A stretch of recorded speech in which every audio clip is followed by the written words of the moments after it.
Welcome to the Volusia County Council meeting. The meeting will begin in 10 minutes.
Welcome to the Volusia County Council meeting.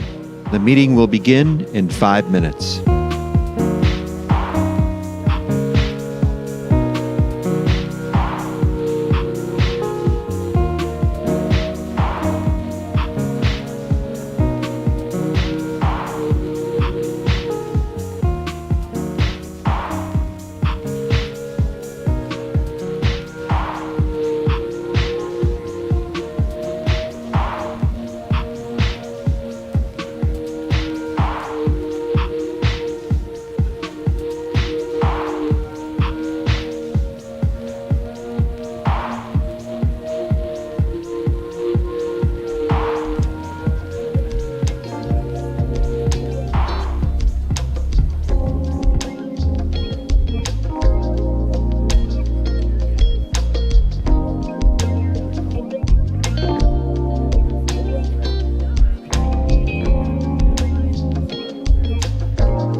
Welcome to the Volusia County Council meeting.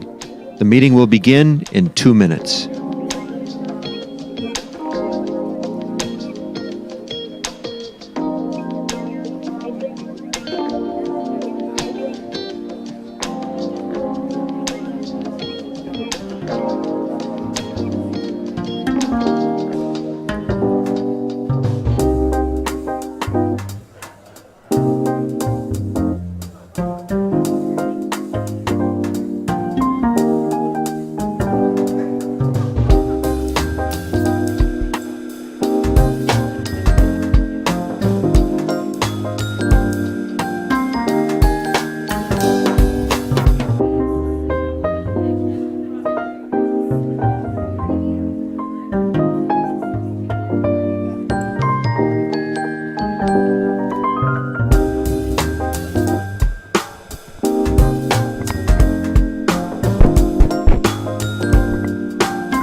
Okay, I'll give the 60-second warning. If everybody wants to find a seat, we'll get started in 1 minute.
All right. Okay, everybody, it is 4 o'clock. We will call the June 18th, 2024 Volusia County Council meeting to order at 4 p.m. As you know, for a lot of you are regulars, we normally start with an invocation. We're going to do that again today, but it will be a personal invocation. Had two reverends to come today, and due to unforeseen circumstances, they won't be here on time. If you are a member of a faith group who would like to participate in the invocations here, please send an email to K Green, the letter K Green at volusia.org, and Carissa will get you all set up with what you need to know, and you are welcome to participate. So if you would, stand with me. We'll have a moment of silence, and then we'll go right into the Pledge of Allegiance.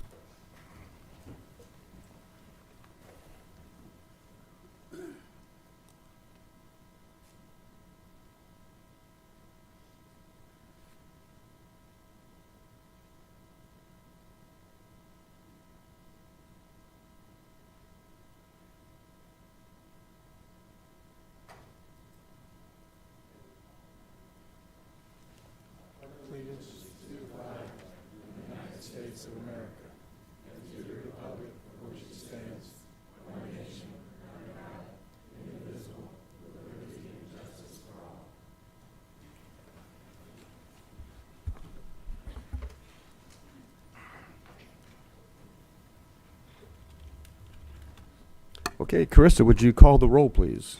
Mr. Santiago? Here. Mr. Dempsey? Here. Mr. Johansson? Here. Mr. Kent?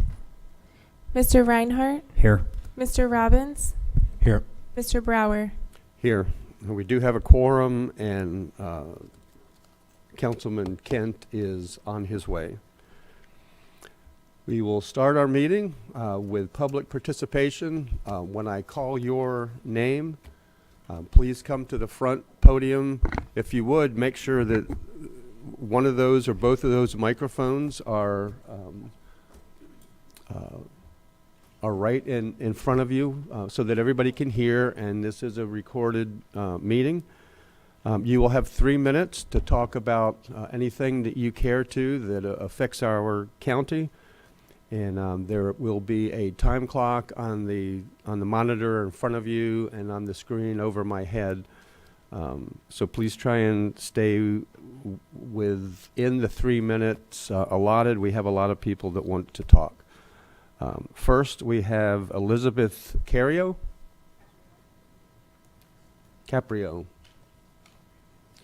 And you will be followed by Robin Magliera. Good afternoon. My name's Elizabeth Caprio. I'm from Port Orange, District 2.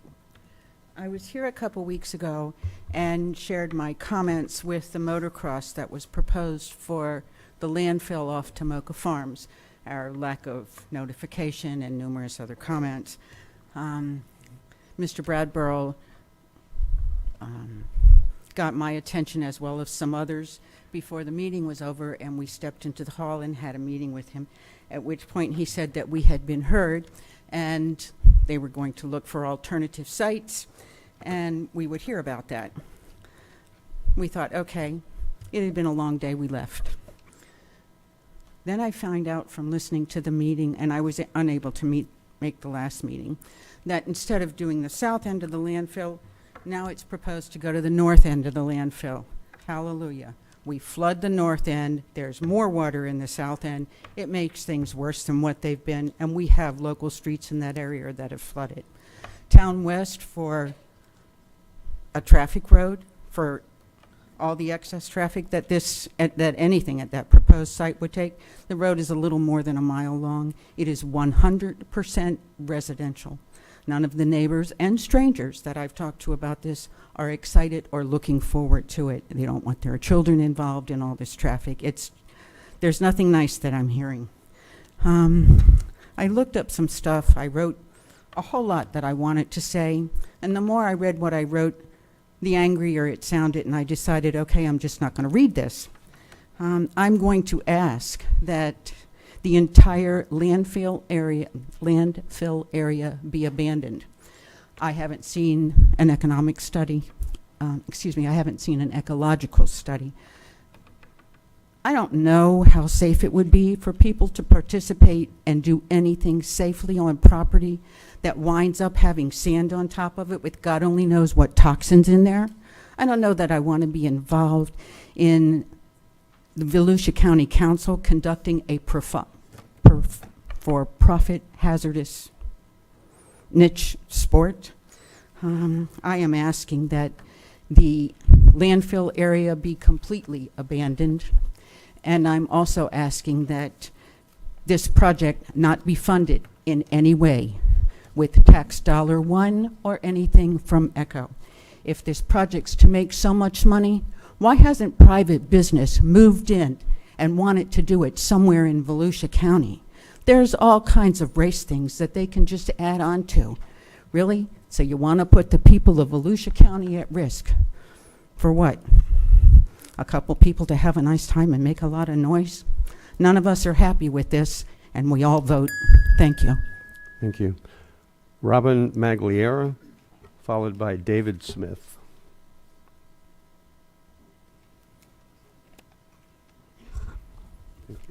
Robin Magliora, Ormond Beach, Florida. Good evening.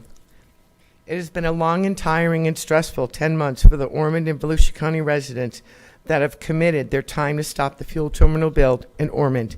Governor DeSantis wants these terminals built for fuel resiliency in the state of Florida.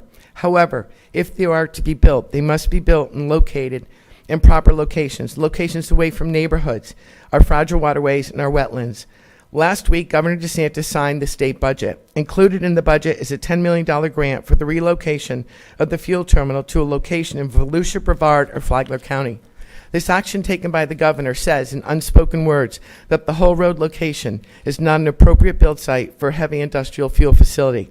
It says that he stands with the citizens of Ormond Beach. It is long past due, and now is the time for the county staff and council to stand united with the residents. In the past, I have heard more than one council member state fears of litigation and having to go into a court battle. The Burt Harris Act has been mentioned numerous occasions by staff and council. Put those fears aside. The governor stands with the Ormond Beach, and you as well.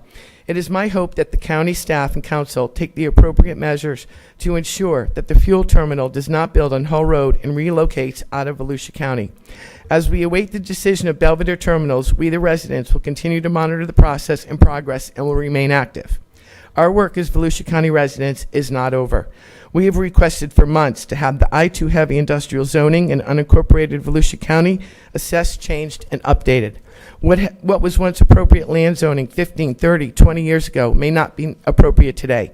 To quote Councilman Kent on 6/15/2024, Volusia County Council needs to clean up what our zoning will allow so that we do not allow nonsense like that to ever pop up in an area next to neighborhoods and recreation. We have to take the lead as the Volusia County Council and fix this problem. As we move forward, the county staff, council, and the residents need to work together, not against each other, for the good of Volusia County.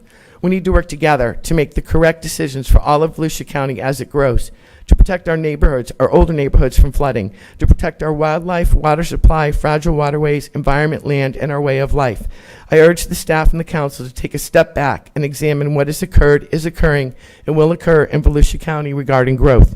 7 men, you the council, are making the decisions that affect the lives of over 600,000 residents and future residents and generations of Volusia County.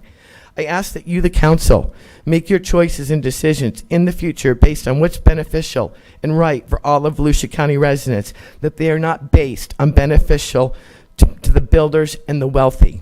I ask you this question, all of you sitting up there in the council. You will leave your legacy mark here in Volusia County.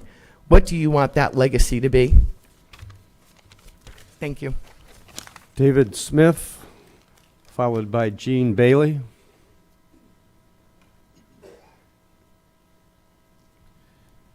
I'm Dave Smith. I'm out of Ormond Lakes, Ormond Beach. We have good news. Our state government has provided funds for us, and the governor has approved it for us to move this fuel depot and transfer station somewhere else. I'm behind Miss Maglioria completely on what she said. I would like to know what the county council is going to do to find an appropriate alternative site for this. If we have some way to dedicate a body to do it, I'd like to know who it is. We have the funds now. Please find an appropriate location. Thank you.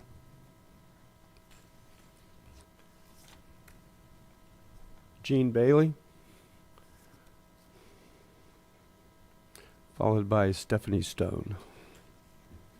Hello, my name is Jean Bailey, and I'm here today because my son died of a drug overdose in Daytona Beach at Dolphin Park on A1A in Aura.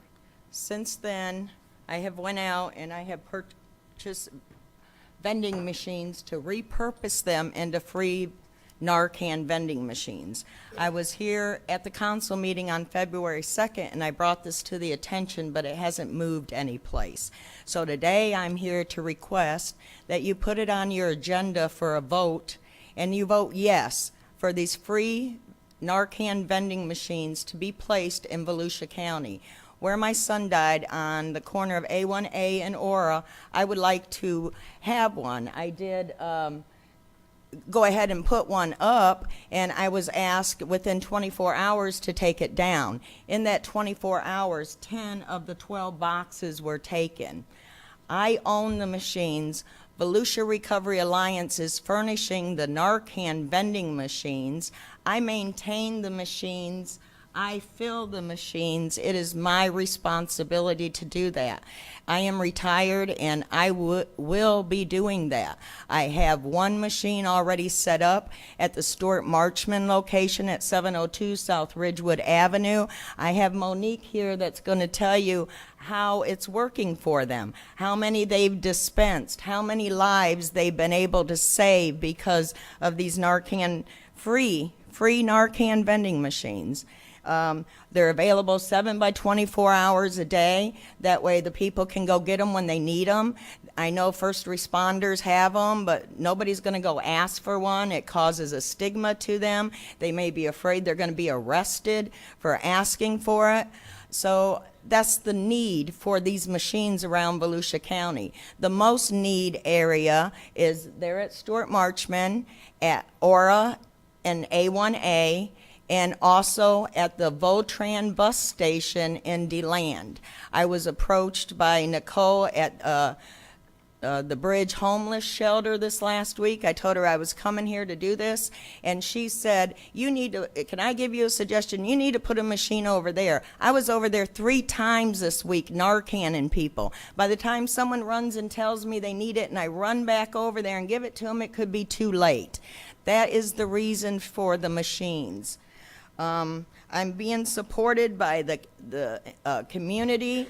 Rick's Small Engine Repair, he's modified machines for me. I have Jacobs Fabricating. I have a retired vet, Eddie Santiago, that are all helping me out of their goodness of their heart to repurpose these machines.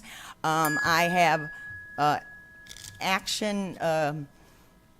action signs that are giving me discounts on the stickers. Thank So you. please put this on your agenda and vote yes.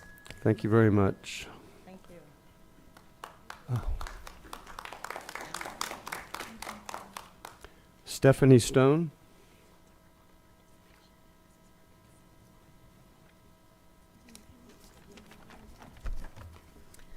Hello, Council. My name is Stephanie Stone, and I'm here to support my friend, Miss Jean Bailey, in her request to install the free Narcan machines at A1A and Aura Street in Daytona Beach, as well as anywhere else where they may be needed here in Volusia County. I am a young adult, mother of teenagers, and I definitely support the free Narcan vending machines beachside and elsewhere. The location that Miss Bailey is asking you to approve is a very heavily trafficked area. As she spoke before, you know that there's been overdoses. There's been a need for this life-saving medication. It's the difference between life or death. It really is an imperative issue that we would like for y'all to put on the agenda and vote yes on. If my children were at the beach this summer and someone gave them something to drink with drugs in it, or if they touched something with drugs on it in the public bathrooms or on the elevator buttons, I would want them to be able to have easy and readily available access to this life-saving medication, because by the time police or first responders get there, it is usually too late. So I'm here to support the Stuart Marchman and Miss Bailey, and to get the free Narcan available. And like she said, she's got the fabricators, she's got the people that are making these vending machines. She just needs the approval for the locations. And this is something, this could be your kids, this could be your grandkids, this could be your loved ones that are in need of this life-saving medication.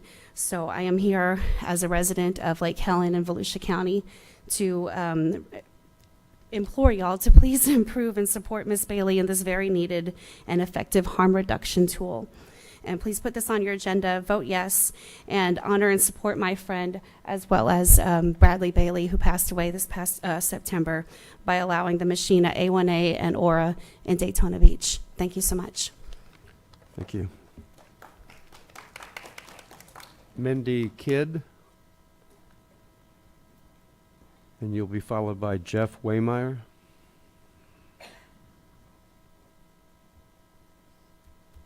Hi, I'm Mindy Kidd. I'm here in support of Jean Bailey and the Narcan vending machines. Having grown up around here my whole life, and been around Daytona Beach for several years, I've seen where the homeless people and the drugs and everything, and I've been approached and all. There is definitely a need because these people are dying. I had a brother who drugs basically caused his death too, and knowing what she's going through, we need to do something. So when these people do overdose or are given something that is like laced with fentanyl or anything like that, this is a life-saving opportunity for everyone, and we have the people willing to do it and willing to help, and the need, it's no cost to the county. Just give them the permission, put it to a vote, and let us do this and save a few lives. Thank you. Thank you.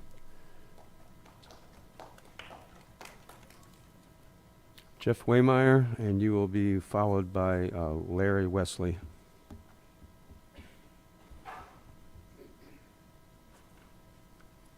Good afternoon. I'm Jeff Waymeyer. I live in DeLand, but I'm advocating for our Small Steps Academy preschool in Port Orange, Florida. I sit on the school board of that particular institution.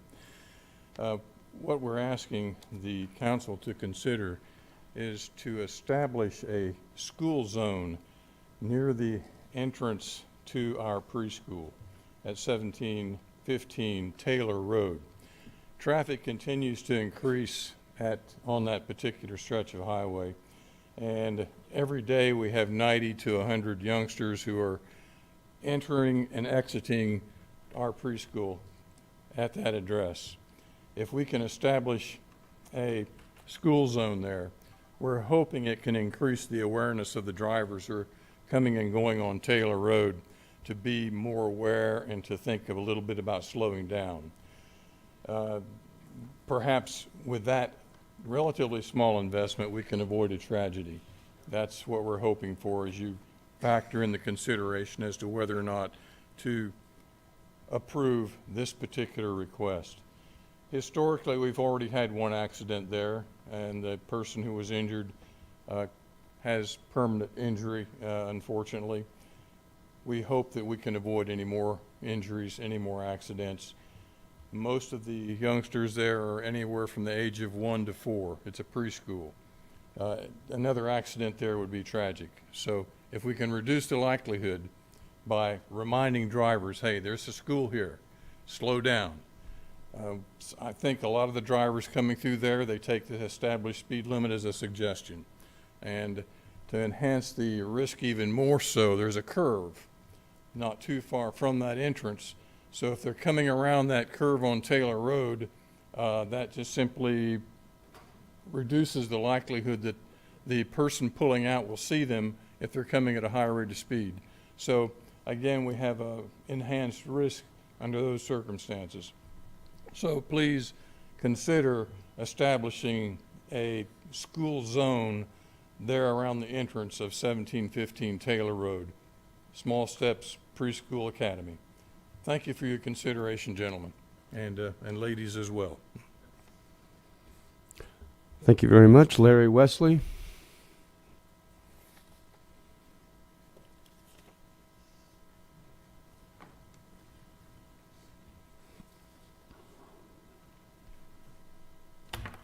Hi, members. My name's Larry Wesley. I live in New Smyrna Beach, Florida. And many of you might be asking, why am I involved in getting some lights for our preschool in Port Orange? I'm a member of the church there, and I'm also kind of the Mr. Fix-It for the preschool, setting up playground equipment and everything like that. Some of these kids, I turn my back and they see all my gray hair and they'll say, "Hey, Grandpop," you know? So, yeah, I love these kids. And I would hate to see any one of them get hurt. And the funny thing is, Emily is our director, that she was here about 2 weeks ago on the 21st. And then we had that tragic accident in Port Orange at the Sugar Mill Elementary School.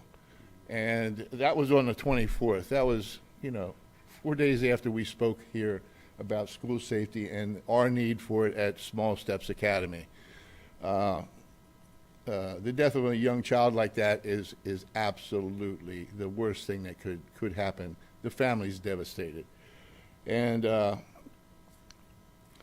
so basically here to plead for this county, get this on the agenda. Maybe we can get a unanimous vote here to get something done and get on PennDOT that all 70 guys are behind it.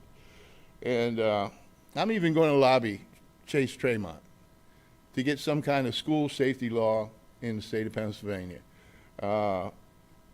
And maybe you can get the jump on Chase. I doubt it. He's pretty fast. But anyway, I was reassured earlier in the meeting that Jay Williams is going to come down and going to talk with us and see what he can do and check out the situation. You know, the 15 feet skid marks and everything from rear end collisions, you know, just about that close away. Anyway, I would love to see this be on the agenda of the next meeting and get this project completed. Right now, they're in like a summer school camp or whatever they call it. But it'd be nice to have this done before the school year next year, when not just 90 kids, but we have 2 staff members almost in every classroom. So there's a staff of almost 50 people that are making that same turn every day while people are going 55, 60 miles an hour trying to get to work, hitting I-95. And your consideration will be appreciated. Maybe we can save a life of a child, and that's what it's all about. I don't want to see another tragedy that happened in Port Orange. Thank you. Thank you. Patricia Franzen. And you will be followed by Suzanne Scheiber.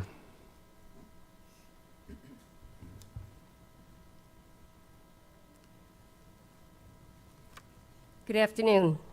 My name is Patricia Franzum, and I am a homeowner in Bear Creek Village, a quarter of a mile from 874 Hull Road. As you know, Governor DeSantis has allocated $10 million in the upcoming state budget to potentially relocate the fuel terminal proposed for 874 Hull Road in Ormond Beach. Thank you, Governor DeSantis, for recognizing the fact that this proposed site is not appropriate. Thank you to all of the citizens of Volusia County who sent emails and made phone calls to the governor. Our voices were heard. Thank you to all who have attended County Council and Ormond Beach City Commission meetings. Thank you to all who have spoken at these meetings. Thank you to all homeowners in Volusia County who expressed opposition. A special thank you to my community of Bear Creek. You continue to fight the good fight. Your hard work is appreciated. I am more than happy that there is a very strong possibility of Belvedere Fuel Terminal not being built in Ormond Beach. However, I ask all who will be involved with the negotiations that you please take a thorough look at any proposed properties. A fuel terminal does not belong close to homes, playgrounds, or small businesses. It belongs as far away as possible from people. I hope that you will do your best to help other communities. During the April County Council meeting, I presented to you 4,400 letters and signed petitions opposing the fuel terminal. Today, I present to you for public record 22 letters and meeting minutes. The letters are from homeowners who reside in Ormond Beach, including many from Bear Creek Village. Ormond Beach citizen-led committees' letters and minutes include Leisure Services Advisory Board, Budget Advisory Board, Ormond Beach Planning Board, and the Ormond Beach City Commission. As we move forward, I hope that all Volusia County employees have learned from the many mistakes that were made 2 years ago when Belvedere first approached the county. I hope that new and improved procedures have been put in place so that something like this does not happen again. If Belvedere does relocate to a more appropriate site, what happens to the land at 874 Hull Road? Is it possible for the county to make a trade or buy the land? How can the county keep Grupo Mexico away from our community? When will you change the zoning? Remove heavy industrial. Thank you for your time. Thank you. Suzanne Scheiber, followed by John Nicholson.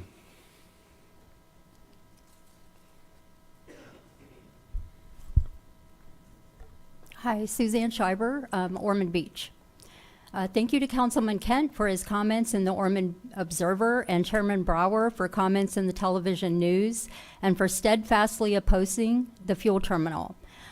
Also, Commissioner Lori Tollin for her follow-through helping obtain the letters of opposition from the citizen-led boards in Ormond Beach. The $10 million question is what now? The governor showed us all that he agreed with the residents that the location is inappropriate because the open-ended industrial 2 zoning was not dealt with. Now we face an option of providing a Mexican conglomerate $10 million and justifying it.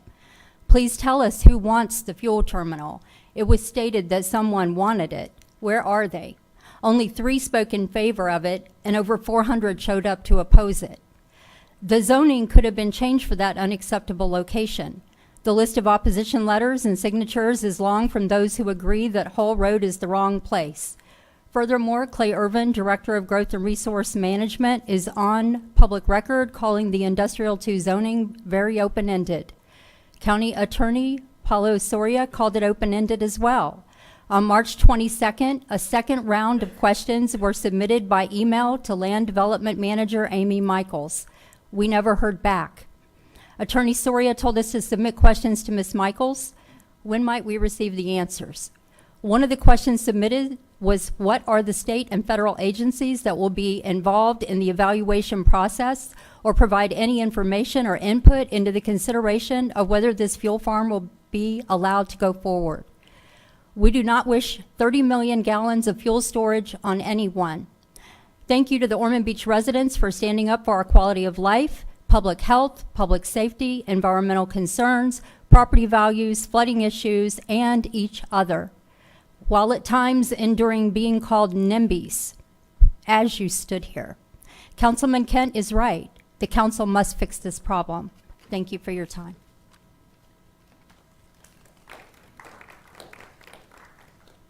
John Nicholson, followed by Michelle Utter.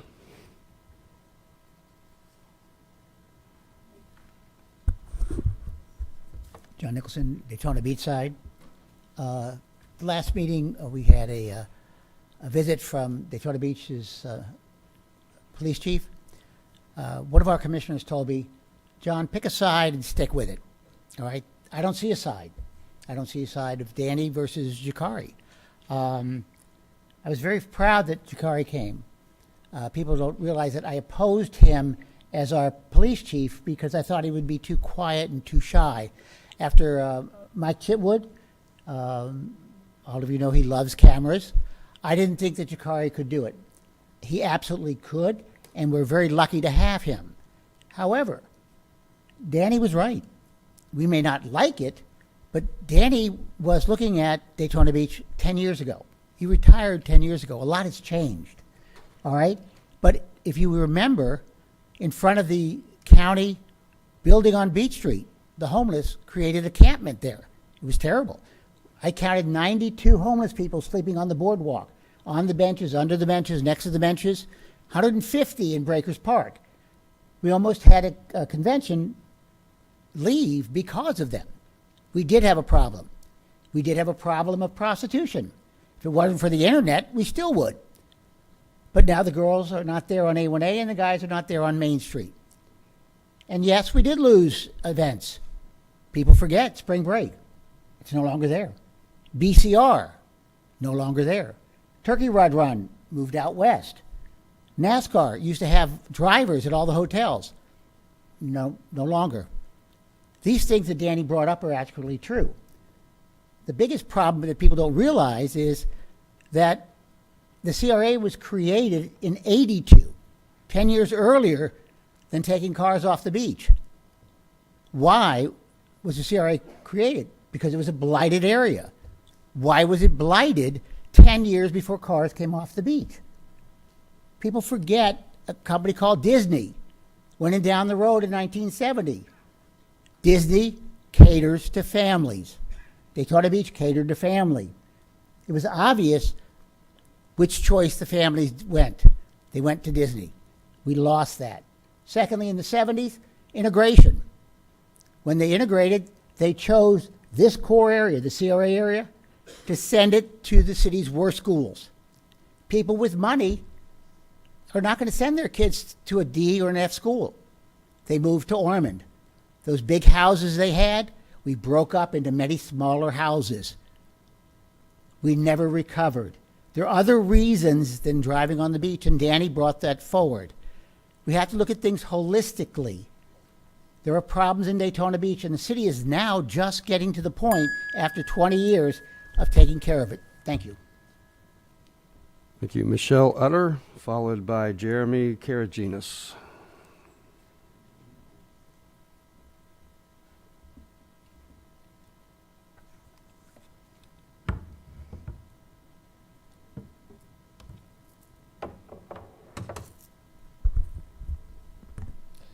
Good afternoon to all of you. It's nice to see you again. I want to thank you for letting me speak and taking up your time right now. I'm Michelle, and I'm Pfizer vaccine injured. A lot of people aren't going to let you know that we exist, but we do. A lot of us were coerced and manipulated, whether we worked in hospitals, military, or what have you. And some of us ended up with autoimmune issues such as I did, CIDP, chronic ailments that I'm going to have for the rest of my life. I have microclotting, MCAS, vascular disease, and other things, besides heart palpitations, tinnitus. The list goes on. We, the vaccine injured, should be declared emergency countermeasures. There's a law that we're trying to pass, which I spoke to Corey Mills this morning, and it's Cody's Law. It'll help expedite our disabilities when we put in our claims through Social Security. Also, Medicaid, which we really deserve Medicare, the compassionate program that the oncologists patients have that have cancer can apply for this, and that would expedite our disabilities and also medical insurance. We should not have to decide, am I going to pay my rent or am I going to pay my medications? In case any of you don't know, my medications alone costs $15,000 a month. I was terminated from Advent Hospital. I no longer have my insurance. My county, my city, my government did not help me one single bit. I am used as a political prop, and that's it.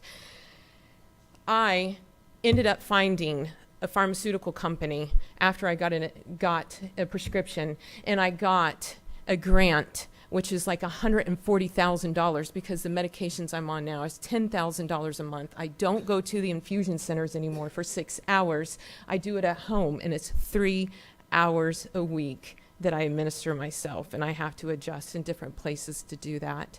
Do you understand how I lived my last 3 years? The importance of this Cody Law is important to all the vaccine injured and bereaved. Even my Eliquis is $500 a month without insurance. That doesn't include the rest of my medications. I have no rent. Last time I was here, you said that I could have assistance from the county. Well, the county, you can only call on Monday. They're only open at 8 o'clock and they close by 9. It's impossible to get through. Any of you going to help me move when I lose everything I have because I'm putting it into my own health because my own government, city government, everyone does not care about me? I do matter, I do exist, and I will be out there. I will remind you over and over again, and I'm not trying to be mean, I'm not trying to be disrespectful, but there's many people who are suffering that need your help. We need your help. And I thank you for letting me speak to you guys. Thank you. Jeremy?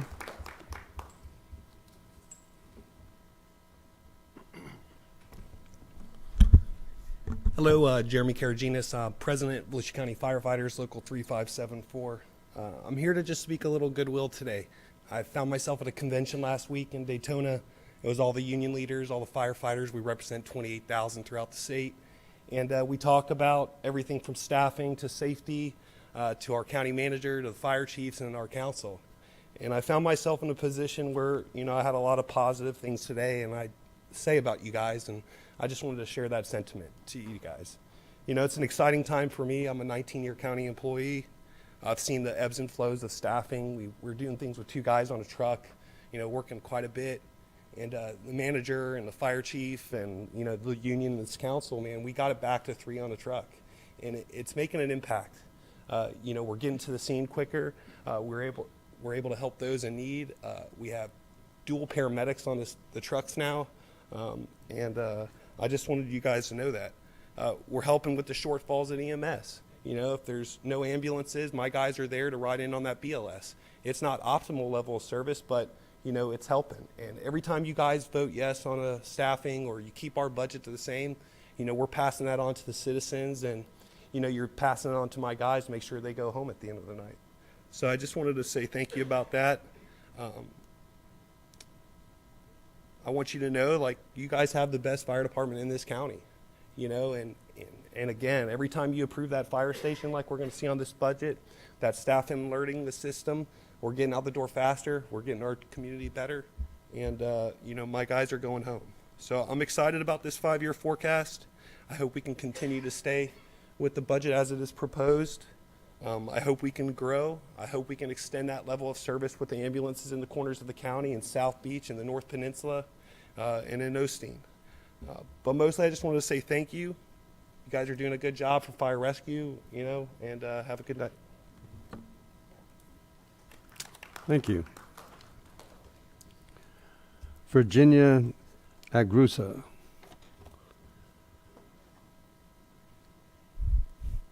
And you will be followed by Christine Anderson. Hi, I live in Bear Creek, Ormond Beach, and we're still here, and we do not want the fuel terminal. You all know it's not safe, and we live a quarter of a mile from it. Please relocate to the appropriate location.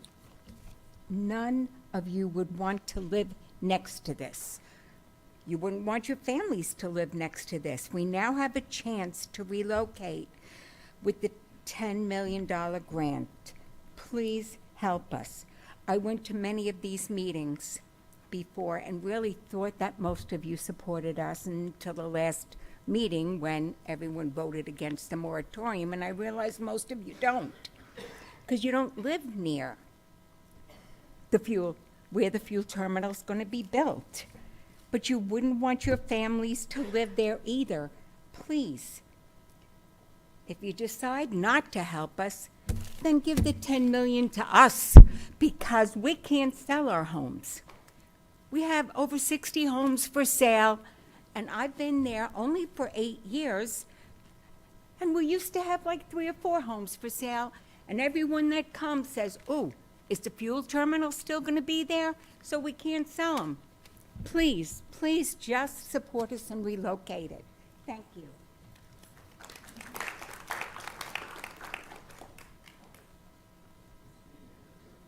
Christine, you will be followed by Brenda Bartlow. Good evening. My name is Christine Anderson. I live in Port Orange in the Westport subdivision. I'm basically here to reiterate what Liz, our first speaker, said about the motocross park. You have heard the thousands of reasons why this is an inappropriate park anywhere in Volusia County, but certainly adjacent to our area on the west side near Tomoka Farms Road. I'm actually here to ask you to not fund something rather than to fund something. Please, on behalf of all of the subdivisions that are along Town West Boulevard and bump into, including mine, bump into Tomoka Farms Road, I'm asking you to have nothing to do with this motocross park. I'm asking you to not fund any further environmental impact studies, any kind of other expenditures on studies. Volusia County has no business being in the commercial recreation area that services a quite minute fraction of people. This is nothing more than a vanity project, and we are in total and complete opposition to it. Please do not spend another of my hard-earned tax dollars on this project.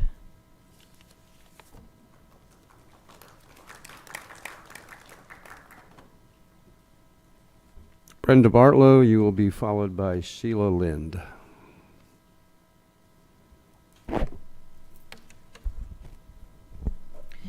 Good afternoon. My name's Brenda Bartlow, and I'm from Ormond Beach. Over the last 10 months, many of the people of Volusia County and Ormond Beach have shared with you our fears and concerns regarding the Belvedere Fuel Facility proposed for 874 Hall Road. We have presented to this body all the reasons for opposing the facility in what is now a densely populated residential area. From groundwater contamination to a 24/7 operation putting 162 tanker trucks a day on our roads, we have made our voices heard and our message has been cleared. This proposed facility is not wanted in Ormond Beach, and it has no business being built in an area where we work, live, and raise families. Over these months, we have asked for your help in stopping this project from being built in our beach community. And to date, we have received a resounding no on every option brought forward to this body. But as you can see, we are not a group that accepts no without a fight. So here we are today because Governor DeSantis has given us one more avenue to stop this insanity from coming into our neighborhood, and to once again implore you to use your positions along with the $10 million that the state has set aside to convince Belvedere that Ormond Beach is the wrong place for their project. I'll close with the following. If you have any doubt as to whether or not this fuel farm is a project fit for a residential community, I would urge you to look up the video of the fire at the New Star facility, Crockett, California, which occurred in 2019. And then think back on the destruction and devastation visited on East Palestine, Ohio in 2023.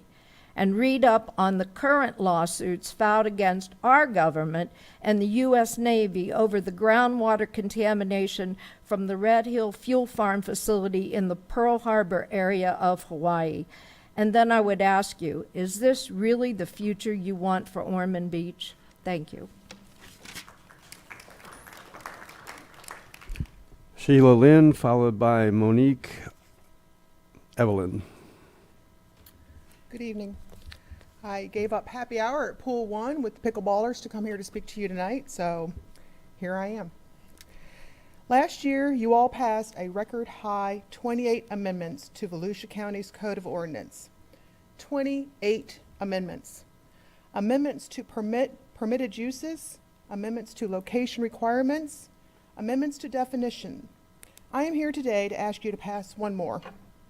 Please amend Chapter 72, Land Planning, Article 2, Zoning, Division 7, Section 72-241, I-2 Heavy Industrial Classification, to remove these words, and I quote, "Any industrial use or structure, provided it meets the minimum environmental standards in Section 72-288 and is not a permitted special exception in this classification," end quote.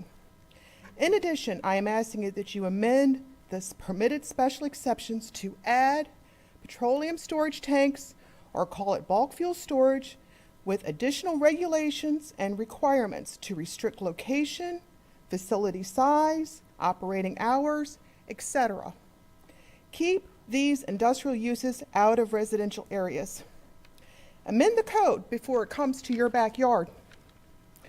During the many hours I spent reading codes of ordinance for the surrounding counties to see if they would or would not permit bulk fuel storage, one thing was clear. No other county has codes so poorly worded to include the words "any industrial use" in their code. It is truly reckless to have it in ours. Amend the code. Remove the word "any." Thank you.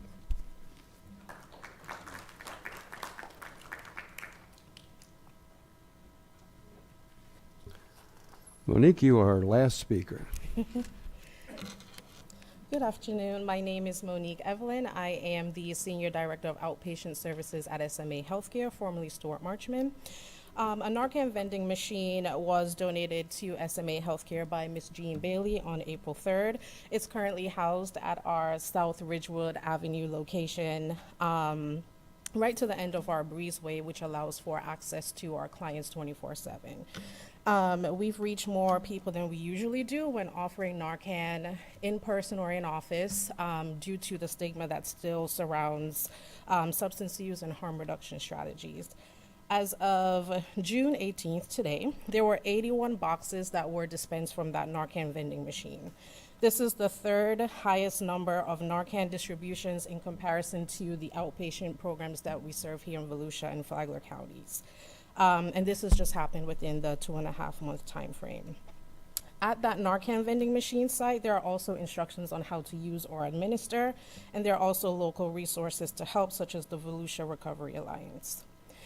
Having this vending machine has been well received by the people within the community, as evidenced by the increase in distributions, high number of interactions via social media postings, and other agencies and behavioral health professionals reaching out to us about questions on how is it that they can start this initiative.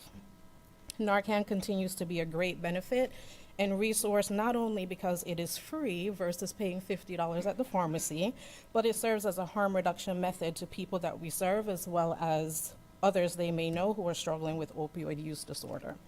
Your support to this initiative will be greatly appreciated. Thank you. Thank you. And that concludes public participation for this part of our meeting. You will have another opportunity on items and then at the end of the meeting. First item, item 1, is approval of the agenda. Do I have a motion to approve the agenda? Motion approved, Johansson. Second. Motion to approve the agenda as written by Councilman Johansson, seconded by Councilman Reinhardt. Any comments? All in favor say aye. Aye. Any opposed? And motion carries 7-0, which brings us to item 2, the consent agenda. Does any council member have an item they'd like to pull for a comment or a vote? Chairman, motion to approve the consent agenda as presented. Second. We have a motion to approve by Vice Chair Kent, and the second is by Matt Reinhardt, and I will have just one brief comment after the vote. It's Mr. Brower, you also have a public participation slip for, I believe it's item M. We do.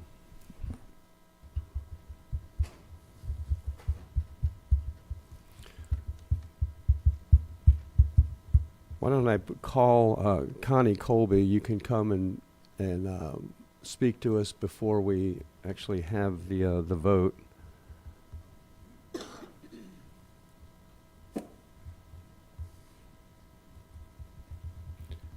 Thought it would be my bedtime before I get to M. Item M is about Halifax building an ER at the corner of Williamson and Hand in Ormond Beach. And I just wanted to speak to it. Mostly it's about the road and some proportionate share money for the road to the tune of, I think it's $270,000, but they get some money back when they want to do the building, I guess. I should not do this without notes. What I'm concerned about is this particular location where they want to do this is one that I go by probably 5 times a week. Hand Avenue is just one lane in each direction at that location, and same in front of the hospital, which is right across the street from where this is going to go to. I was wondering if at some point they could maybe halt doing anything more at that location, because the roads in front of the hospital and the road where they want to put in front of this ER location are kind of narrow, and you have emergency vehicles that need to go by there. According to the TIA, it shows that all of those roads in that area are deficient size-wise, and they've built so many apartments along there, 600 apartments along Williamson across from the hospital, And the hospital is expanding too. They just opened a new building there now, plus a new one that they want to build, plus going higher on two of the towers. So they're going to have a lot more traffic and roads that are not meant for that size at this point. So I would urge to either get the roads built so that there's 2 lanes in front of the hospital especially, or to hold up on doing anything else there now. Thank you. Thank you very much for your comments. I'll just quickly mention before we vote on item D, it mentions the Juneteenth Day celebration, which is today at Embry-Riddle, and there was going to be a proclamation read from the council. That's obviously not going to happen because we're all here, but we do have a representative at Embry-Riddle who will read that proclamation at the dinner tonight. So the consent agenda motion is to pass as written. Does anyone have any comments or questions? All in favor of passing the consent agenda, please say aye. Aye. Aye. Any opposed? Mr. Robbins is out. And the motion carries 6-0 with 1 member out of the room. We'll get his vote when he comes back.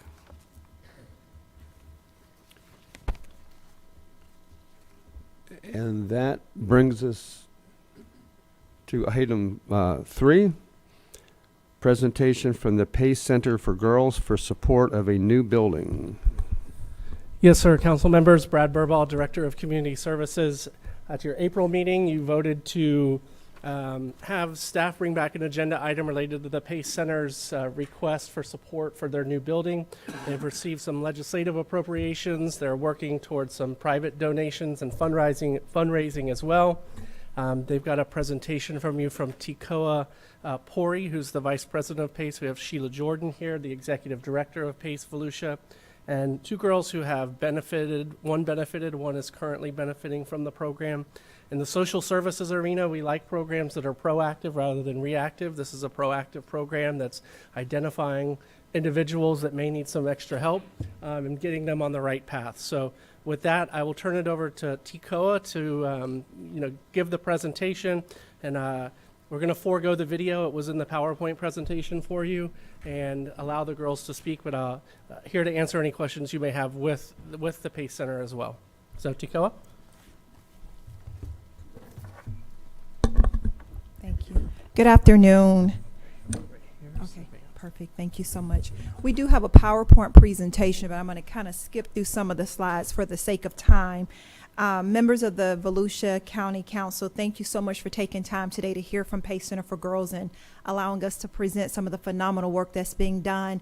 Again, I am Tikoa Pori, Vice President of PACE Center for Girls. I'm honored to be here today, joined by leaders in our community, Miriam Gayabi White, which is our PACE board, one of our trustees. We also have Kelly Quietek, who's the co-chair of the PACE Capital Committee. We have Tom Labasio, who's the president of the Daytona State College and a huge partner of PACE. Debbie Cotton, president of Ormond Chamber of Commerce. Barb Gertman, former county council here in Volusia County. And Peggy Farmer, who's the former chamber president. Those community leaders are here. If you want to stand, please do so. They're here to support our endeavors and what we're going to share today. Thank you. I'm also accompanied by Sheila Jordan, our executive director here at our local PACE Volusia Center, and we have 2 young ladies with us that's going to share in just a moment. As leaders, we understand the importance of a strong community, a strong support system that specifically helps development of our girls and those that may be facing trying times. I'm an avid believer and very passionate that every child that does something bad does not mean they're a bad child or bad youth. But if we take a moment and dig a little bit deeper, we may realize that something bad is happening to them. It is important that we address this critical issue today because it's not just an issue facing Volusia County, but our country as a whole. The CDC released a statement and released a report that showed there is a significant mental health crisis among girls. When surveyed, that was about 70% versus 28% for boys, and how girls are affected with certain trauma and certain risk factors that they face when they're in their youth. At PACE, we understand the reason and the purpose behind this. This is our philosophy, it's our mission. And how do we approach serving our girls that's facing adverse experiences or traumatic experiences? We notice that when those things happen, a lot of times there may be a low academic scores, and so we look at how do we help them academically, how do we prepare them for career in college, how do we provide mental health support and life skills training so they not only receive what they need while they're at PACE, but when they transition out of PACE, they can become citizens that give back to the community and not take from the community. We've seen in our impact since PACE has been around. PACE has been around for 40 years next year. We have 21 centers throughout the state of Florida, and every year we affect and help and support 3,000 girls. Since our founding, we have supported 40,000 girls that have showed significant change in their work and their life. 21 centers in Florida. We also have programs in Georgia and South Carolina. When we look specifically at PACE Volusia, demographically, the girls that we serve each year, we have about 85% girls who are Hispanic, 25% who are white, and about 10% who are Black students. When we look at the grade level, we serve about 60% who are high school students and 40% who are middle school students. Something significant to look at is the girls that we serve when surveyed each year. We notice that the annual income for our girls, we have 52.81% that are below $20,000 a year in income. All of our girls, 100%, are on free and reduced lunch. Why is this significant? These are risk factors. And we see our girls each year when they're facing risk factors, it affects their day-to-day. Risk factors can affect your grades, how you think, and your mental well-being. What is risk factors? Risk factors are those things that are pre-existing, that's beyond the control of our girls, like family dynamics, like economic status. I am very passionate about this topic, and the reason I am with PACE is because my own story of facing risk factors, growing up in poverty, and again, things beyond my control. At 14 years old, losing my mother unexpectedly, and at 16 years old, losing my father. If my teachers would have paused to understand why my grades went from honor roll to C's and D's, they would have realized that there was issues beyond my control. At PACE Center for Girls, all of our staff are trauma informed, that when they see a decline in grade, if they see a decline in self-esteem or self-efficacy, they understand how to approach the situation and provide the wraparound service that's needed on a day-to-day program. And that's why that's needed here. How do we intervene early enough to change the trajectory of our girls? I have Sheila here who's going to talk a little bit about her role on the day-to-day and invite some of our girls to speak who benefit from those day-to-day programs. Good afternoon. I am Sheila Jordan. I am super excited to be here with you. I serve every day as the Executive Director of PACE Center for Girls Volusia Flagler. For nearly 30 years, PACE has taken middle and high school girls from their usual school environment and brought them into our center to serve as a respite, a kind of rejuvenation center, a reskilling center. All of those words that we kind of know about are buzzwords, but we bring those girls into our center for a year to 3 years, give them some skills, give them support, counseling, smaller classrooms, and return them to their school or to graduation and then on to jobs with better abilities to cope with life's challenges, make good decisions so they don't have more challenges, also be better prepared for work or college. Many of our girls recently are going on to college with really clear plans based on partnerships with Daytona State and other local community colleges. They're getting scholarships. These are girls who were not anticipated to graduate. They themselves didn't believe they were going to graduate. Their families had situations that were, again, outside of the girls' control. But for 30 years almost, we have worked with nonprofit organizations and corporations to return our girls back to the schools, to their schools, better equipped to deal with life. We also engage them in monthly community service, so they are not just receiving from us, they are giving back to their communities on a monthly basis. Today we have 2 girls here. We're going to ask to share a bit about their stories. The first is Janaris. She is a current student. And then you're going to hear from Jessica, who was in one of our first classes nearly 30 years ago. Good afternoon. I'm Janaris. I am 15 years old. My time here at PACE benefited me by helping create bonds with the girls and help me achieve my goals. I've been at PACE for 8 months. Due to the opportunities PACE have provided me, I have been able to grow academically by building relationships and self-esteem. I would not have made it to this point without PACE by my side.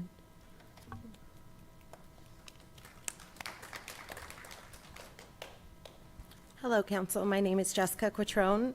I attended PACE from 1998 to 2000. I was able to transfer to Atlantic High School, where I originally started, where I was not doing too great. They accepted me back, and I was able to walk with my class, which was an amazing perk of going to PACE. I was getting in a lot of trouble, skipping school. I got arrested quite a few times. My mom didn't know what to do with me. She tried to put me in therapy, didn't work. When I attended PACE, you have a social worker, a therapist, a counselor, and there's no way I would have graduated without PACE. I was able to move to Tampa right afterwards and go to college. I graduated with my business management degree. I've been managing restaurants ever since, and I recently moved home to Daytona Beach. Since I've been back, my little cousin Stella just graduated high school from PACE. She is already accepted at Daytona State for a nursing program. She also would not have graduated without this. This program is one of the best I've ever come across for young girls who are in need, and there's a lot of them here. So thank you very much. Think about funding PACE. I appreciate it. You've heard firsthand from the girls, and that's why we did not show the video. We thought it would be more effective to have them here to speak for themselves. But our data shows that at PACE, we have, as we look at our numbers, because there's the emotional piece, but there's also the proven data, because we are a proven research model that is effective. 7 in 10 girls that enter PACE, and this is specific to PACE Volusia County, are failing school prior to attending. 2 in 3 demonstrate behaviors that correlate to juvenile delinquency. And 9 in 10 were disengaged in school and community life. When you look at once a girl finished PACE Volusia, we have 2 in 3 that improve academically. 10 in 10 show no involvement in delinquency after they leave PACE. 9 in 10 are enrolled in school, higher education, or career path, as you've heard from our alumni today. And so the question then is, why are we here? We are currently, our PACE Volusia Center is in a building that is 100 years old. We are grateful to be in the building for as long as we have, but it is not conducive to where we want to take our girls. Even from a technology perspective, we can't upgrade the technology for what our girls need. It does not have the space, because currently on any given time we have about 20 girls wanting to enter PACE, and we don't have the capacity or the space. So we've had the opportunity to break ground on a new facility in order to begin to build and work toward how do we get our girls into a space that's conducive to their success and their safety. So far, we've been able to work with the state to secure funding. We've worked with Volusia School District to secure funding. The entire project is going to cost about $6.2 million, none of which will go toward salary, none of which will go toward programming, but 100% will go to a safer space for our girls to thrive, survive, and be able to take in more girls than we have right now. We know that here in Volusia County, there are more girls that need this work. There's more girls that need the mental counseling and the services that we provide. And so today we're asking Volusia County Council to help us in this effort to bring a safe facility to our girls that need it the most. And we ask that in the amount of $2.5 million that will help us get into a space that will be safe for our girls while we are still simultaneously fundraising and looking to close that gap. I'm going to ask now for Kelly Parson, Quiet Tech, to come and join us. She's the co-chair of our Capital Campaign Committee. And the Capital Campaign Committee has been very effective in making sure that we're raising the money that's needed. Hi, Kelly Parsons, Quietech. I am the co-chair along with Terry White, and several community members are on the Capital Campaign Committee for PACE. We're super excited about this project and all the girls that we're going to be able to serve. All I want to say to you today is thank you. Thank you. We're grateful for your consideration today. I get to stand here before you and able to give back because of so many people in my life that took a chance and supported me along the way. And that's what we're trying to do here for these girls. We believe everyone has an opportunity to overcome adversity and achieve their dreams, and we thank you for your consideration. Thank you. And in closing, I just want to share our commitment to this project is strong. We stand behind it. We're compassionate behind it because we see the results and we know the need. We are shovel ready and eager to bring this dream to fruition. So far, thanks to our committee, thanks to our team members, we have been able to raise $2.9 million from the state of Florida and secure a little over $300,000 in-kind costs from the Volusia County District and private sector support as well. However, we still face a significant gap, and we need your help in order to close this gap and continue to provide a safe space for our girls. Okay, we have one more that wants to share, Mr. Labasio. Thank you, and Council, for considering this proposal. I just want to say I've been with Daytona State for 23 years. In my early years, prior to my current role as president, I personally visited PACE to talk to young ladies about going to college. So I can tell you firsthand that PACE works. We have students that come to us and have done amazing things. And most recently, we opened our first residence hall, and we even have been able to offer housing to some of our local students. So it's an investment that I feel is coming right back to the community. And again, thank you for your consideration. Thank you for your time. Thank you very much. We have several councilmen that have, want to speak. Before we start that, I'm going to ask if any of the names up here have questions first for staff or... Okay. Vice Chair Troy Kent for your questions. Thank you, Chairman. I have a few questions. How much money did the state put in? Because I heard 2.25 million, and then I just heard 2.9 million. Sure, 2.25 million from the state of Florida, and then the additional came from private sector fundraising. Okay. Okay. And how much money did Volusia County Schools put in?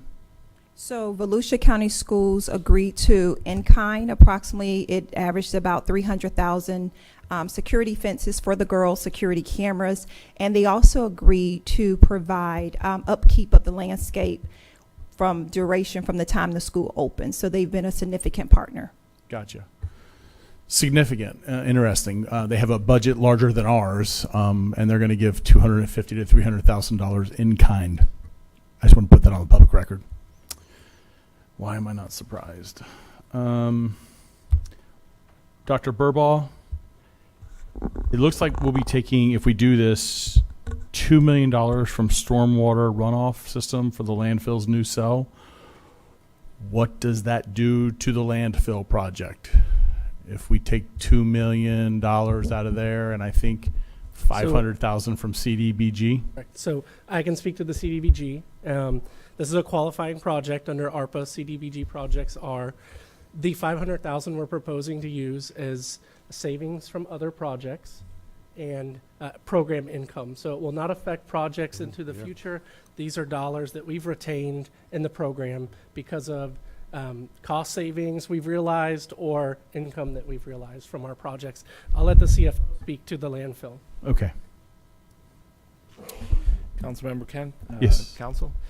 Ryan Osowski, Chief Financial Officer. You, the $2 million from the landfill, or related to the landfill project, if that funding was not provided to the landfill, it would obviously become, the cost of that system would then be funded by landfill fund reserves, or potentially impact future borrowing needs of the landfill.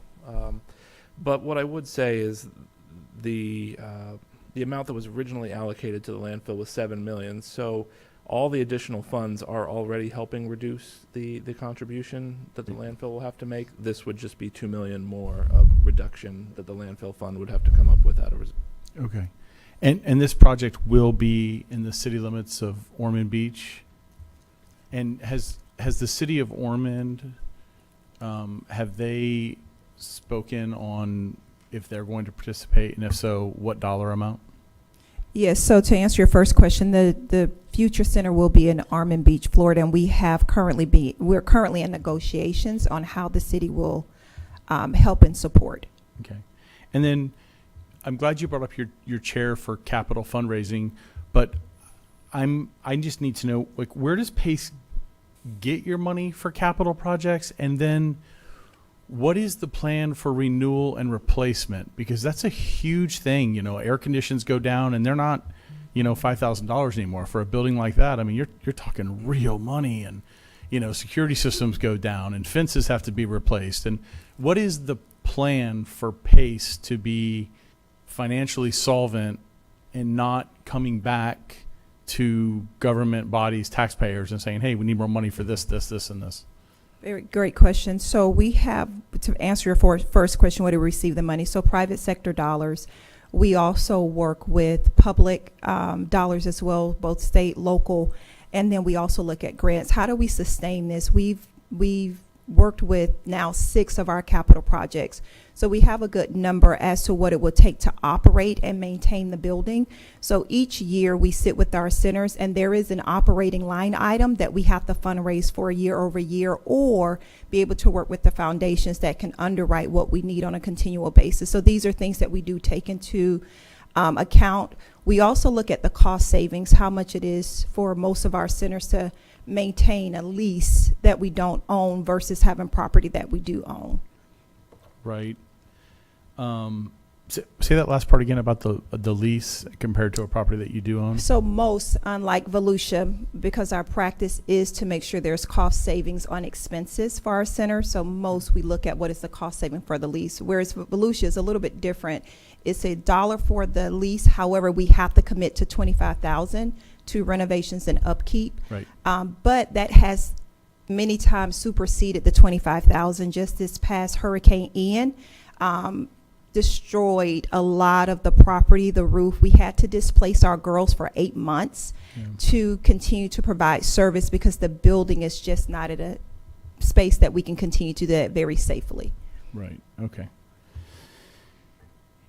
In council, I have comments later, but I'm done with questions. Thank you. Councilman Santiago for questions. Thank you, Mr. Chair, and I'll just start. I'm a fan of the work you all do. I just want you to fill a few holes in for me of questions that will be helpful to me. You mentioned that it's shovel ready. Can you expand on that? Sure. We, with the support of our national organization, have secured a piece of land. Actually, are closing on it in a month or so, and that land is shovel ready. So it's ready to begin our work, beginning to build whatever center or whatever facilities we are going to build on it. 60 to 90 days. 60 to 90 days. So you said something about the national something. I didn't get the whole piece. But Right. they're buying the land? As a part of we are part of a national network, 21 centers here in Florida, and I'm saying with the support of that organization, They're buying the land. Okay. Right. On the cost to build the building, I think it said $6.2 million. How fresh is that estimate?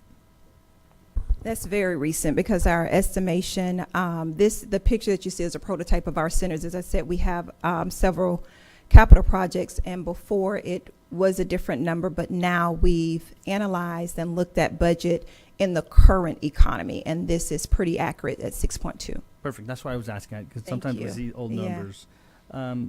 What's your timeline, provided you get the funding? Provided we get the funding, this project will take 1 to 2 years, given the time that we've already spent. We've already spent about 6 months in preparing and finding the space, so I would say another 1.5 years. And by my calculations, based on the price of the building and what you've mentioned you've raised so far, it shows you're still going to be $0.8 million short. What is your plan for that? And so that plan is currently in operation thanks to our committee. We are currently working again with private sector donors. We also have some other opportunity for grant funding as well that we're currently applying for. One moment, Mr. Chair. Provided this building is built and the county decides to support it or whichever way, who will be the owner of the building? Great question. Okay, the owner will be Pace Center for Girls Organization, which is a nonprofit organization. We are a subcontractor to the school district, and so because we are a 501c3, if anything ever happens to the organization, we will have to provide the building for another nonprofit. So there's no personal owner. It is owned by the nonprofit organization.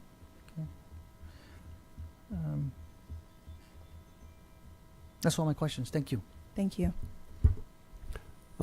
Thank you, Councilman Johansson, for questions. Thank you, Chairman. I'm always looking for return on investment or cost avoidance. So I'll ask the alum since she's here. Thanks for coming. What I'm wondering how many people Pace has saved. And so here you are. What do you imagine your life would have been had you not gone to Pace and girls like you? Well, again, I don't think that I would have graduated high school. I definitely wouldn't have moved away. I had a lot of my friends that did do well in school, and I was able to retransition in with them. I had great grades by the time I graduated. I graduated on top of my class. I graduated early. I was able to dual enroll in college. Mm-hmm.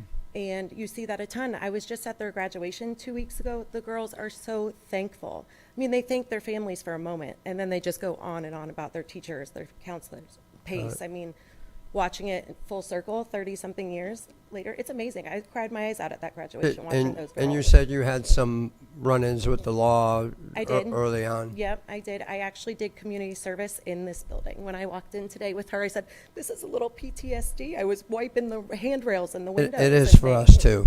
Yeah, I bet. But it just felt full circle watching these girls graduate and seeing how thankful they are, and just it's really amazing program. I couldn't say enough about it. There's one over near Tampa where I've been, and I followed and I donated. But now that I'm back in town, I'm really looking forward to working a lot with these guys. Thank you for your answer. That's all I have, Chairman. Thank you. Thank you. Just a couple more quick questions. You've answered most of them. Your legal structure, it's a 501c3, a nonprofit? Nonprofit organization. How I'm wondering how you normally fund. Have you had to fund other construction sites, and is going to the state and the county the first step or the last step? So it's a combination. We many of the times we receive an appropriation from the state because we have legislators that see the need in their community, and we will start that way. It gets us started with the program because they see the need. But we have different scenarios depending on what we're working with. So we start with legislation and then local as well as private donors that can give back to their community. So it's simultaneous, very similar to what we're doing now. Not only did we meet with you all, we've met with the state, we're meeting with donors. It's a constant uplift that we take on to make sure we're able to hit this goal. Thank you. When you went through the money that you've got from the state, that you've received from other sources, it didn't sound like there was much from private sector, from fundraisers. Yeah, so the difference that you see with the 2.2 and the 2.9, that's private, and then the remaining 800,000 will come from private and from grants. So it's about $1 million. Okay. All right. Thank you. I think everybody else is up. Okay. Let me get George first. County Manager George Rechtenwald. Yeah, I just wanted to add a little bit to what Ryan on that answer. You have another item for further down where we're reallocating ARPA monies because of various changes in projects. And And I just want to add the logic that we had in making the decision to use the ARPA money here as a proposal, in that the county received $2 million from a grant that the school board had received to put in broadband, and that displaced $2 million of ARPA money that we were going to have into that project. So we would have, as was pointed out by Mr. Kent, and if you were not to pass this, it would go to the landfill. But I just wanted to say it was coming really from another project where we were funded, again, by that school board grant. So that was our logic in using that $2 million to add to the CDGB to get to the 2.5. And Councilman Reinhardt, you had questions. Yes, thank you. And actually, that was one of my questions. Thank you, George, for answering that, because I know the money was allocated towards broadband. We had that savings. We can use that money towards this if that was so needed. And it really, because we're reallocating what we're going to talk about later, the landfill issue that was Mr. Kent's issue, which is a good question, by the way, we would have that taken care of. My question is, you talked about the $0.8 million still left over, and I know that you had made the comment about being in negotiations with the city of Ormond Beach. Is that tied in together by chance, or am I asking a question that shouldn't be asked? We're still in negotiations. That's a good answer. Yeah, we're hopeful. I'll say that. Okay, so that could address some of that, at least some of that, what you're saying. Okay. I'm putting them on. Of the individuals that, and I know the success rate, my wife and I actually contribute to PACE as well on a private note, but the success rate that you referred to, the individuals that are in the community, and Mr. Johansson, like myself, the return on investment, how many of those individuals stay within the community? I know that the president of Daytona State referred to the fact that, the scholarships and whatnot that are offered to these young ladies, how many stay in the community? Because I love to see that. I refer like what we just had at Emory-Riddle. We had the individuals walking across the platforms, taking their diplomas, and they stay in Volusia County and work. These are success stories. So absolutely. I don't know the exact data on that. We can look it up and get it back to you. I'm just curious. Yeah, but I would say because of our partnership with Daytona State College, That's it helpful. is a smooth transition for our girls, and allows them to save money to stay here and actually have an opportunity to go to school. As you heard from our alumni, she made her way right back to Volusia County. So the return on the investment is that they're giving back to their community in a way that they wouldn't have done before. And they get to come back to their original high school, which I thought was phenomenal. Okay, and is that common? Oh, that they very can go much back so. to the school Absolutely. that they had the issue Absolutely. with. We even have some PACE girls that work at PACE. Oh, that's So, awesome. yeah. And one last question: how many centers are in the state of Florida? I heard you say the number 19. We have 21 Oh, in 21. the state of Florida. And then we just launched out to South Carolina and Georgia with programs, which are our REACH programs, where we go into the schools and Okay. help our girls as well, which there have been opportunity once we're able to get this building launched. We'll be able to have some additional services that we can offer Volusia County by going into the schools and offering those same mental health services for girls that may not need the full day program as well. So it also opens that opportunity. Have you had similar situations in those other counties, those other areas where a building is needed, and you went the same avenue as far as this day is here? Every program. There is a huge need. Many of our programs have a waiting list. And then once we're able to get into a facility that helps our current girls, it gives us space to provide therapists that can also reach out to other communities and other schools that may not be able to come to PACE. So once we're at capacity, we can still serve other girls. Have other councils help those other areas? Yes, as well? Manatee is one in specific that we're working on currently. They've helped, and I don't want to say the number incorrectly. I can't remember the exact number, but Manatee is definitely Manatee does some helped. great programs. I can go on all Absolutely. day. We could talk about jails if you want. I Yeah. can tell you about the programs. No, just kidding. Thank you very I much. just would like to add that we talk about the 100 girls we serve every year, about 100 girls. But in the 30 years of this service of this organization, we continue to offer free counseling services to any PACE girl who needs that. So if a girl comes back 2 years later, 5 years later, and she needs to see a counselor, there is a counselor available to see her. at her point of need. So it's not just about the girls we are immediately serving, it's about the girls we serve through the lifetime of our existence in this community. We have a motto: once a PACE girl, always a PACE girl. And I'm sorry, I said one final question. I do have one more. So this amount of money, this is not something that you're coming back for and asking over and over again. This is merely to get this building constructed, to assist with getting the building constructed. Absolutely. Okay. So we have an operating budget that handles the I knew the day-to-day. answer to that. I just want to make sure. Thank you. Thank you. And if I may, just 3 points as your staff member, and the research that I've done is, excuse me. So typically their capital stack, when we talk about affordable housing, the different, stacks of capital, their capital stack is essentially state appropriation, sometimes a federal appropriation, local support, and about over $1 million for fundraising and private fundraising they've done in the last couple buildings.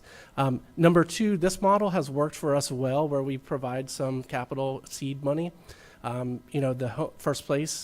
First Step Shelter, Hope Place Library, Joyce Cusack Resource Center, where we provide some seed money to get the project built, but they are responsible for operations from that point forward. That has worked well for us because we don't have year-over-year dollars. And the last point has slipped my mind, but just as your staff member, I want you to know that I've done some legwork behind the scenes to kind of understand what the ask was and where we were situated in terms of the asks of other communities. The last point was I did look up, it costs about $20,000 per girl to go through their program, a little less each year. It costs $55,000 a year to taxpayers to house someone in the juvenile justice system. For questions, Councilman Dempsey. Yes. So, first of all, I've been involved in the criminal justice system for 34 years, both as a prosecutor and defense attorney. I've heard nothing but wonderful things about your program. I mean, really, you do an outstanding job. My question, though, is more fiscal. You guys have you ever sought out a public charter to be a charter school? We have not. Our CEO could probably speak more to that, but just briefly, there are some regulations within a charter school that don't allow us to do some of the services that we know is true, significant to gender responsive, with our girls specifically, who respond very different when it comes to mental health or low academic scores. But we have not sought out to be charter.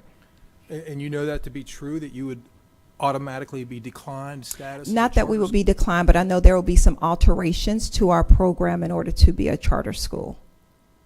Okay. And I believe, is the one school that you have in Pensacola, is that a charter school? Or It's not. But it's a public school. It is. So all of our schools are subcontracted with the school district. Yes. Mm-hmm.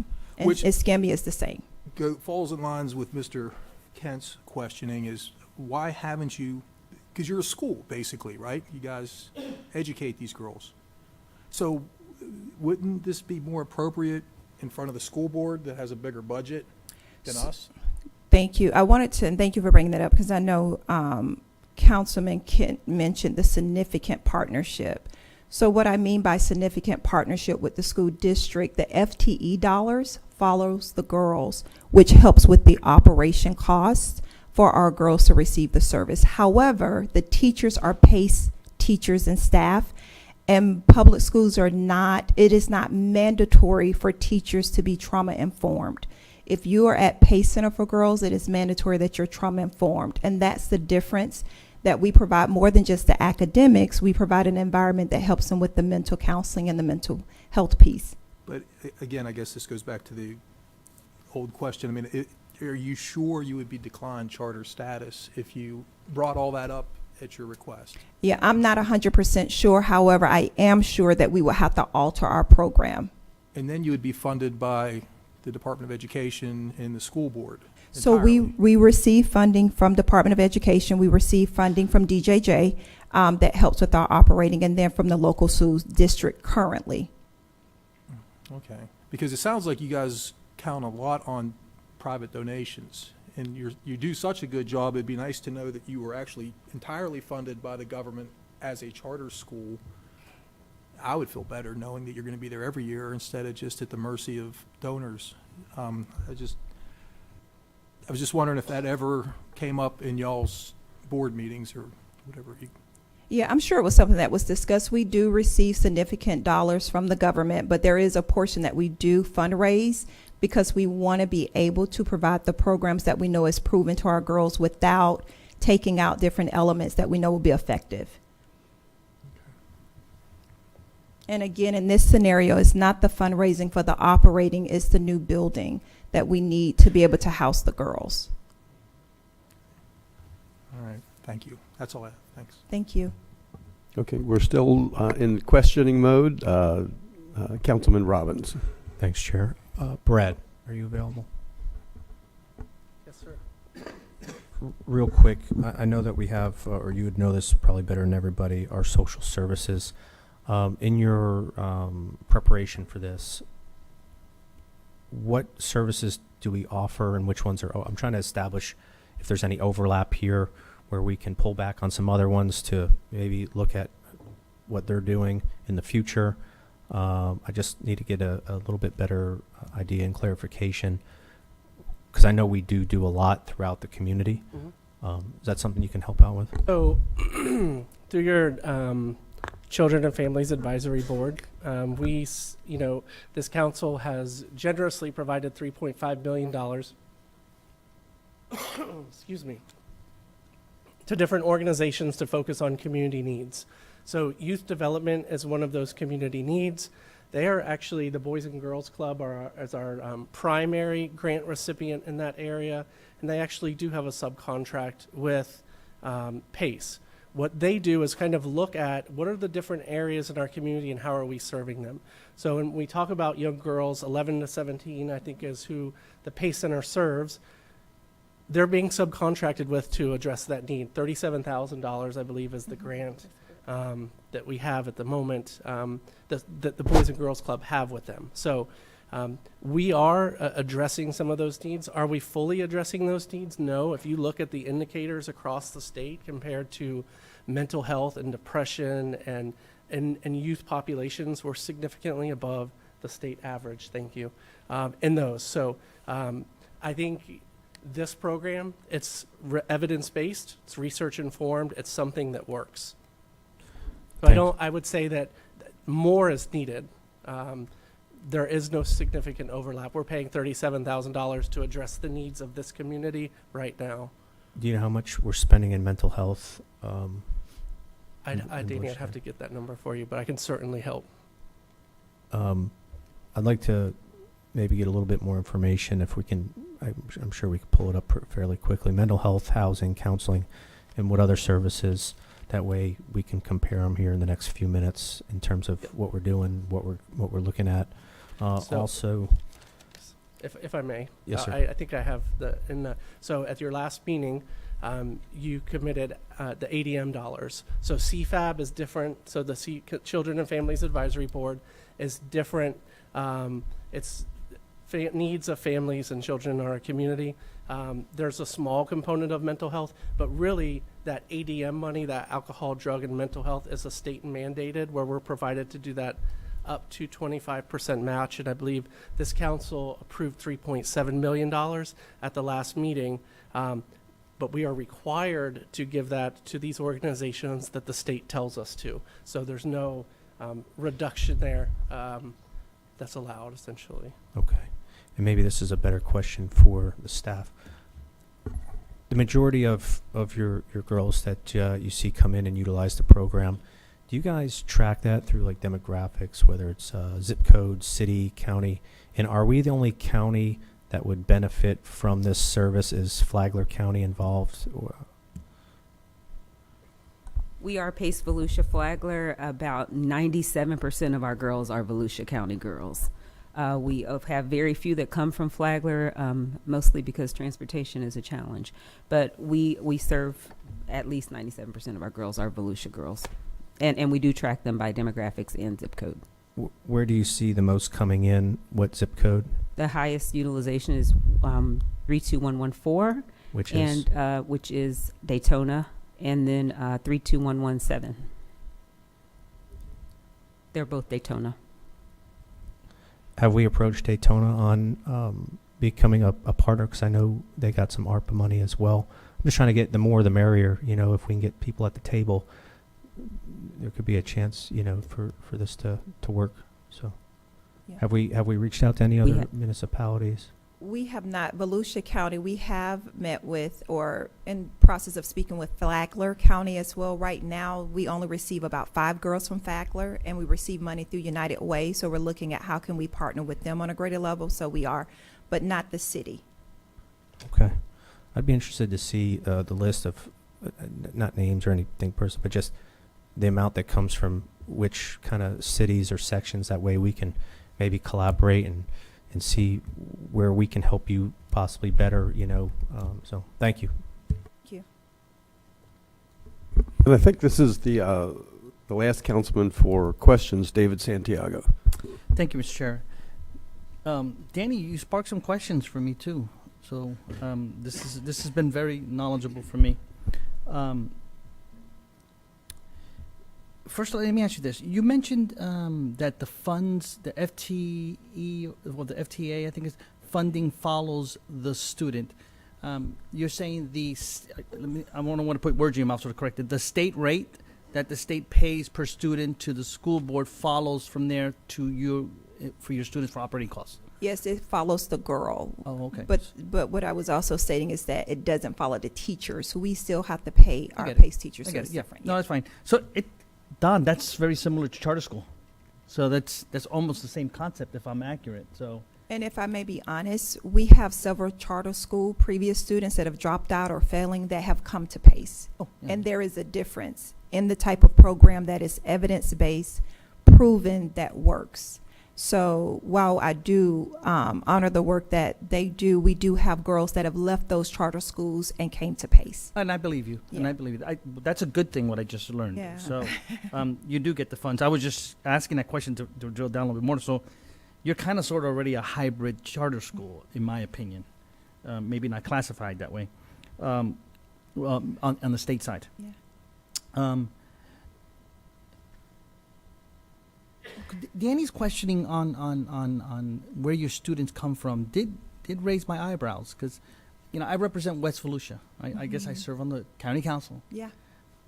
Don represents West Volusia also, and I'm going to guess the troubled girls do not only come from the east side. What efforts do you have in plan or future that could help me say that some of the students that live on the west side may be able to utilize your service? How are you going to increase that? Yeah. We currently work, any girl or family who approaches us, we do our best to support. Usually transportation is the issue. We provide even now bus tickets for girls who live farther away places, Deltona, I can't think of the other, DeLand. We've provided bus transportation or bus tickets for funding for bus tickets for those girls. So that challenge I think exists for every PACE center, and we're always working with funding sources like the United Way or other folks who help us just provide transportation.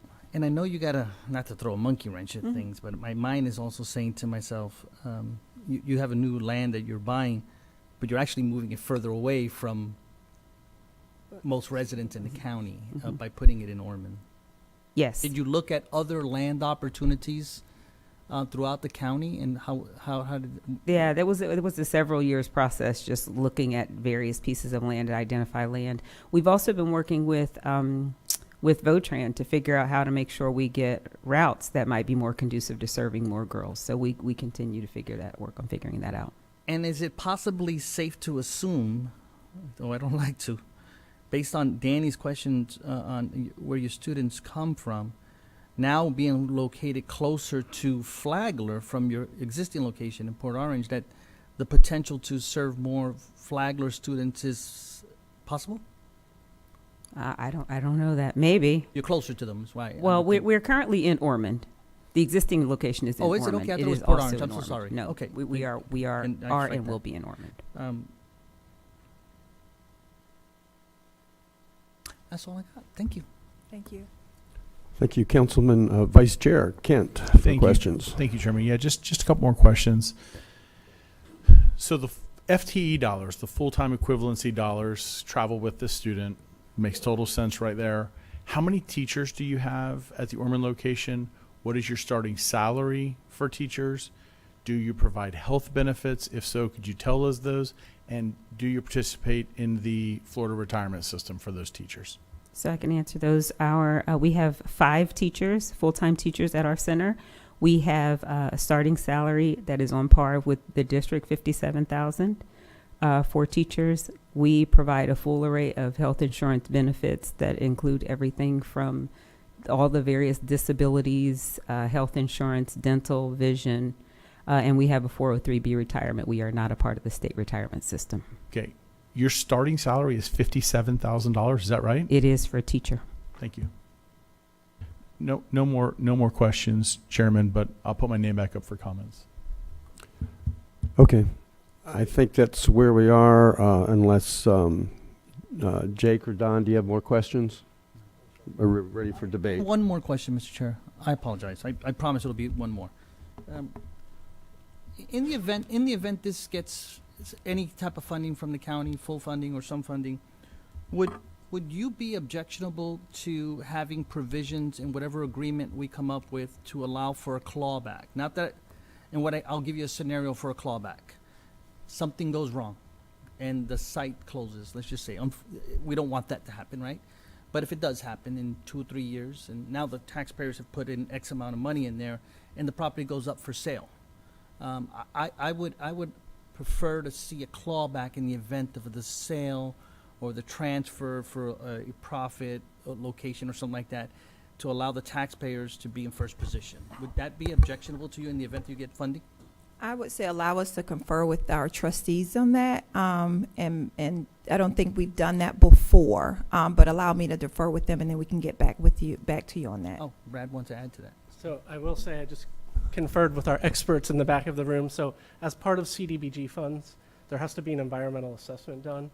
So we're comfortable investing, taxpayer dollars. So if that came back negatively, we would have to drop back and punt, find a different site. Okay, but then the scenario that I gave was a little bit different, but I appreciate that too. So the site has to be suitable is what you're saying. So yeah, if you could just take that food for thought. It just popped in my head. Okay. Hopefully it never gets to that, but I'm... That's what I was going to say. Hopefully we never get that. I think there's a huge need here for that. Thank you, Mr. Chair. Thank you.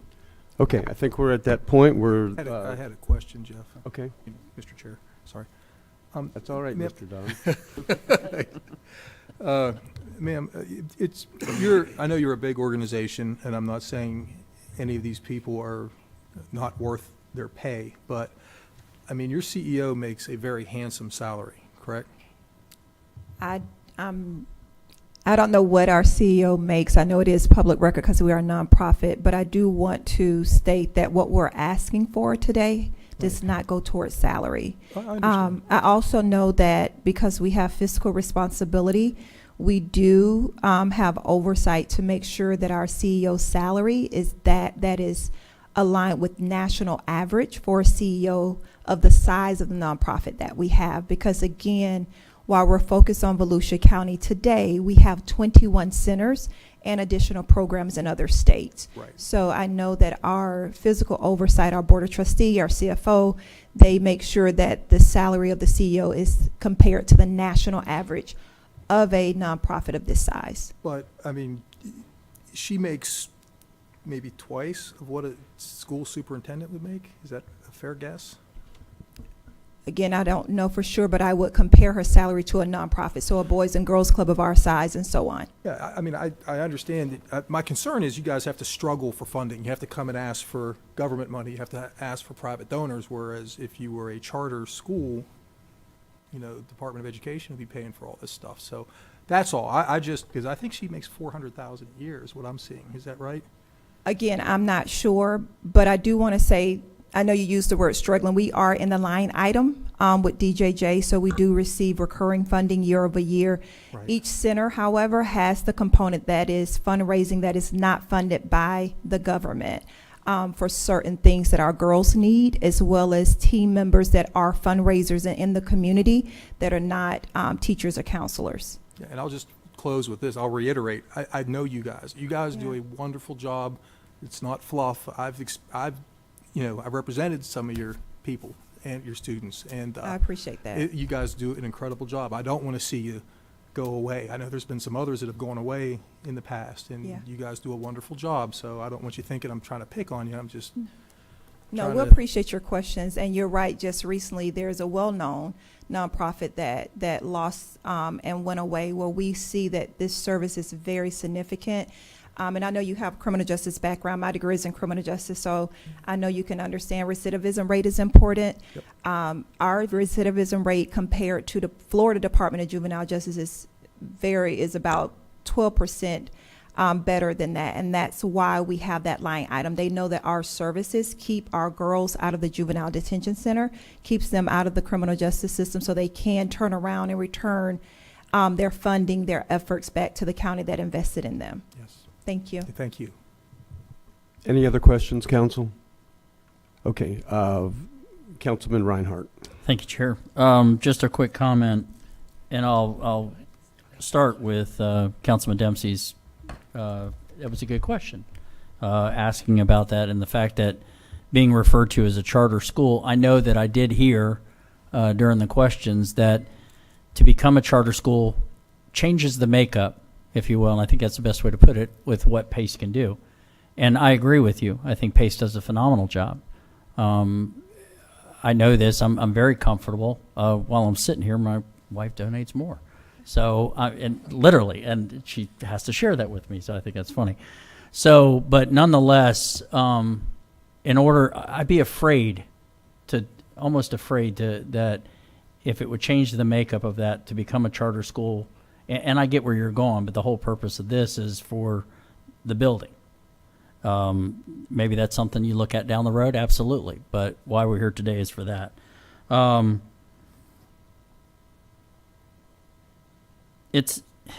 think that's basically all I wanted to say that I haven't said already. I'm not one that likes to repeat things too much. So you do a phenomenal job. Maybe that's something that they look at in the future for the charter. I get it. But I don't want to see, you made a comment just a minute ago with respect to how other 501s have fallen and torn apart as a result of changing the makeup of their, once government gets involved, once school boards get involved, things of that nature. So that would concern me. But I certainly understand and respect with what Mr. Dempsey was saying, because maybe that would help you. I don't know. That's a conversation you need to have with your group. But anyways, I'll leave it at that, and I'd be interested to hear what my colleagues have to say. Thank you. Thank you. Vice Chair Kent. Thank you, Chairman. And Council, I want to thank you. We're talking about this because I asked for it to be on the agenda. You all agreed. Here we are. We're having it. Full disclosure, I was approached by my dear friend Miriam Giabi in the audience, and I taught Miriam's daughter 5th grade probably 23 years ago, 22, 23 years ago. And, you are a wonderful person. So when you called me and talked to me about this, I said I will absolutely ask to have this on the agenda. I hope my council members agree with me, and they did, and we're here today. So Miriam, thank you. To PACE, just so you know, by the way, great job.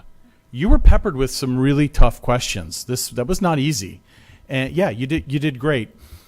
Just a little background, just so you know. I served on the Ormond Commission for a long time. I approved PACE having the location that you're in right now, which was the former Rigby School, which, by the way, Council, was an all African-American school in Ormond Beach. And we gave PACE that location to use for $1 a year. And then I believe helped on top of that with facility issues, and anytime we could, Ormond Beach was doing that. So I'm proud of my support and help, and I'm proud of Ormond Beach's support. To your current student and your former student, it was way more impactful you bringing them here than showing us a video. That was great. Brilliant move. Thank you for doing that. And thank you both for sharing your story. There's no doubt in my mind that PACE Center for Girls is actually a wildly successful program. I think you all do incredible work, and I would venture to say there are small miracles that happen inside your building every day. Every day. And that's a really impactful thing for me. So a couple of things, Council. where I have some discomfort. All right. So first of all, we're being asked to pay more than the state paid. The state's budget is astronomical compared to Volusia County's budget. We're being asked to pay more than the state of Florida ended up paying. You know, there's some story behind how that happened, but I'm not crazy about that, okay? I want you all to be aware of that. You hear ARPA funds or federal funds, but guess what? They're still taxpayer dollars. I always need a good answer from my constituents. These are rented seats. We're here for a short time, and I better have a good answer when people ask me good questions. And I don't have a good answer on why Volusia County is going to pay more than the state of Florida for the building. I'm not okay with that. I understand what you're saying about your CEO. None of this money will go for that. But Mr. Dempsey, I'm glad you brought it up, because when you start talking about a $400,000 salary, people will ask me questions about that, as they should ask me questions about that. So that piece is out there as well. I'm glad you mentioned that the money from the full-time equivalency follows the students. I just learned you all receive support from DJJ and also the local district. I could see actually why the school district would maybe back off a little bit and say, hey, the full-time equivalence money follows the student. It goes with them. The money goes to PACE. But now I'm just going to say, at the end of the day, this is a school. Yes, we helped spend one-time money on a homeless shelter. I didn't know any, schools that were doing homeless shelter, so I can understand why the school district wouldn't put in on that.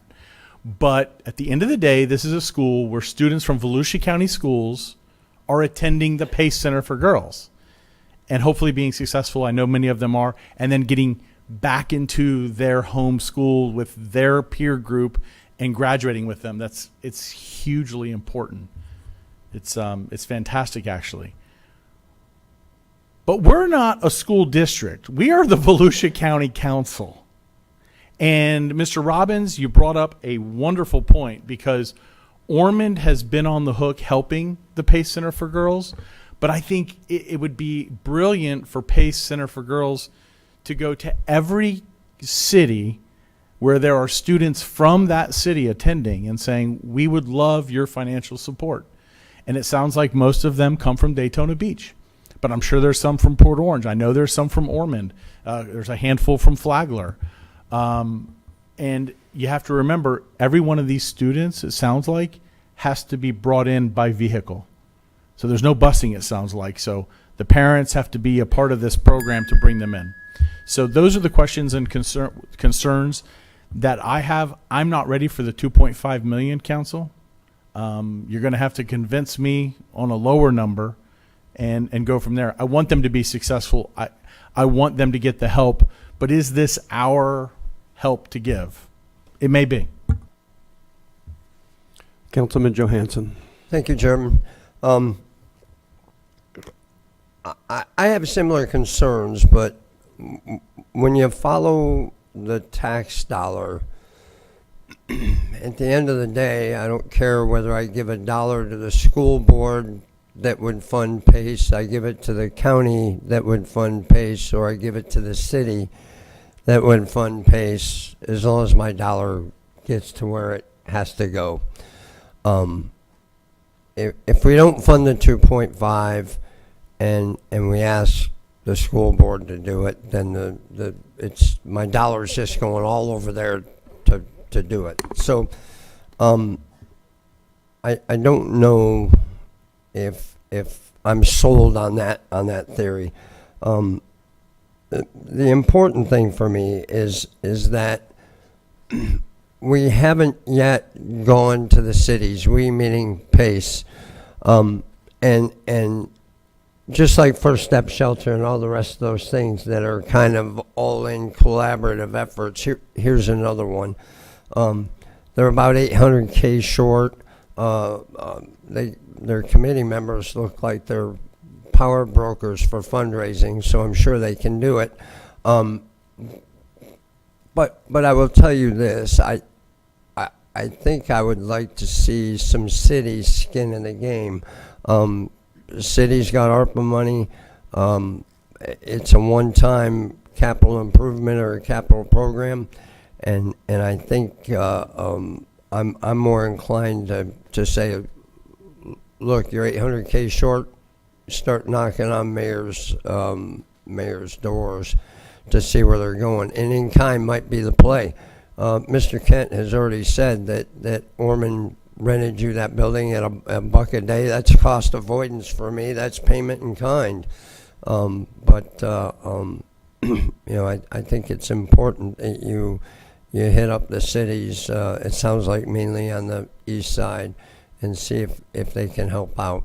And I'll wait for the rest of the comments from my council members, my fellow council members, before I make a decision. But thank you, Chairman. That's all I have. Thank you. Troy, you're asking questions about where the funding comes from, who funds it. Those are really good questions. Several people have brought up the fact that this is a school, it should be a charter school, and yet, but that's not going to be our decision. They have to make that decision. And frankly, I understand your hesitation to become a charter school, because you will lose some of your autonomy, and you won't be able to make some decisions that you make now that make you a successful program. So I'm not going to make that decision for you, and I understand that your internal conflict as you assess that possibility. What we are being asked to do here, and this is my dilemma, council. I am not comfortable today with the $2.5 million either, but I'm also not comfortable with just taking that to other governments, whether it be the cities or this is, in the final analysis, this is charitable giving. This is a nonprofit that depends on people making their own decisions, sometimes very personal, private, of who do I donate to? And is this a worthwhile project? I'm not going to repeat what everybody up here said. This is a worthwhile project as far as I'm concerned. You have a tremendous track record. But you're asking us to make a decision for every other taxpayer in Volusia County. Should we donate your hard-earned tax money to this? And for me, we don't have that right or responsibility to donate money for every other taxpayer in Volusia County, as worthwhile as this project is. In many cases, we would be taking money from families that have just as much need, maybe more internal conflict, and they need money in their own homes for their children. And we're taking their tax money and donating it somewhere else without their permission. And that's just a really hard decision.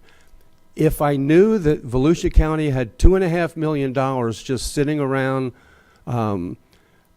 first I would say then we're taking too much money from taxpayers. But second, I would say I know that's not true. I know how hard staff has worked. We're in budget season right now to make every dollar accountable.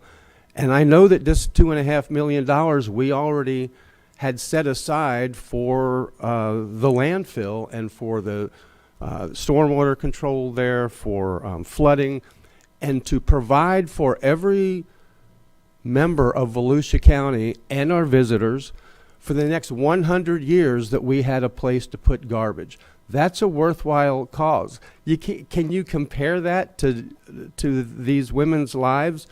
No, but it is that's a core government responsibility that we're supposed to take care of.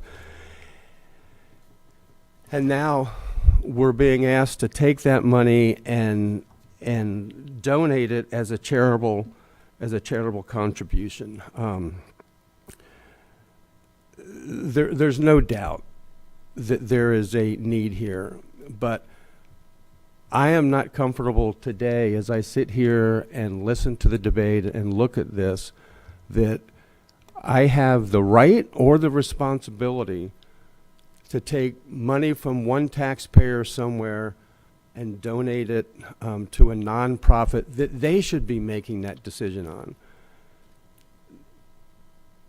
we also can't decide for Pace to become a charter school. What we could do is help them raise money in the private sector, because that's what a nonprofit is supposed to do. They raise money, and I see the minimal amount coming from private donations, and what I see happening all the time in government is that we become the first stop. Instead of going out and getting private money, it's the county and the cities and the state where we're being asked to take taxpayer money. I just don't think that's fair in an economy. We're going to hear in just a minute, or in several minutes, about our budget that comes up today, and we're going to hear that we're a low tax county, and I'm going to tell you that most people that get the tax bill in November are not going to look at it and say, wow, we're a low tax county. They're going to say, how in the world do I pay for this? Thank you. Matt Reinhardt. Thank you, Chair. Mr. Robbins had asked a question about other cities, and I do like that idea. I know that Daytona has already designated pretty much all their ARPA funds right now, so that's the ARPA part is off the table. And they do a lot of good things with it. They have done a lot of great things, and so I commend the city of Daytona for that. And I do respect what you're saying, Chair. I guess my concern would have been if it was more towards operational or salaries of things of that nature. This is a structure that I've seen the other building. I've also seen the gymnasium that you were displaced into. Neither one of those are safe. And I love public safety, and I stand firm on that. And I think that these young ladies and the return of investment with these young ladies and providing them a safe structure, or at least assisting in helping them keep them safe, this building does that. Where you go in the future with respect to operational costs and things of that nature, that's where you have to have the conversation, like I said, about the charter, if that's a road you want to travel, and the fact that you speak to those other cities, because you just said 32114 and 117. I mean, these are Daytona. This is a lot of these young ladies come from that area. So those are definitely conversations you want to have. I'm still comfortable with the fact that, but I do want to hear more. Thank you. Councilman Dempsey. Yeah, I kind of share the concerns with a lot of my colleagues here about the 2.5 million. It does bother me as well that this is a school, however you fashion a very good school, but yet the school board is basically stepping away from the table. They're not really participating significantly. I mean, our 2.5 million versus our 300,000 of basically in kind. You know, I don't know if that's really appropriate, because it really should be coming out of the Department of Education budget or the school board's budget, but I don't think it should be coming out of the county council's budget. The other thing that really concerns me is this landfill issue with the motocross, which the southern site, which I didn't pick, Hunden Group picked it, not me. But after that was selected by the Hunden Group as the potential site, I became well aware of all the flooding issues down there. I mean, it's not just normal flooding. I was shown videos and pictures of significant flooding that continues to go on down there on the southern end of the landfill property. I mean, as recent as in the past year. So I don't know what progress is being made to fix their problem. I'd like to see it get fixed. And the last thing I want to do is take money from them to fix their flooding issues and kick it over to this, albeit it's a great facility. This is something that the Department of Education or school board, in my opinion, should be kicking in, and we shouldn't be sacrificing designated kind of stormwater money for this. So I'm having the same problems. So thank you, guys. Vice Chair Kent. Thank you, Chairman. And Council, a lot of what you say, these are healthy conversations. This is a good thing. This is one of the things I love about local government. And one thing I've noticed about working with you six gentlemen for the past 17, 18 months is, and I will use no names of other elected officials I've worked with, but there are some that I worked with that whenever someone came and asked for money, it was almost like they vomited the money to them as soon as they asked for it. Like, whatever you want, here you go, you got it. But you all are fiscal conservatives, and we've not done that. We have not just said, here you go. And Mr. Dempsey, you bring up some really valid points about participation levels between the school district and Volusia County. But Chairman, you brought something up that Council, I'm gonna share with you. I really had not thought of, and I'm disappointed in myself for not thinking about that. But you're right. This is giving money to a nonprofit, and these are taxpayer dollars. And I didn't think about it that way until after hearing your comments and hearing Mr. Reinhardt say, my wife and I give privately. Because, and I'm just going to say, the committee members here, I know all of them, and they are all wonderful people. The only one I really don't know is Kelly. I apologize, I don't know you that well, but everybody else on here, I mean, Bill Navarra and I went to high school together. So really great people who are here for a common purpose. But I had people that refused to support me that had supported me in the past because the city of Ormond Beach was asked to give money for the Mary McLeod Bethune statue that's in Daytona Beach. And the city all gave around $20,000. And I said, tonight, Troy and Heather Kent, I'm going to speak for my wife, and I shouldn't do that, but I'm going to. Tonight, I will go home and write a personal check, which I did. But I don't think it was my job to give away the taxpayers of Ormond Beach money for a nonprofit that if they wanted to give to, they could, like Mr. Reinhardt does. So I hadn't thought about that until you just said that, Chairman. And I thought about Mr. Reinhardt, writing a check for the Pace Center to help them, and I applaud those efforts as well. But it's just something else to think about. There has to be more participation. I'd like to see it from the school district. I'd like to see it from the cities. I'm not saying no completely. I want Pace Center to hear me loud and clear on that. I started out just bragging about the support I always gave you from the city of Ormond Beach, and the support I will give you up here as a county councilman. But 2.5 is too rich for my blood. Mr. Dempsey, I think your point might be one of the most valid, which is the flooding issues where we're going to be taking this money away from. Remember I said I have to have good answers for my constituents. I don't have a good answer for them on that. So I'll need to hear from staff between now and the next time we talk about this. Because if no one else does, I will make a motion for a continuance to bring this back so that, if the council decides to give something to Pace Center for Girls, then we are able to participate and do that.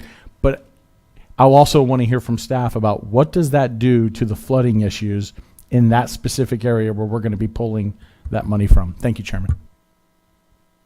Councilman Santiago. Thank you, Mr. Chairman. A lot of good conversations, good points made, I think, on both sides. I think it's, at the end of the day, I think we all agree that the organization is a worthy organization to have in our county, and they do some great work. And they, I think when Brad gave us some analysis as to, in some cases, the cost of other institutional government type of services versus being at Pace saves the taxpayers money. So that certainly was very helpful to me to show that there is a public good or cause that has a return on, I'll use the word investment. So I think everybody's there, right? I think many people are stuck on the number and how big and where we're at. So I don't think we're at a no. However, I will counter a little bit on the nonprofits, because look at our budget. We have a bunch of money in there for nonprofits. So we shouldn't hold them to any other standard. If we're going to give money to other nonprofits, I wouldn't want to use that argument against them, because we give a couple other $1 million to other nonprofits. So Good point. yeah. Good point. Yeah. Now, the question lies as to whether the council feels comfortable on the dollar amount. It seems like we're not there. I think Troy's suggestion of possibly postponing this, I do not want to put this up for a vote because I don't think it's going to go well. But I think we should postpone this and let everybody go sharpen their pencils and come up with a little bit more strategic plan. I think the appetite for most of the council can be in. So I think that's the best course of action. With that, Mr. Chair, I'll just make the motion and let my other colleagues talk. I move that we temporarily postpone this item, time uncertain, until it's ready to come back from staff with more information. Chairman, I'd be happy to second that if I could just ask a quick clarifying question to the maker of the motion. Mr. Rechtenwald, how much time do you think you need? Because I don't want... I think that, let me add this, Troy. I think the time is determinant mainly on them getting with staff and see what they provide to staff, because I think they got to sharpen their pencils. I think these powerhouses that we have on this list maybe have to look at what they can do outside to appease us. Good point. Second. Okay, let me make sure I've had your motion right. We're going to table this. Well, the motion is to table it at no time certain for the staff to bring it back with more information and I think they got the financials. message, yeah. And we have a motion and a second, and we still have discussion on the table. But that's the motion on the floor at this point. And then we have several members of the public that want to speak. Mr. Chairman, we've been discussing. We've each had 2 turns at the 2 bites at the apple. Not for here. debate, we have not. We've had. That's what we've been doing. Okay.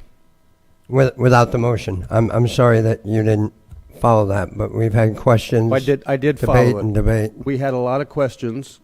A lot of debate and a lot of debate. We've had several debate. I hear the bell going off. This is an important issue. I didn't say it wasn't. I'm just saying don't have another 20 minutes each of debate when we've already been there. Okay, I think the council heard that what you want. County Manager George Rechtenwald. Yeah, there was the question about the landfill and what it would do for flooding in that particular area. The answer is nothing. The stormwater monies that we're talking about is specifically for the new cells that are going in. So that it's a expensive system because it is for all the new cells, which will provide 100-year life. But that is required to capture the stormwater that comes off the hill that we'll be creating and capturing in that system. It doesn't do anything about the flooding that occurred down on Halifax and that area. Matter of fact, that all became because of the backup of that tributary that goes down into Spruce Creek. And as again, which we've said many times, you had a 6 to 9 foot storm surge with 20 inches of rain. And so that's why it floods. It floods whenever that backs up. And but what's happening out on the landfill is intended to capture the stormwater and treat the stormwater that will be related to that cell. So that's what it's for. Yeah, I think that was clear. Councilman Johansson.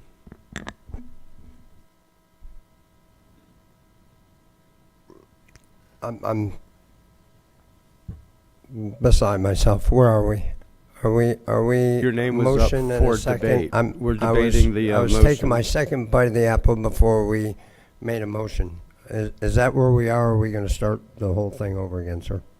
No, I don't think you wanted to. So your name. I don't want to. You're the chairman. Your name was on the list, so no. If you don't want to talk, you don't have to. No, I would Councilman Robbins. I would love to, sir. I just want to make sure that we're not going to start it again. I'll save my comments for later.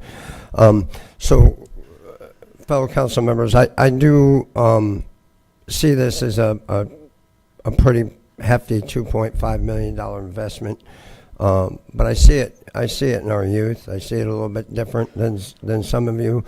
A one-time investment with a cost avoidance for crime, drugs, mental illness, and future social services, all of which we currently fund with taxpayers' hard-earned cash.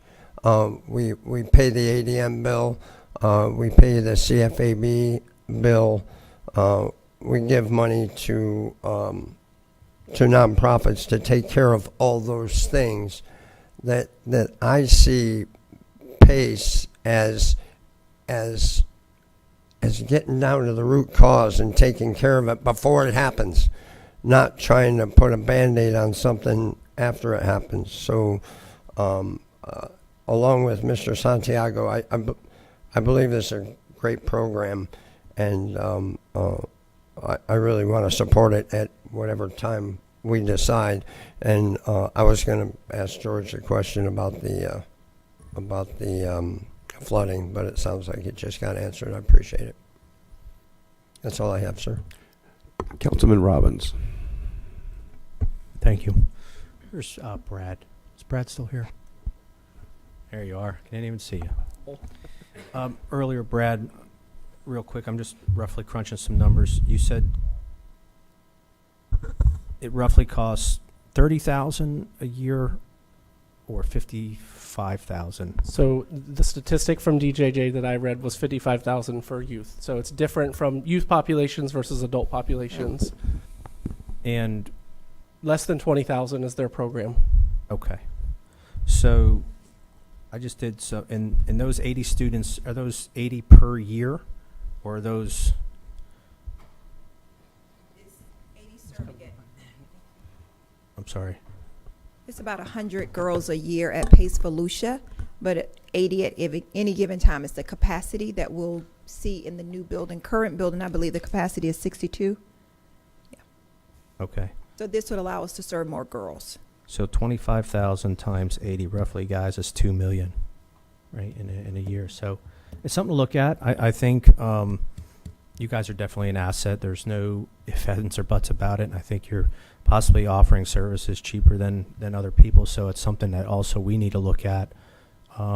This brought awareness to that, obviously, on how we're allocating and where we're directing funding for some of these services when you guys could be doing it for cheaper. So I think this is going to give us an opportunity to get some more partners here. And I think some good things are going to come out of it. So thank you. Thank you for everything that you do. County Manager George Rechtenwald. Yeah, I just want to ask Carissa, is there any public participation in this? Because I want to make sure we weren't missing that. Thank you. No, that's what I just said. We would do that next, and nobody else, no other council member wanted to speak. The first one was John Nicholson.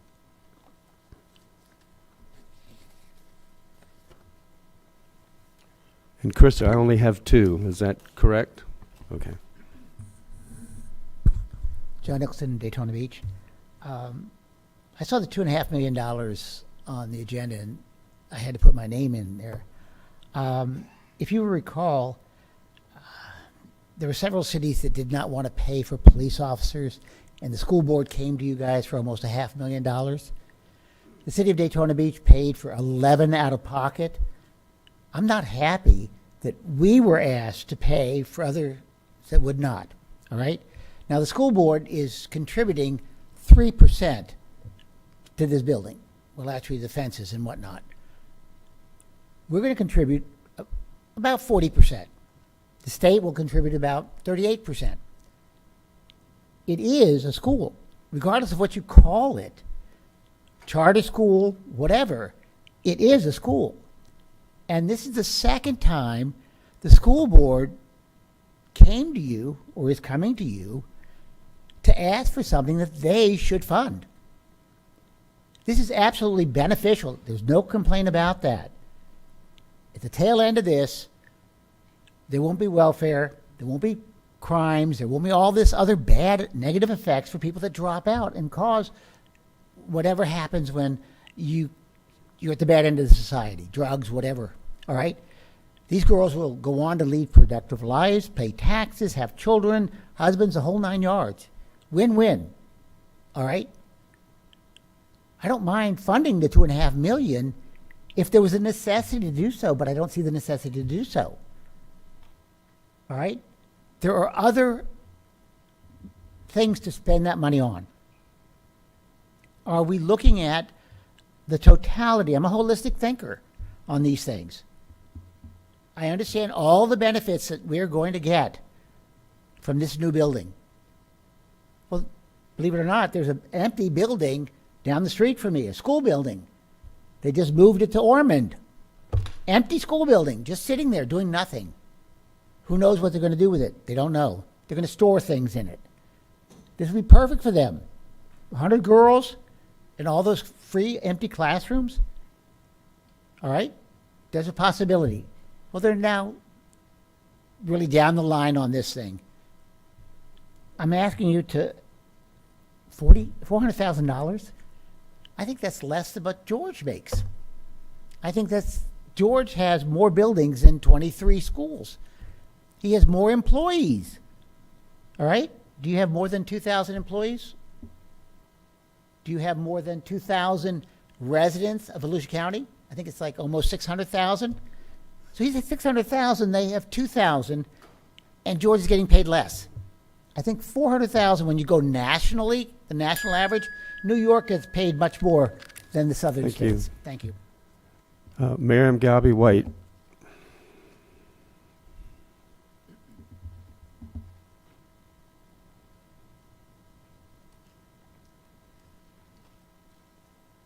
Good evening. It's Miriam Giabi White, a citizen of Volusia County for 45 years.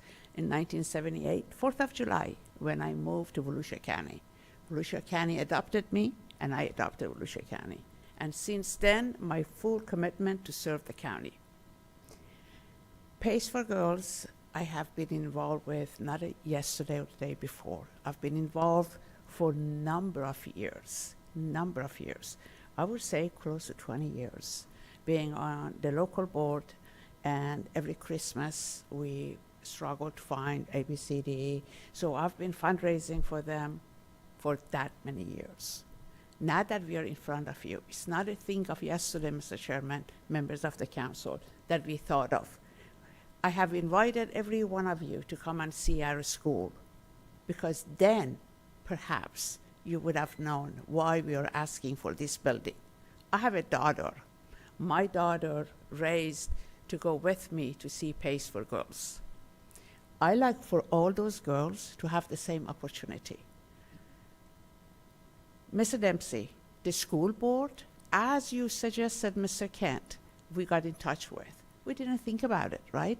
So we got in touch with them, and they are more than willing to help us. That's their first offer. But to push us out, just to say, come back. The price of construction, since when I started working on this, I could have bought one of those buildings. You think we didn't look at those buildings? They're more expensive because we are guided by statewide. Barbara just told me, don't make them mad. But I want to tell you one thing to Mr. Kent. When we got $340 million to build the interchange for city of Ormond Beach, you think other people in the state of Florida didn't mind that? You think that out of blue, we decide to come and get to $2.5 million to build this school. It's been months of working with this phenomenal staff, Brad. Like, I'm so impressed. Do you know how many data we provided to be eligible for this? We will come back and then come here because I won't give up. But the way you're looking at it is just wrong. And you all have to live with your conscience, because you know what? Our roof might fall. That if you go to that building that is over 100 years old, you have to look for the safety of yourself walking. And these girls, they live there. If you go there, surprise them. These girls, their teacher, have a candle, have something to make, have music, so they can motivate them. But these girls, still they come because they like the education. Thank you. Question? Thank you. No. Okay. If I may, I want to reemphasize one point that George made, because I do work with the school board finance department, and I feel like they would want some acknowledgement that the broadband project that former council approved in February of 22 was originally allocated a $5 million allocation from this council based off of the expected need from analysis of how much each address would cost. It was only after that contract was entered into by the council, by the county, that the school board then later came and gave the $2 million to us as a grant to help pay for that contract. So staff's recommendation for ARPA funding follows based off of the logic that the school board came in after the fact and gave us that $2 million. That's a project that they can spend their capital funding on. They are subject to restrictions. I cannot speak to exactly what those restrictions are, but their ability to spend on capital is somewhat limited by state statute to public schools. So they would have to speak to that, the school board themselves, but the $2 million recommendation from staff, if this were funded, was based off of the fact that the school board came in after the fact. So in a way, there is some school board participation from the $2 million. I just wanted to clear that up. Okay, thank you. Carissa, the motion on the table is to postpone this for a time uncertain, but as quickly as possible to come back with more information. Would you please call the roll? Mr. Santiago, Yes. Mr. Dempsey, Mr. Johansson, Yes. Mr. Kent, Yes. Mr. Reinhardt, Yes. Mr. Robbins, Yes. Mr. Brower. Yes, the motion passes unanimously. Thank you. And with that, it's 6:29. Why don't we take a break until 7 p.m.?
Welcome to the Volusia County Council meeting. The meeting will begin in 10 minutes.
Welcome to the Volusia County Council meeting.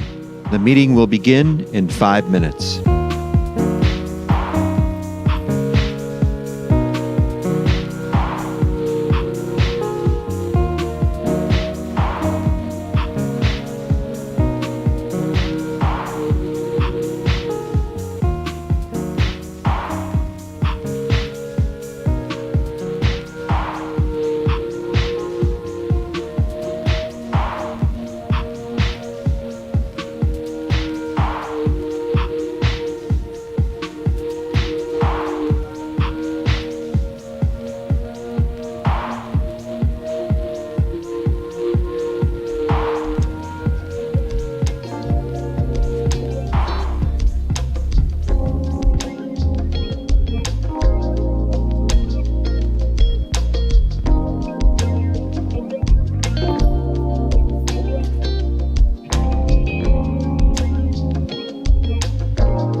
Welcome to the Volusia County Council meeting.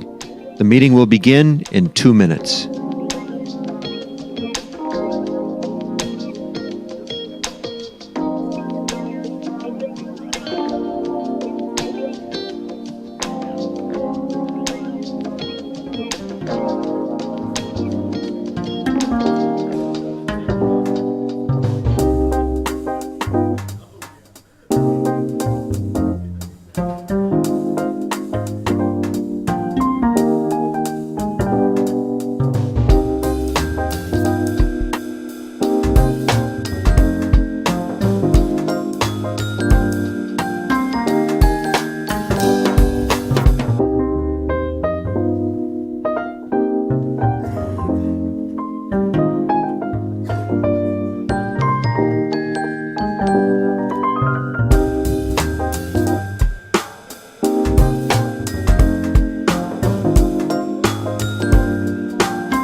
I saw that. Yeah. Yeah. Okay, it's 7 o'clock. We will resume the meeting with item 4. And to save a little time and cut right to it, we'll go to Clay Irvin. Good evening, Clay Irvin, Director of Growth and Resource Management. Staff has been in contact with the property owner, Ms. Lavina. We've also been able to help her navigate through the application process for the Transform 386. So her application is in process and should be there should be a decision on her eligibility and what can be done with it shortly.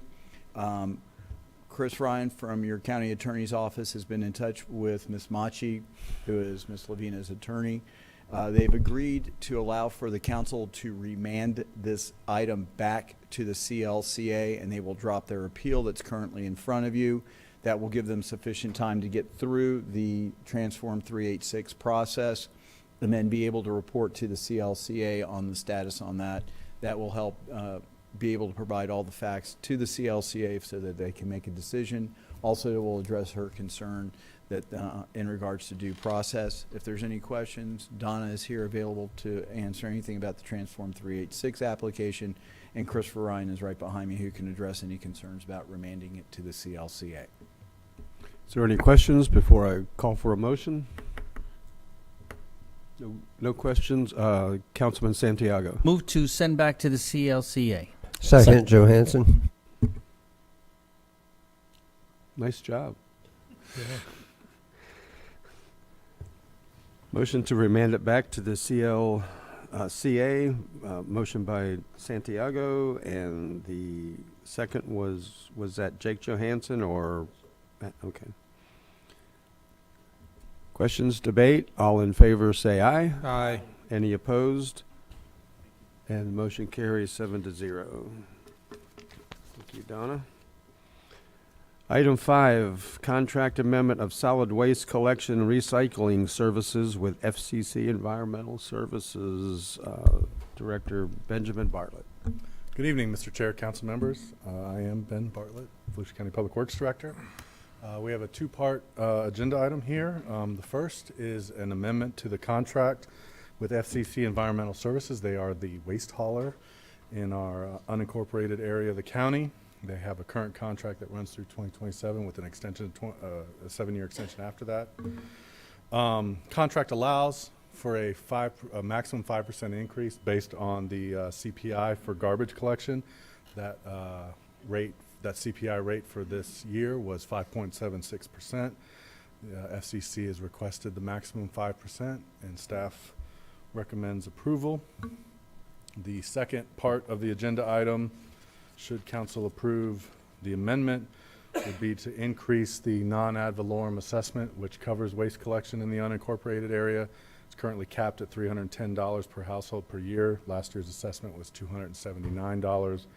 The recommended rate moving forward would be $288 per house per year, which is a $9 increase per year, 3.2%. Happy to answer any questions that you have. So you're proposing a 75-cent a month increase for me and my neighbors? Sure. All right. Vice Chair Kent. Thank you, Chairman. Mr. Bartlett, does that increase make sure that it covers the 5% that Yes, sir. staff is Yes, sir. giving the green light to go with? Okay. Does it cover it and then some? There is it's actually less. It's a percentage-wise, it's a 3.2% increase versus the 5% in the contract. So it's actually less than that. But Right. I'm just saying in that fund, by us increasing this amount to our residents, is it going to make sure that we have a healthy amount of money in that Yes, fund sir. if needed? Yes, sir. Okay. Thank you. Any other questions for Mr. Bartlett? Is there a motion? Move to approve, Johansson. Motion to approve by Councilman Johansson, second by Councilman Reinhardt. Any comments? Debate? All in favor say aye. Aye. Any opposed? Motion carries 7-0. Thank you. Thank you. Item 6, Volusia Forever purchase of 2,508 acres.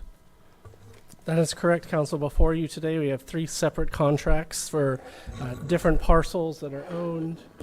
You can go ahead and play. So we just have some drone footage for you. We have 3 contracts before you, negotiated by your team and the state in tandem to purchase these 3 parcels. And so there's owned by the same family, but with different configurations. And that's why we're presenting them as 3 contracts, because they're kind of different configurations and LLCs that own them. As the chairman said, this is 2,500 acres. Just as an aside, this is the very first family that I reached out to that I came into my role. I know you were big on us engaging our large landowners, and it took us 3 years to get there. It's indicative of some of these conservation purchases, but your team was persistent. The appraised value of these 3 parcels from our appraisers, 2 certified state appraisers, and 1 reviewer for each of these. The appraised value of this 2,500 acres is $4.8 million, 4.839, and our team negotiated a deal at 4.758. So came in under that the average of those appraisals. The good news is this has some really big water quality benefits for the Indian River Lagoon. What this does is create about a 5,000 acre corridor north of the lagoon that is the drainage basin that goes into the lagoon. So it protects this in perpetuity. Our partners at the Water Management District own the 2,500 acres just south of this, which is the Turnbull Hammock Conservation Area.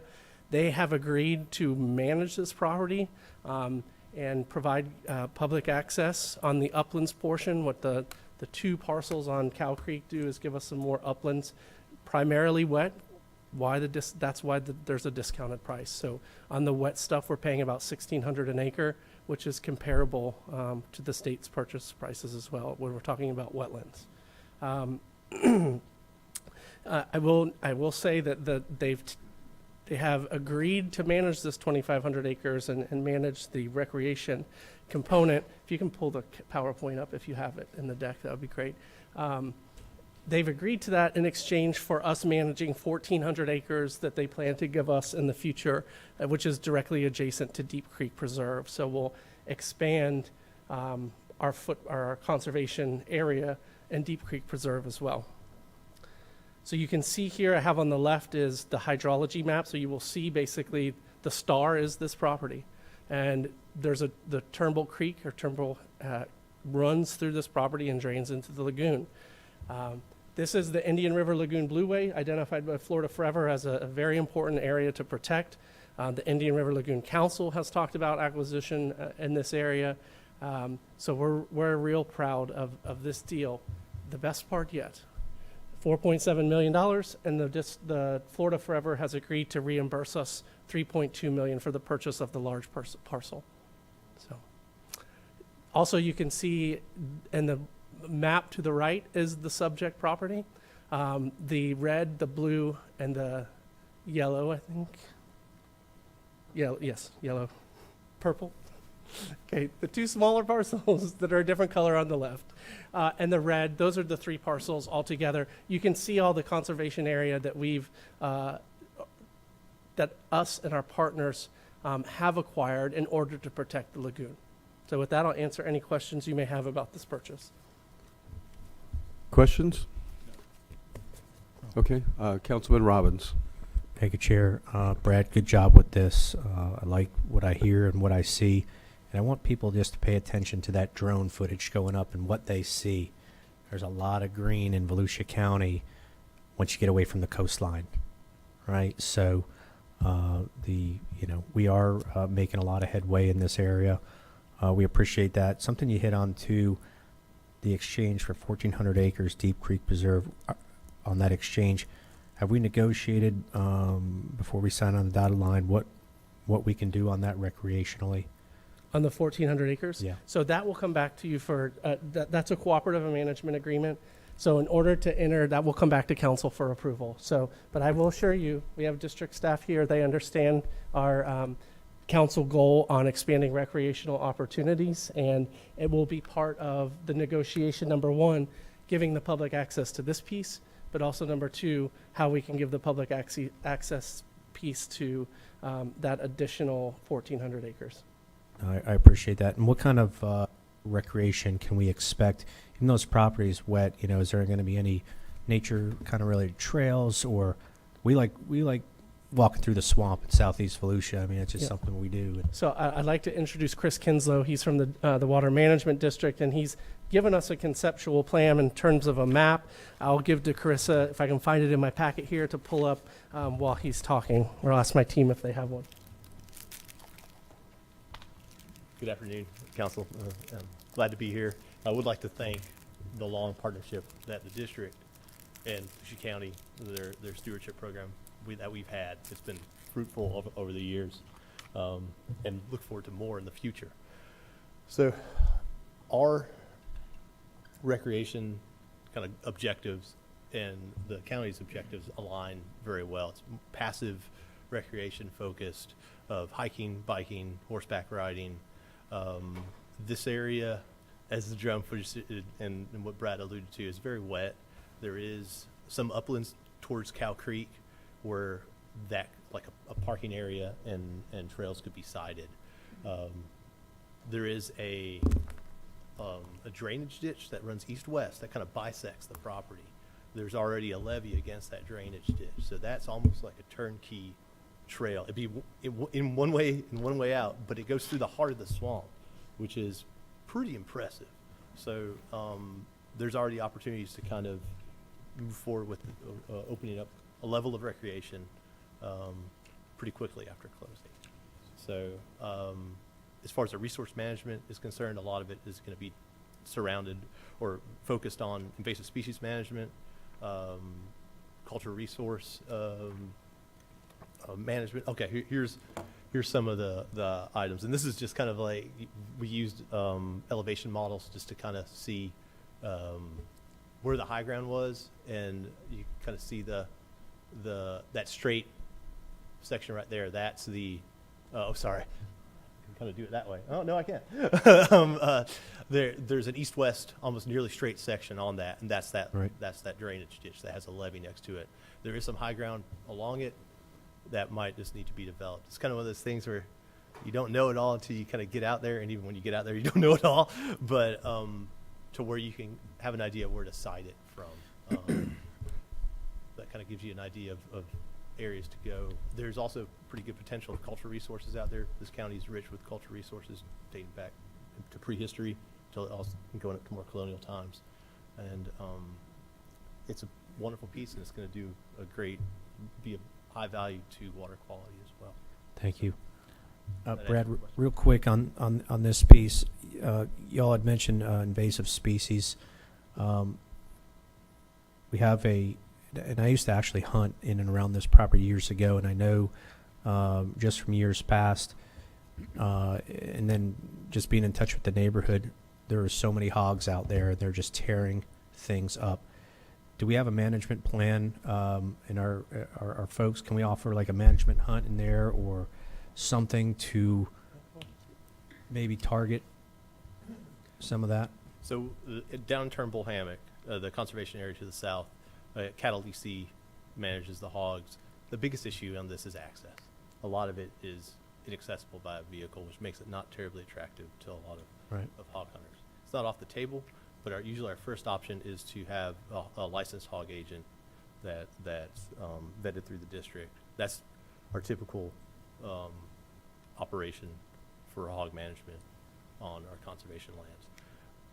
That's not to say that there could be potential in the future with coordination with FWC. That's right. For management, for wildlife management areas, we defer to FWC to make recommendations to us. We do have special opportunity hunts in other places, not special opportunity hunts, but hog hunts in other places that the district manages. But those generally have better access that make it a little bit more attractive to get in there. But The only reason it is an issue. Yeah. And which usually dealt with the hog agents. But the levees and stuff like that, I go down to the Seminole Forest, and it's right along the river there, and you stay on the high ground. That's where they're going to be.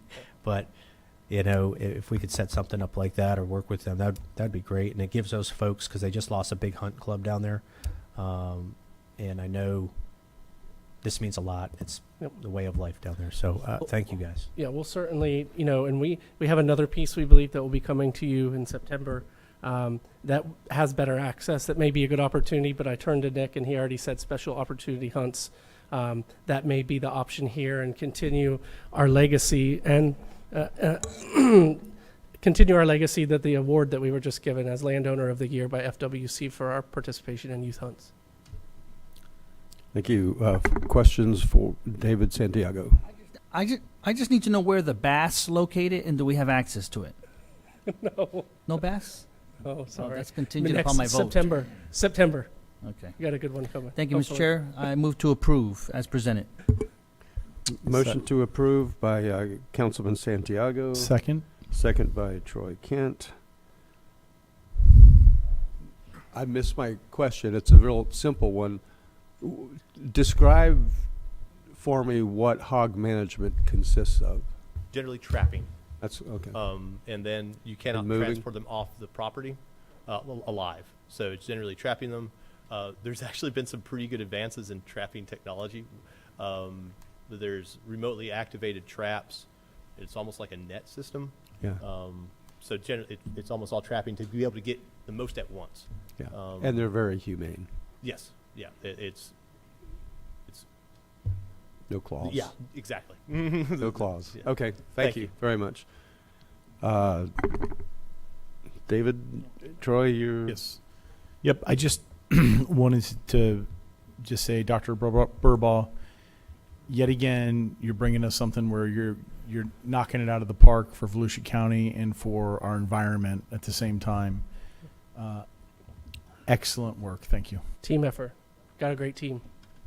You do, but you're the guy standing up here, and you're the leader of that team. And, I give George that credit for putting you in that position, but you're in front of us, so thank you.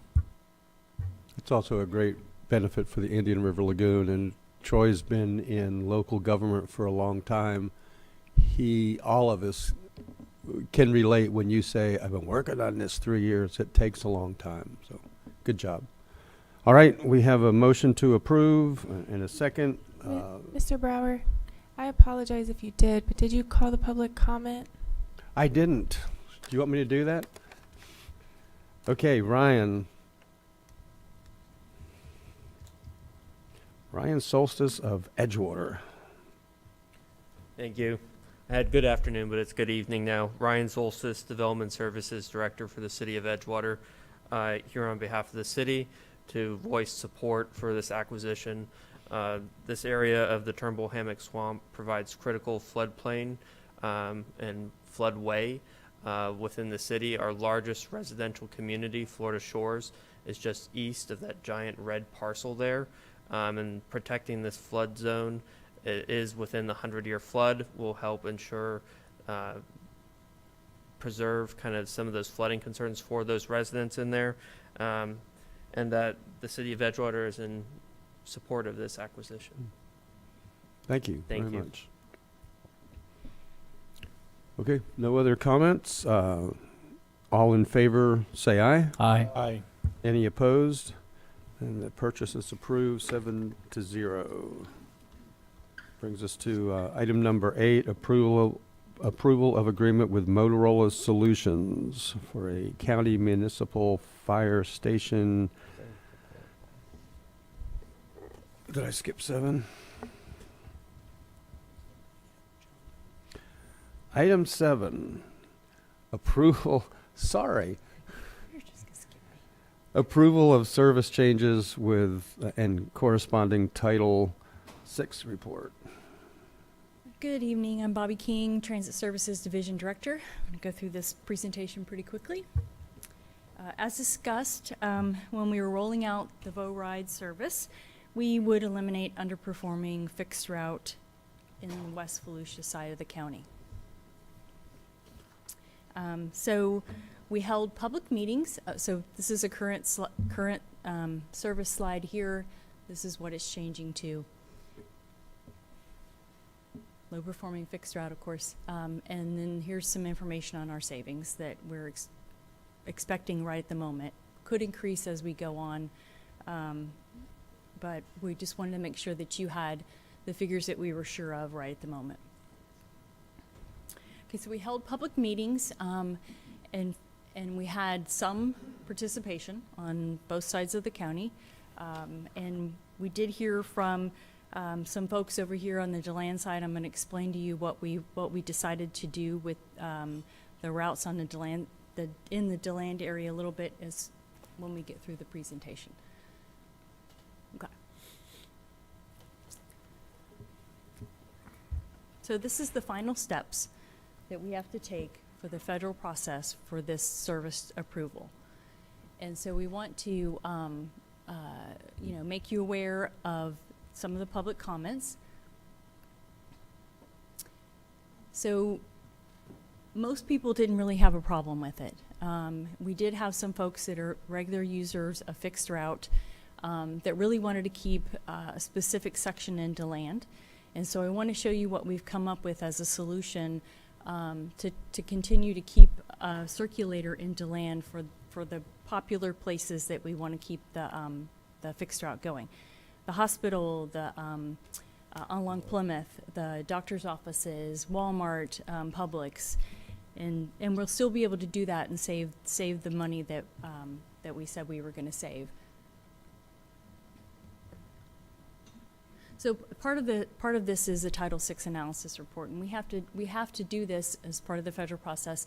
There's no finding of disproportionate burdens of any kind, so that's important. Of course, once you approve today's changes, they will go into effect on June 30th. So I want to show you one other slide, and this is the circulator that I was talking about. We'd had a lot of comments in the last couple of days with some residents here in DeLand that were very adamant that they wanted to continue to have a fixed route on the green line area, and we've been able to find a way to make that happen and continue to keep the savings that we said we would keep. So we wanted to make that point to you before we finish this presentation, that we did find a way to make this happen without any additional cost. So that's it. Thank you. Questions? David Santiago. Move to approve as presented. Second, Troy Kent. We have a motion to approve as presented by Councilman Santiago and a second by Vice Chair Kent. Any other questions? comment? Comment, please. Vice Chair Kent. Thank you, Chairman. You took the homework assignment. You did exactly what we asked. You were still providing a great service, and you're saving money. Thank you for that. My question, I do have one question. It's to the council member that it's his district. I just want to make sure you're good with this, because that means a big deal to me. These are your constituents. Are you okay with this? Oh, yeah. Ms. King, actually, I think I know the reason for this circulator, and it's awesome that they were able to do what they were intending to do, but yet still service the needs of. Councilmember Dempsey, if you're good with it, I'm good. then I'll I'm leave good it with there. it. Perfect. Yes. How come he never says that to me? You know, because the one we did in Deltona, you were doing a backflip for. I knew you were good with it. I couldn't read Don's face. It's a bromance. Okay, no other questions, no other comments. All in favor of the new plan as presented, say aye. Aye. Any opposed? Plan is accepted. Good job. 7-0. Now we'll do item 8, approval of agreement with Motorola Solutions. And we've Mr. Brower, while they're coming down, for item 2, I believe it was Mr. Robbins was out of the room, and I just wanted to clarify his vote on item 2, the consent agenda.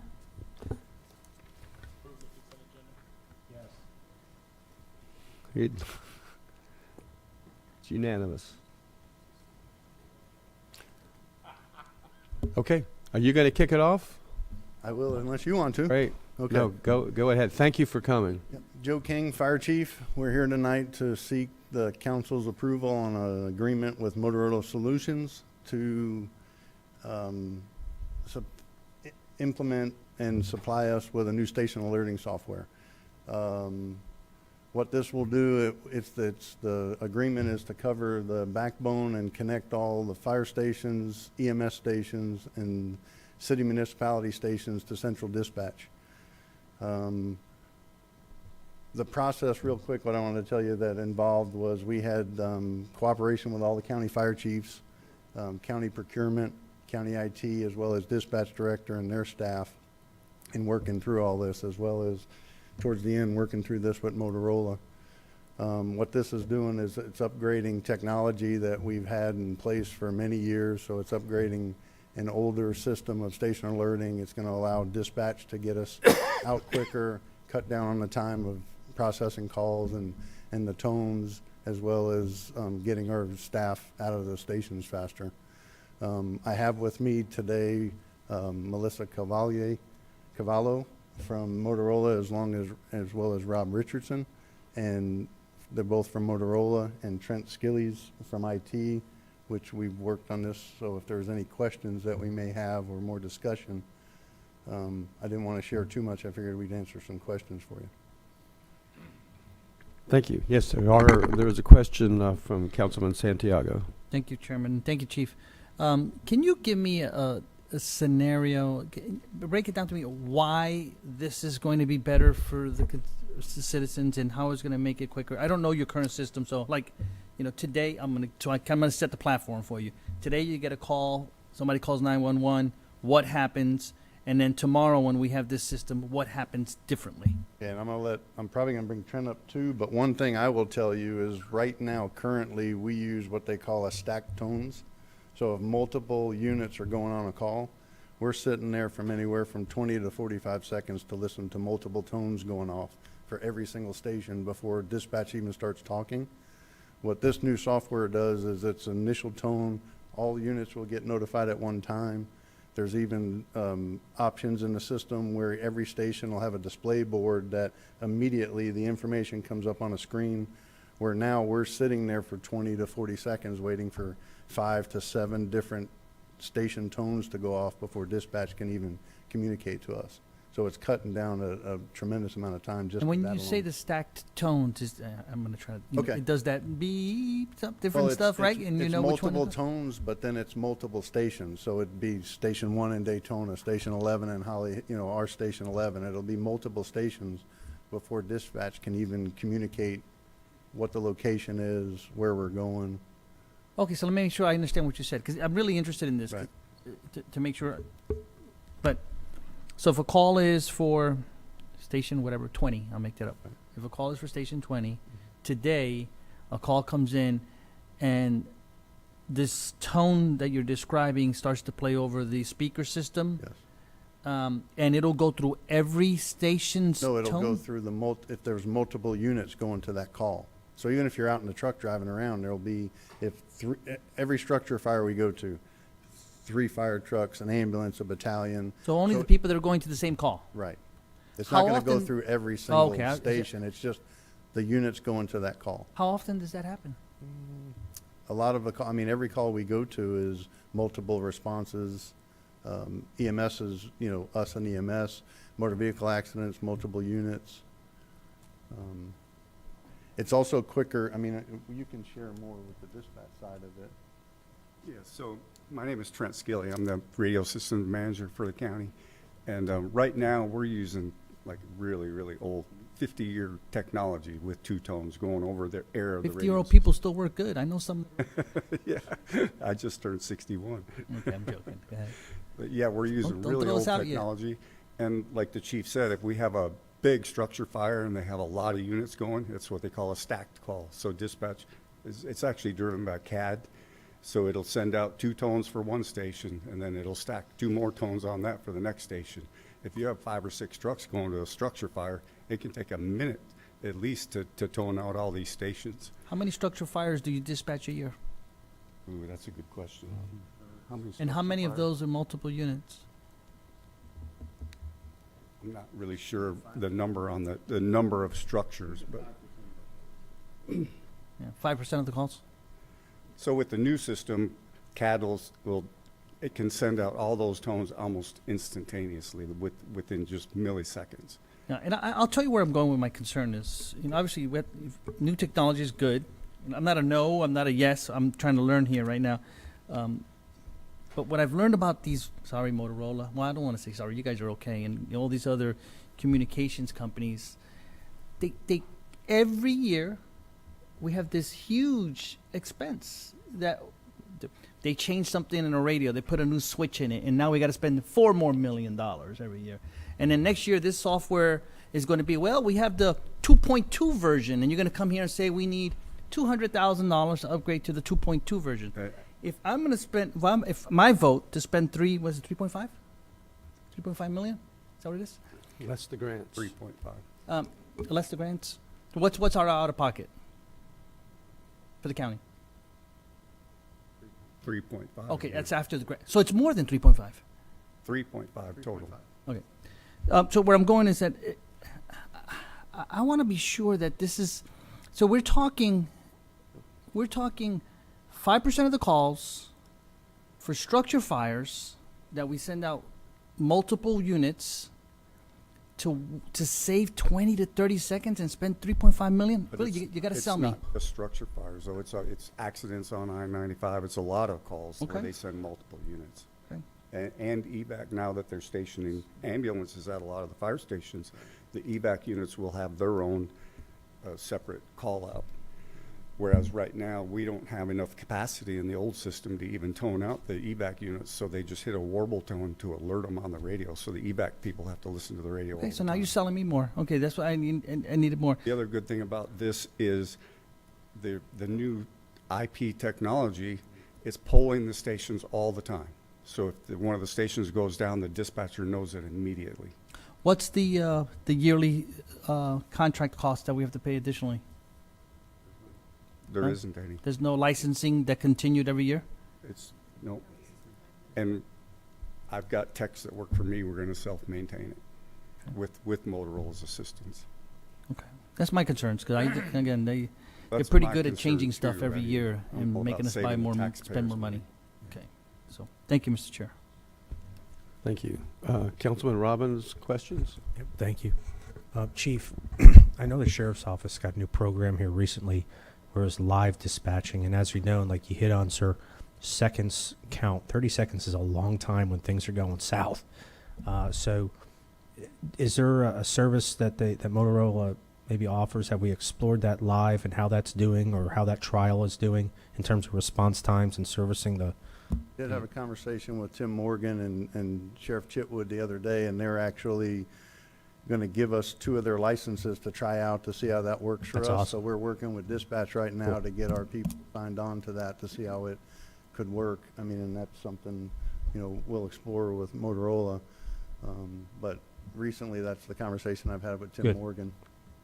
That's all. And another part to your question, it also speeds up dispatch because in Motorola technology, they have a talk-to-text, a type-to-text. So as the dispatcher's putting the system in and they dispatch the call, they're not even talking on the radio. It's automatically sending out the call. So the dispatcher's, you know, still on the call with the call taker, taking information while the system's already sending the call out. So it's not having to put the person on hold. So there's a lot more involved to that. It was just, I didn't mean to get in one direction of. No, that's helpful for me. Thank you.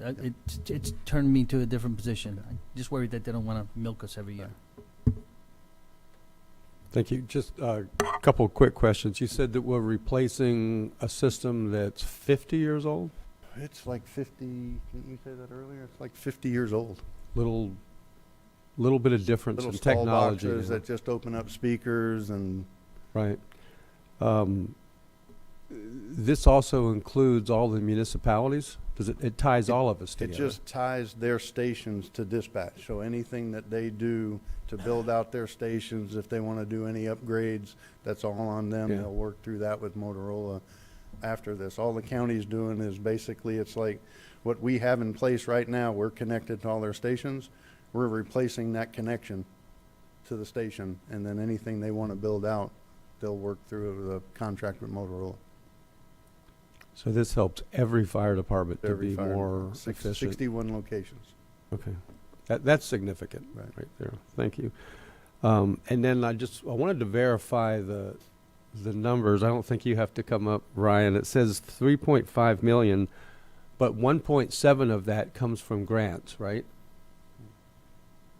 No. I'm just reading it from the,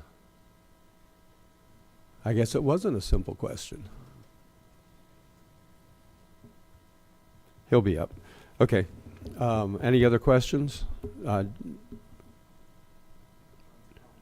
Yours is a comment. Jake, you have a question? Yeah, quick question. Chief, does this, the name escapes me and I don't know why, but does this increase the county's ability to lower people's insurance? Our ISO rating? ISO, thank Yes. you. So putting this in place, I mean, it will cut down on our turnout times and, Right. and stuff. Yeah, so it As I'd imagine. And right now, to further kind of dig into Mr. Santiago's question, in your opinion, how much do you think this is, can you quantify how much it's going to decrease our response time? Average, Well, 2 to 3 minutes? none of our response times total. I mean, what we're looking Right. at is turnout times. Yeah. Dispatch is trying to turn out all our calls in less than 90 seconds.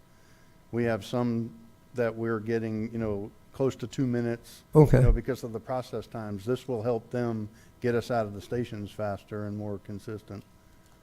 But once the tones go off and our wheels move, that's all on us. It's traffic. It's just helping Right. dispatch get us out of the stations, get our apparatus moving faster. The quicker they can get the information and know where they're going, the quicker they can roll the wheels. Got it. And Chairman already asked, 50 years, long time. Yeah. All right, thanks.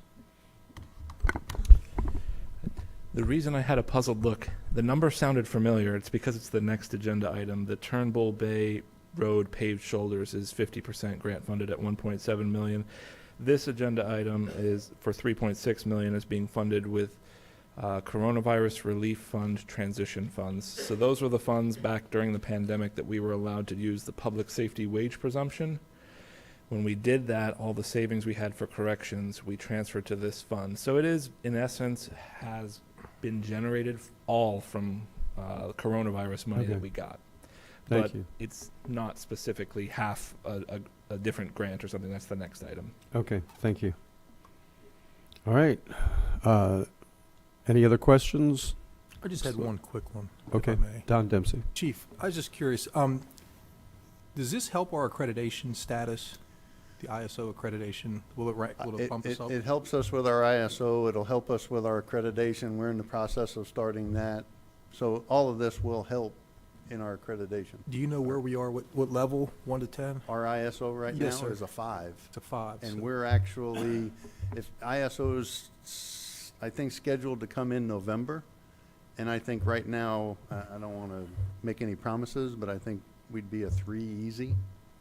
Which is With pretty. what that- we've put very in place, yeah, since the last chief and transition into us, just with training and everything that we've done.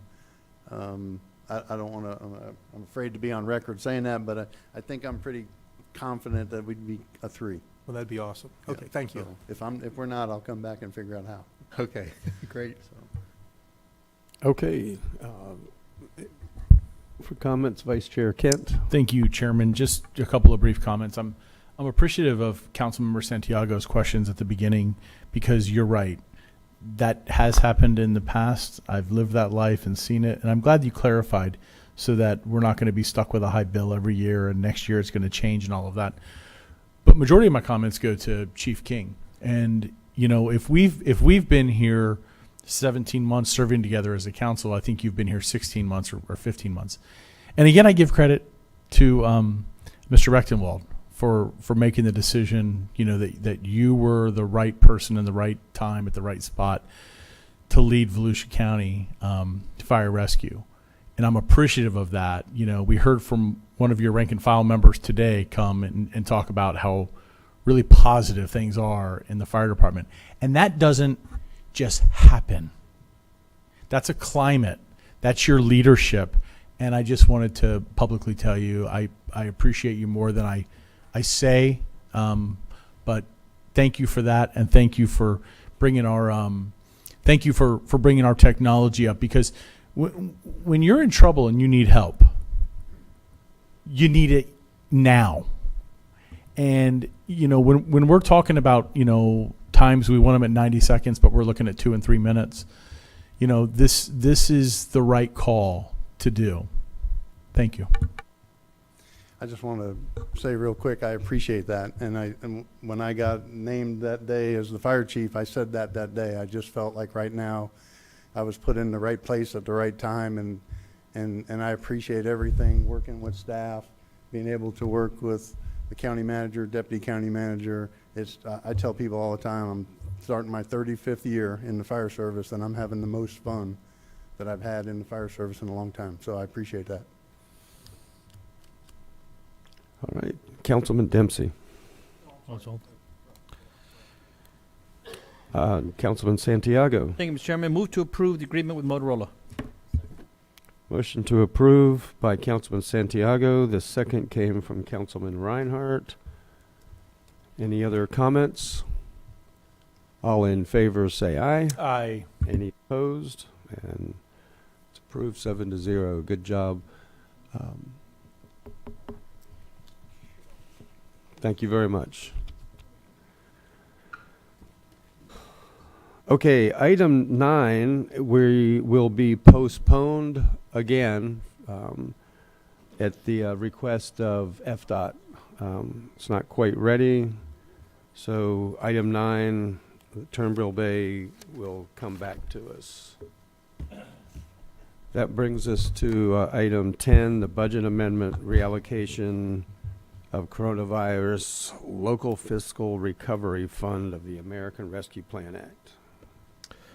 Good evening, Council. Ryan Osowski, Chief Financial Officer. The item, I have a recommendation that I will make here in a minute, but the item presented 2 different options based off of what was going to occur earlier today. Given that the pay school was tabled for a future meeting, our recommendation would be to enact the budget resolution with a modification. The first budget amendment that was attached, which would be on page 10-6 and 10-7.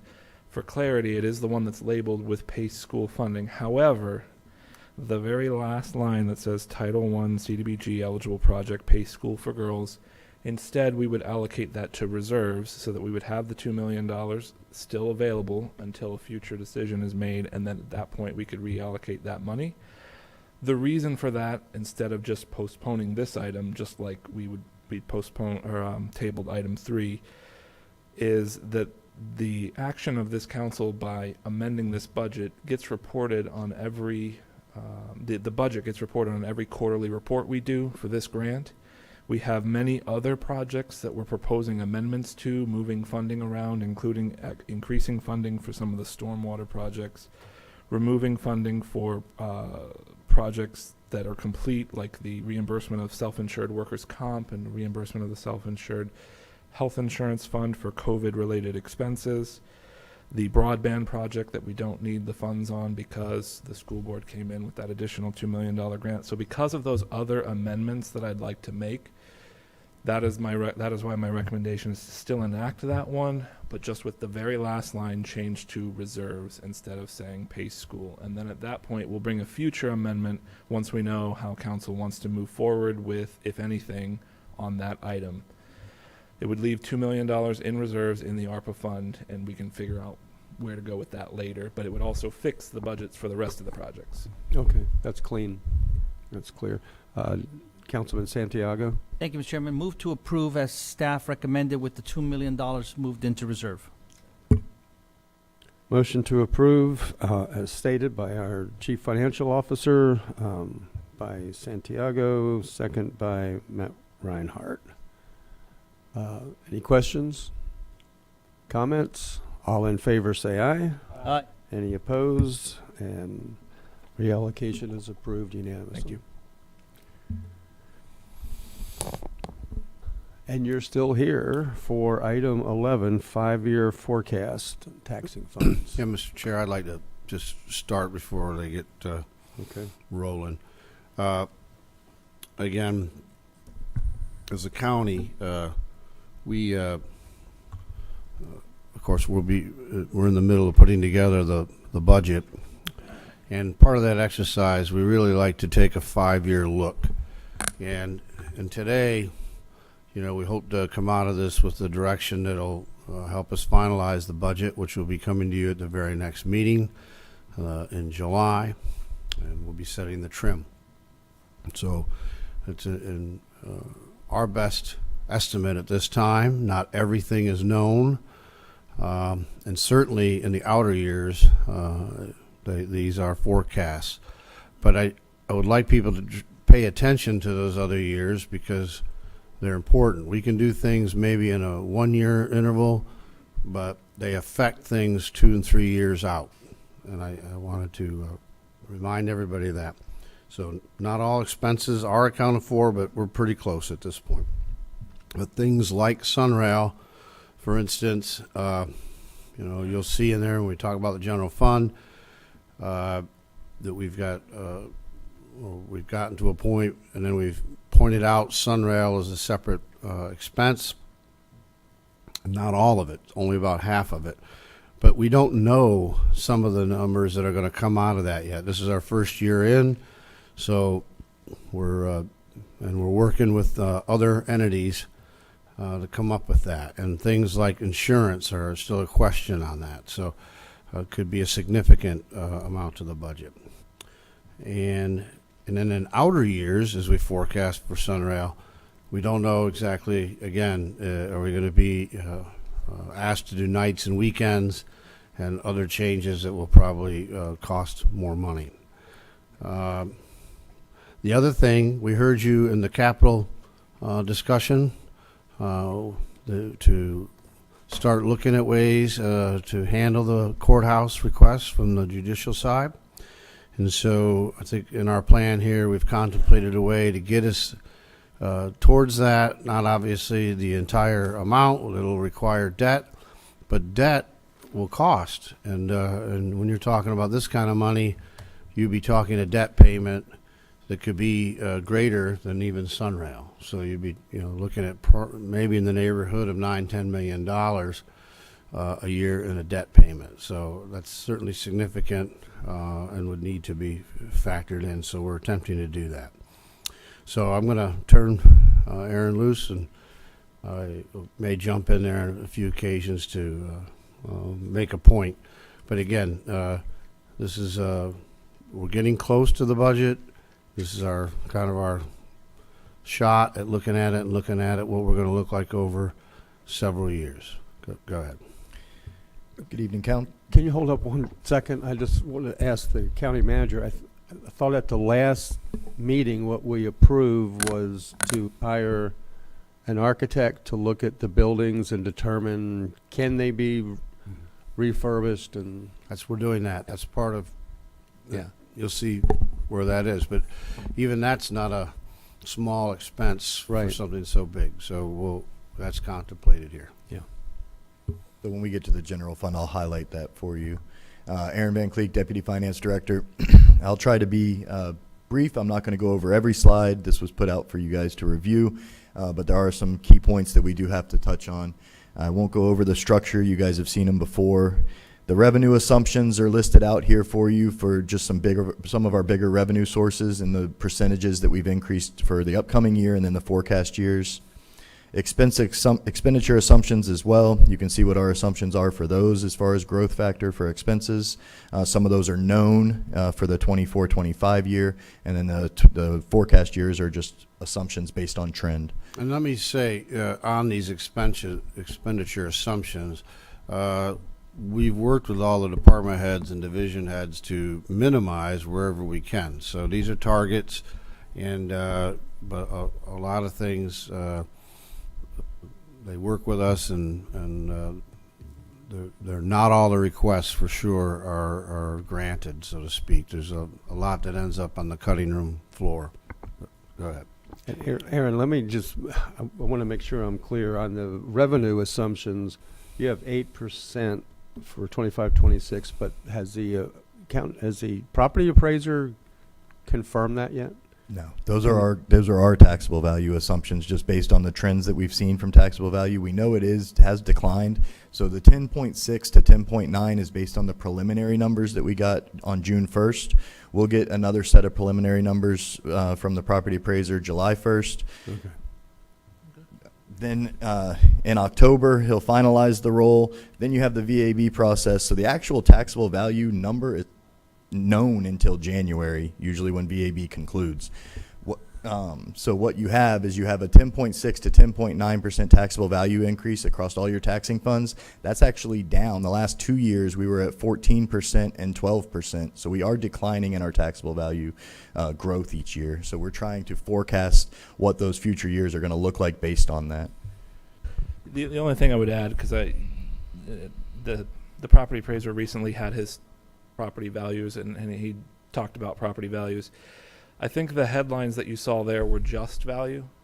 We're looking at taxable value. There is definitely a difference there. Years ago, a couple years ago, we had a huge increase in just value, but we didn't have that increase in taxable value because everything is capped by the Save Our Homes cap and also the 10% cap on non-homesteaded properties. So in essence, you actually drag out that big bump that we had a couple years ago in just value. We don't get this. We don't see that all in 1 year. The taxable value kind of trails the just value. And so like George mentioned, we're going to go over the forecast today. These are only the taxing funds. So this would not be, of course, the total budget, because we have a lot of enterprise funds and other funds within the budget that's included. We're just talking about the taxing funds tonight. So I'm not going to go over these spreadsheets, although Councilman Santiago requested I read every number, but I won't do that. Twice. I will point out on this first slide down near the bottom, you see prior year fund balance sustainable. That negative $5 million is still in the general fund. That is $5 million we're saying up front we're going to find savings throughout next year. So we're already accounting for $5 million lower in the budget than we're actually is requesting from all the divisions. And then on this slide here, you see the major capital of $48.5 million. It's like right in the middle, the subtotal major capital improvement. So that $48.5 million of major capital, we're using all fund balance, so all one-time money. And you see that in your reserves, how it goes from the $71 million that we adopted in 24, we had some good revenues, some expenses come in lower. We had some more fund balance in the fund, so we have $105 million of fund balance in the general fund right now. We're using 48 million of that for the one-time capital and dropping the reserves down to 56 million for 24-25. And so the forecast that you're presented here with is a partial rollback to help offset the increased cost of Sunrail. And so when I say the increased cost of Sunrail, we planned on a partial year of Sunrail in current year because we thought we would be taking over earlier. So the increased cost of Sunrail is $3.3 million, and so we're only offsetting that increased cost of Sunrail at the increased rate, or I'm sorry, at the partial rollback rate. So it is a rollback rate from you can see on the first slide here, the 3.3958 down to the 3.2008. So I mentioned the use of fund balance. We are forecasting to require a flat rate in fiscal year 25-26, so next fiscal year. And then the last 2 fiscal years, there's a potential for rate reduction depending on the East Side judicial needs. I'll flip back to this major capital here. Up above the subtotal for major capital, you see the East Side judicial planning. So we've programmed $5 million in 24-25 to begin that process. And then we have $15 million in 26-27 for engineering needs if it gets to that level. So the $5 million will get us started. Any funding left over from that can be rolled into whatever project needs we have for that project. So the forecast fulfills council's direction to invest in the East Side Courthouse, as I pointed out. We do address needs in the justice system. I'm not going to read all those words. You guys already reviewed this.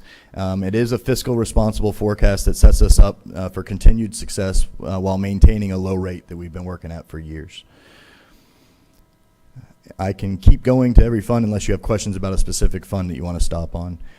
So the law enforcement fund, you remember we enacted this last year. We called it the public safety fund last year. Per council's direction, we changed it to the law enforcement fund. That is what's going to be printed on the trim notices as well. What's shown here is not a forecast because we're not trying to forecast the sheriff's expenses. We're just trying to fund his budget. So what you see is a complete breakdown of how his budget is funded, and it gives you the total sheriff's budget at the bottom because he does have other sources. He has grants that he gets, and those are listed out there as well. So you can kind of see where that's at and where the millage rate will need to be for the law enforcement fund. It is presented at an increased millage rate of 1.5991, which is 0.1450 higher than the rate that we adopted for 23-24. I will point out that we did forecast a slight increase in the rate last year when we were looking at the law enforcement fund. So we kind of saw that this was potentially coming.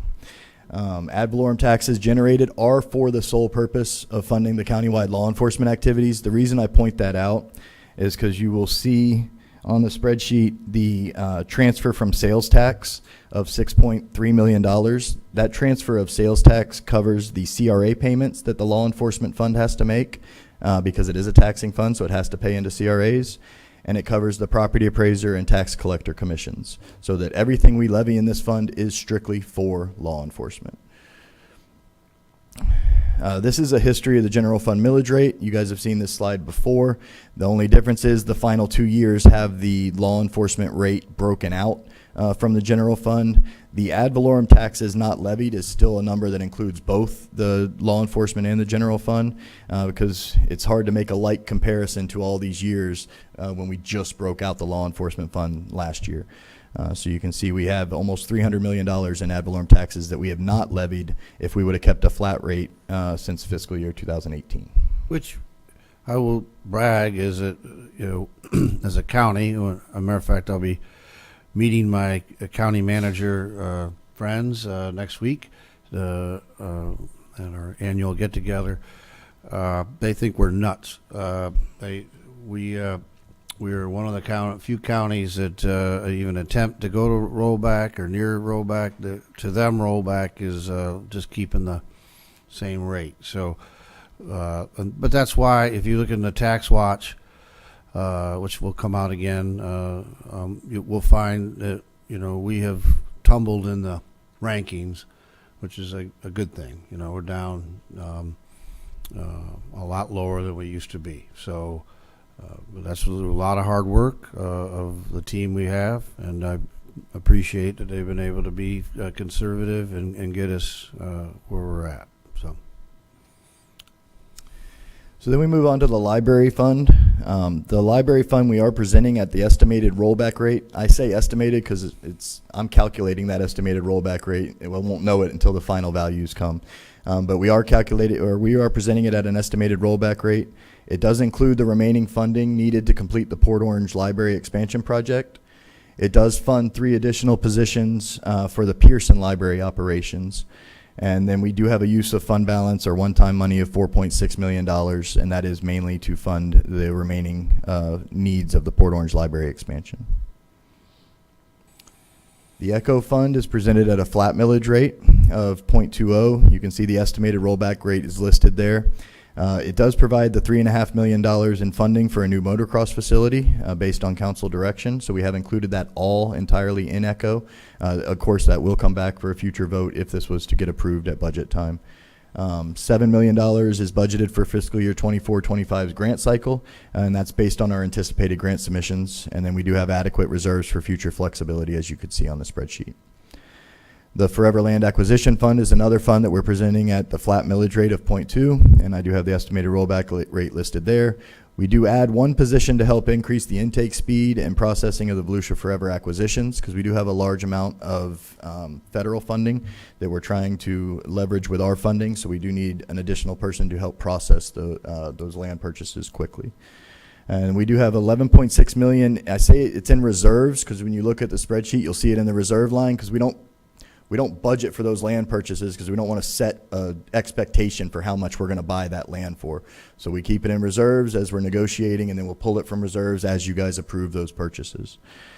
And then we do have the 15% set aside for the Forever Land Management operations at the $1.7 million. The Municipal Service District is presented here at a flat millage rate.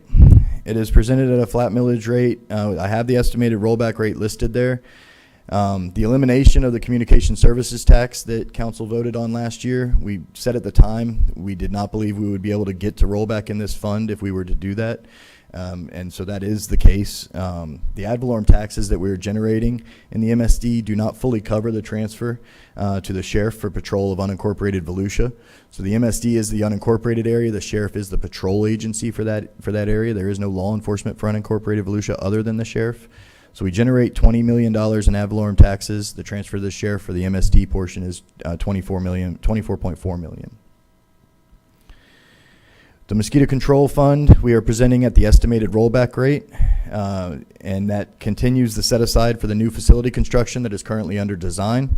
And we do add 1 mosquito control inspector to be used primarily on the west side of the county, and that mosquito control inspector will be reimbursed from municipalities that he or she is working in, as well as the unincorporated area on the west side of the county. Then we have the Port District, the Ponce de Leon Port District. We are presenting at a flat millage rate. We do continue set aside for the large-scale dredging projects, which will create the material that is beneficial for reuse on our beaches. And we have continued development of our offshore artificial reef system. And we have a small use of fund balance one-time money of $814,000 in the Port Fund. Fire Services is the next one that we're presented. We're presented at a flat millage rate for the Fire Services Fund. It does include large capital investments for the capital needs, and I've listed those out there. And we do add 3 firefighters to the operations to continue that growth in the fire that we've been working on for the past couple of years.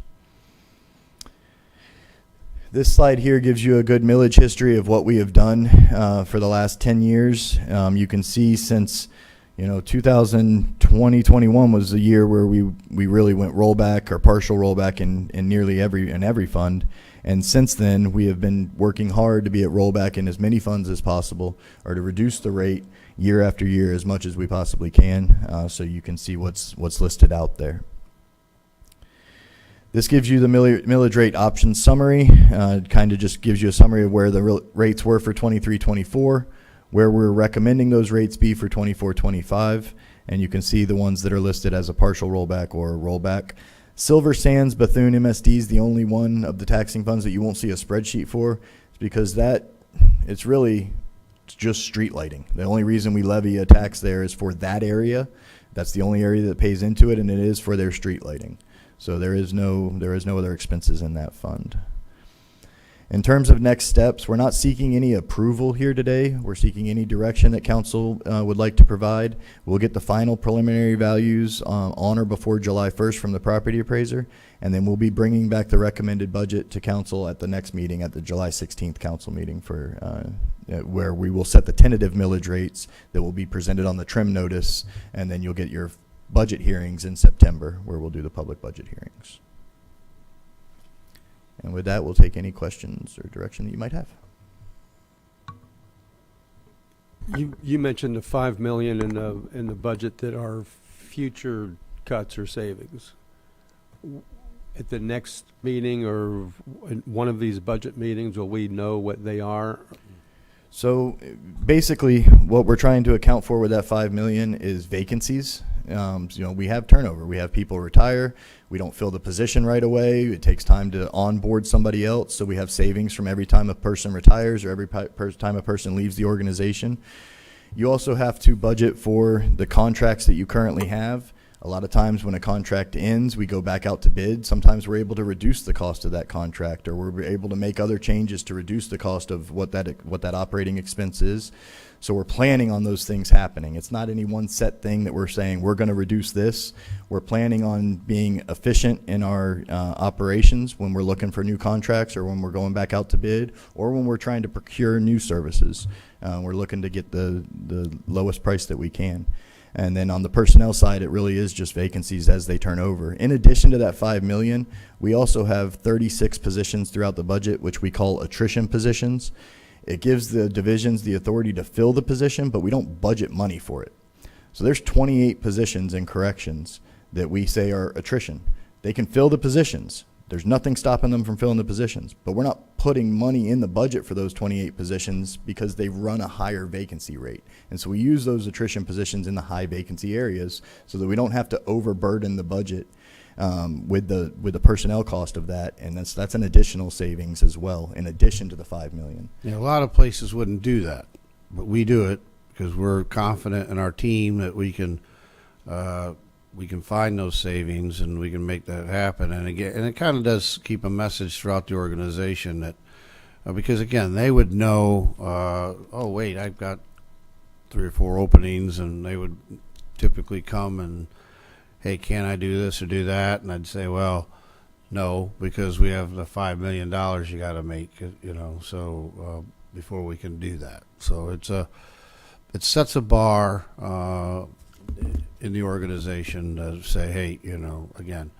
we are there to be conservative and do it with the least amount of money that we can. And again, we don't want to over budget. That would mean then overtax the people. We're going skinny and taking a chance. And we do have reserves, so that is, a risk that I think we're willing to take. And then if something goes haywire, we would be back to you during the year to say, hey, we did not anticipate this. This is a big thing. Could be storm related. But I think we're in a good position to be able to do that. No storms, thank you. That we would all hope, and we hope they crisscross other places and not here. Councilman Santiago. Move to approve as presented. Second, Ken. A motion to approve as presented by Councilman Santiago. The second was by Vice Chair Kent. Matt Reinhardt. Thank you, Chair. I will hit on one thing. Was asked some questions about fire, and I see Chief King looking up as soon as I said that. I commend you for doing that, because everybody points out, like law enforcement, you have to increase due to your population increasing. Obviously, you have to service those areas. Same thing happens with fire. So everybody kind of leaves them out of the loop there. So I commend the fact that we're able to at least do that, because the stations that are in need of repair, Station 15, the 3 additional people, I commend the fact that what was spoken earlier today during public comment about the fact that we have 3 on a truck now. That's huge. And the fact that we can have paramedics on there as well. So it was more of a comment. I thank you very much for that, because I actually thought that was going to go up a lot higher. So I appreciate that. Thank you. No, that's good. Any other questions, comments? Have a motion on the floor to approve as presented. All in favor, say aye. Aye. Aye. Any opposed? And item 11 passes 7-0.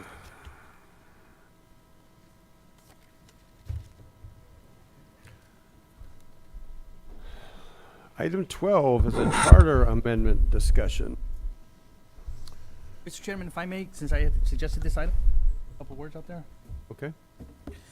To the council, I know I had to ask about this, putting up an agenda to discuss, and my motive was so that the council can start looking at what historically has been done and proposed as potential charter amendment questions, not advocating for any one or particular, but more for so that we had the information as we lead into it. And unless council wants to go into the details of all of those, I was going to ask staff to really give us an analysis or a breakdown of how the process is coming up with the charter required process for creating a committee and that how that goes. So unless someone wants to go into the details in the file, I don't want to. So that was it. Yes, sir. Russ Brown, Deputy County Attorney. Good evening, Mr. Chair, members of council. With that, as Mr. Santiago said, so we have the 10-year charter review comes up in 2026. The last one the county had was in 2016. According to your charter in section 1303 of your charter, it talks about that process. You can start selecting people 18 months before the next general election. So that is approximately May of 2025 for the November 2026 election. I think the Super Tuesday is November 3rd. I think that's what I saw before I came up. So it's 18 months before that date.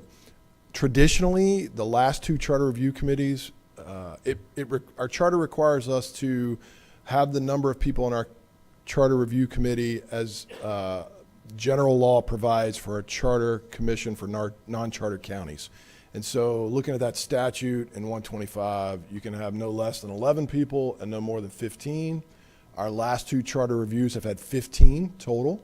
If you actually go to if you go to volusia.org and type in charter on the search, we still have our old 2016 review up there, so you can see everybody that was elected. We have an application process that goes out, goes to the members of the council. You select the Charter Review Commission. They review. There's 3 public meetings that are required to be held to hear the public input, and they, make the proposals within themselves. Majority votes comes to you, and you have to approve by 2/3. So 5 out of 7 of the city members have to approve the amendments to put on the ballot for the referendum. And with that, I'll answer any questions if I missed anything. Councilman Johansson. Yes, Chairman. Did we not last meeting discuss the importance of being quick in case we want to do a charter amendment to get it on this next ballot? And we asked about the timing. What's the latest? I said it might be too late. We said, well, let's find out and take action if we need to. Now we're talking about 18 to 24 months down the road. If the intent is to do a charter review and get us moving, then unless you've changed your mind. So I can answer. So I took Mr. Santiago's question to say to forego what was asked so that we could talk about the Charter Review Commission in 2026. But if you wanted to put something on the referendum for the November election, you would have to have it by August 20th. So we're backing off? Is that what I'm hearing? If I may, Mr. Chair? You may. Yeah, no, I guess you could just potentially describe it that way, but I like to read body language, right? Too, Sure, and so reading body language from the last hearing, it seemed like okay, we'll just hear about it. It's just purely guessing from me, so I figured let's get the council the information, and if someone wanted to latch on to something based on what was given to us, then I'm open to the dialogue. Otherwise, then it's just more of informative as to what's coming forward that in about, 8-10 months we'll be deciding? Yeah. May of 2025, so yes, sir. Yeah, so in about 10 months we'll be starting the selection process. So I'm clear enough. Thank you. Thank That's all I have, sir. So there's nothing to approve unless you want to make a motion to accept his presentation. I don't think we have to. I think we're good. Go to the next item. You are Thank now you. the resident expert on charter amendments. Far from it, sir. Thank you. Okay. Thank you, Russ. That includes all 12 items and moves us to the John Nicholson portion of our meeting. Oh, and look, public participation, John Nicholson. You're going to feel badly when I drop dead. John Nicholson, Beatside. A couple of things. You all saw the article in Sunday's paper with regard to Beatside. I was having breakfast. It was about 4 o'clock in the morning and turned beet red. The staff at IHOP looked at me and said, "Is there something wrong?" I was so upset at the article. It just, all the articles miss so much. Yes, we have problems, but I took out a piece of paper, did pro and con, 26 pro items that were not mentioned, 38 non items that were not mentioned. All right? I've already mentioned 2 of them. Failed to mention the idea of Disney hurt our economy. Failed to mention the fact that integration with the emptying of our beachside, all the wealthy people left, chopped up all of those houses, all damaging to us, and it wasn't mentioned. So I'm not necessarily backing Danny, it's just the idea that these things were missing. They didn't mention the Daytona Grand. Daytona Grand is a 4-star. Hard Rock is a 4-star. Didn't bother to mention that. Bob Davis once told me that we would never, ever get a 4-star in Daytona Beach. We were not that kind of a place. Well, in about 2 more months, we'll get our 3rd 4-star. The Marriott Renaissance will open up. Fantastic. If you looked at the diagrams, it is fantastic. They're now working on the Plaza again, which will be a 4-star. Hopefully, the Hilton will become a 4-star. So having 4 or 5 or 6 4-stars is going to drastically change the image of Daytona Beach.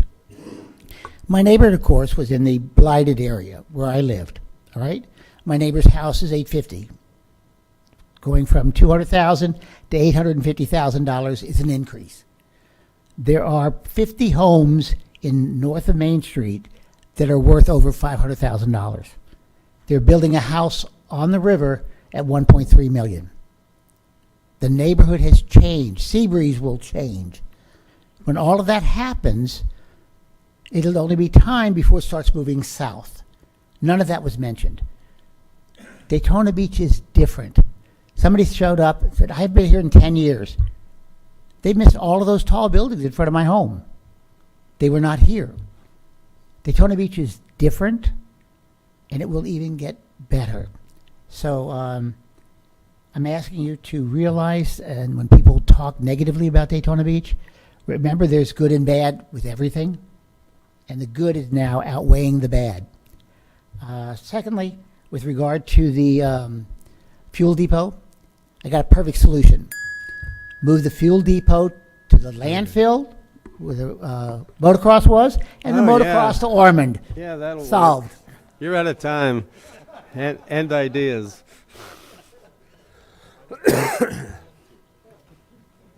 Okay.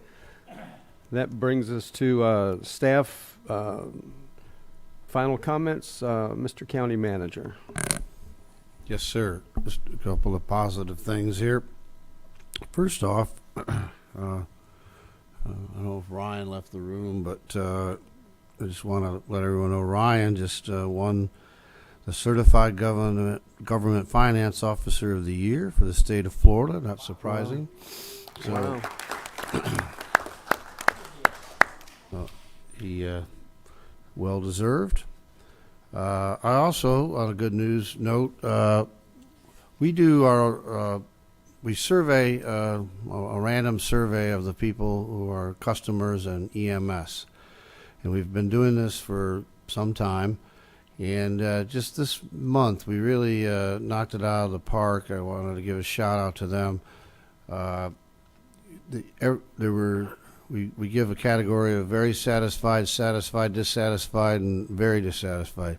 We had 0 dissatisfied or very. Everybody was in this very satisfied or satisfied, which 82% were very satisfied. So that's a home run month, and I just wanted to give a shout out that they achieved that, and I know they're working hard all the time to improve that. And lastly, as I hear some of the comments in the opening of the meeting, I felt I didn't hear anyone thanking the council for advocating for that $10 million. I know we put in, and actually I think we got more than we even asked for, but it really started with the advocacy of this council to go to the state and make this happen, and I think you guys deserve the credit for that. So I'm giving it to you and shout it out. And You're saying there was one less thank you in some of those presentations. yeah, Is that what you're saying? that's what I was saying. Did everybody understand that? Yeah. Thank you. Hey, we got listeners. Looking at our 2 newspapers.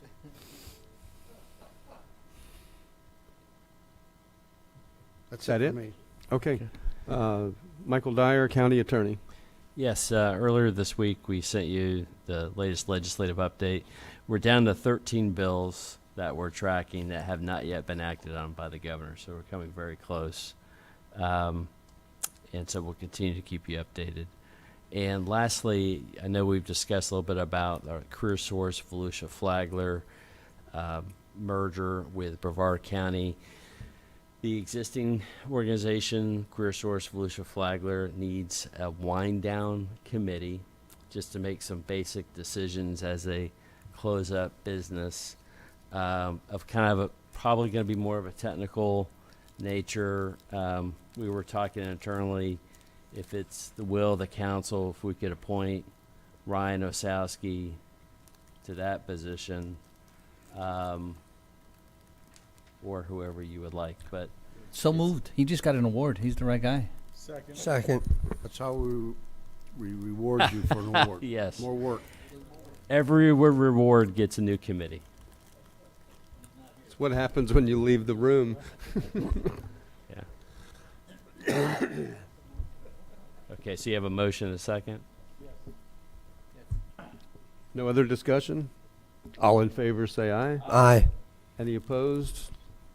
7-0. All right, thank you. Good night.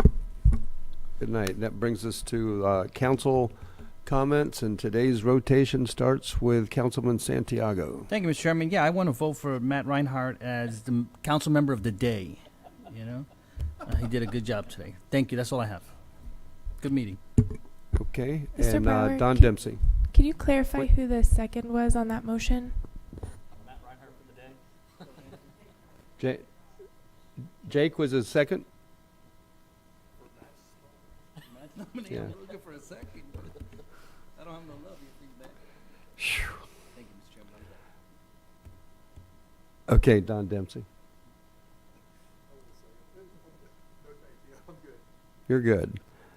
Okay, this is putting a lot of pressure on everybody else. Councilman Johansson. Yeah, well, I'll end the pressure. The question, George, I have for you is that Small Steps Academy. They brought up some things about traffic and whatnot, and the question I have is was it just a church and it became a school? When did it become a school? Why isn't there a turn lane? It sounds, I don't mean to put it back on them, but I want to make sure that everything was done right, and if it was done right, then do we have some stuff we need to do to make it right? I don't know. Well, I don't have the whole history off the top of my head, but typically, you look at churches, for instance, they have a lot of motion on one day. Sure. So when we look at that from a traffic point of view, we often don't require turn lanes and things if they, depending on the size of the church and expected amount. So, but what does happen is then when they add a school, and I don't know if that's the case here, now all of a sudden they become something that's occurring a lot more. So, On Sunday. right, and many times they'll, in their original construction, they'll have classrooms and things for their Sunday school, and then they decide to use them, and we wouldn't even know in that case, even though it'd be changing their use, but they could do it without building anything. They wouldn't be coming to us. So that's one scenario. I'll have Ben, and I think he's talked to Jay a little bit about maybe this specific scenario and what we can or can't do. So. Yeah, our understanding, as Mr. Rechtenwald said, is that it was originally a church, and then they came back for a change in use and went to the city because they're in the city's jurisdiction, and got the change in use, and it never came before us for the turn lane associated with the daycare. We've done some research based on those folks coming in the last meeting, and there's been 2 accidents in the last 6 years. One was a rear end, and the other one was someone waiting, and then someone tried to go around them, and then there was an accident like that. I know the speakers spoke, or the folks that came up spoke to wanting a school zone. That's not something that's doable for a daycare like that, but there's some other things that we can look at, maybe some warning signs, and that's what our traffic engineering staff is looking at now. And once we complete that process, we can reach out to those folks. We have their contact information from last time, and we'll get with them on some improvements that could possibly be made to help out with that situation. Got it. I appreciate it, Ben. Yes, sir. Can I Yes, interrupt please. just for a second? Yeah, I please. wanted to bring Danny, and it's his district. And I think in talking to the people, I don't think they're expecting a turn lane at this point.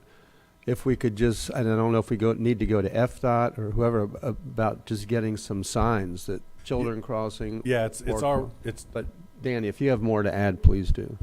It's our road, so it wouldn't be going through FDOT. It would be our decision to make, and we just doing everything in compliance with the MUTCD.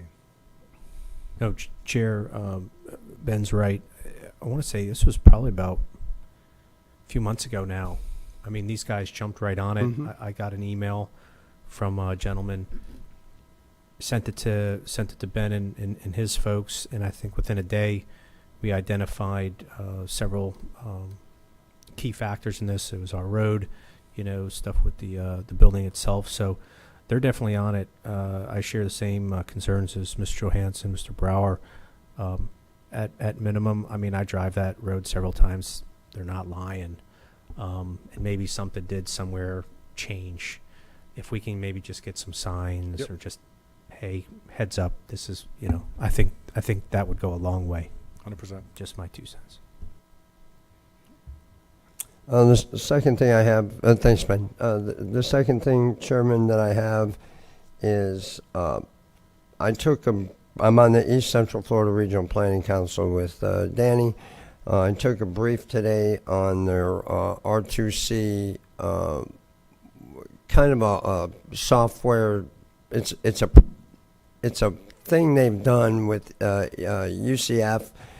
It's kind of like a software GIS map, but it shows your risks and vulnerabilities for some of the high probability things that we do here in the county, or we get in the county: high winds, flooding, hurricanes, things of that nature, tidal flooding and whatnot, and it's a eye-opening interactive overlay on GIS on areas that are of the most impact. So when we look at, we talk about our dollars, or where do we put our dollars for flooding, and you can put different overlays on where's the most socioeconomically impacted area with the most water after a storm, and you can pile all that stuff on top of each other. Some guy at UCF did it, and in coordination with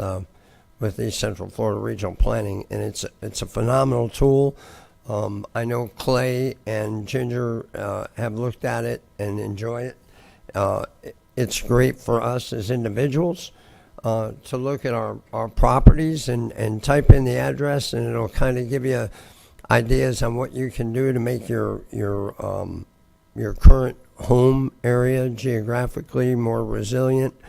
And I think it's a great tool for us possibly to use in the future to take a look at our building codes, how we're asking people to build, and where it may be of our recommendation on council with staff help to recommend maybe some building code, some adaptive techniques to say, okay, that's the average, but right here we probably need it a little bit better, like stem walls instead of on slab homes. Think of the Outer Banks. Everybody's up on stilts now. Not that I want to go there here, but it's a great tool. I know the staff has it. It's free, and I'm hoping that they're able to utilize this tool. And I hope George or Suzanne, you've at least been briefed on it. If not, I hope you see it soon. For our decision-making process, I think it'll help us out a lot. So if you have time and you get invited by the East Central Florida Regional Planning Council to take a brief on this tool, I suggest you give them half an hour, 45 minutes, and take a look. It's pretty good. So that's all I have, sir. Thank you. Vice Chair Kent. Thank you, Chairman. Just a couple of items this evening. Council, if you were ever second-guessing your decision, which I don't think you were, but if you were ever second-guessing your decision about should we have given George Rechtenwald direction to make some changes on how the Ocean Center operates to bring more venues for our community, I am so pleased to tell you about the wildly successful evening, Father's Day, Sunday night at the Ocean Center with Bert Kreischer and his list of comedians. I called the box office late and bought 2 tickets. There were 6,900 people in the Ocean Center. The concession sales topped $150,000 in concessions alone. There were people from out of town who were eating in our restaurants, staying in our motels and hotels, having a really great time. And we did it right here in Volusia County in Daytona Beach. And George, I'm going to ask you to put your foot on the gas pedal with this.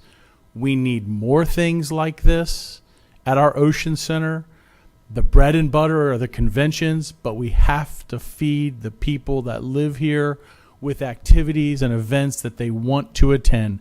And Lynn Flanders is a absolute professional, and her mind is on board with what this council directed you to tell her to do. And it looks like you want to say something. Actually, I was at the event as several others. We had a great time, and I will say, great job by everybody. Lynn knocked it out of the park, made some late decisions on how to handle things. Everything went really smooth. The decision on where in an air-conditioned area to get everybody to go through those lines. That was great. It was an excellent decision. And you know what she said to me? She said, we learned our lesson with Cat Williams, who's coming back, from what I understand, is coming back. So, she made adjustments. People weren't standing stagnant in a line, and the place was packed. Yeah, it was buzzing, and that's big because that'll help as we put the pedal on the gas. You build on these successes. When they start hearing, that they can fill a small arena, that's going to bring more people our way. So we look forward to more announcements in the future.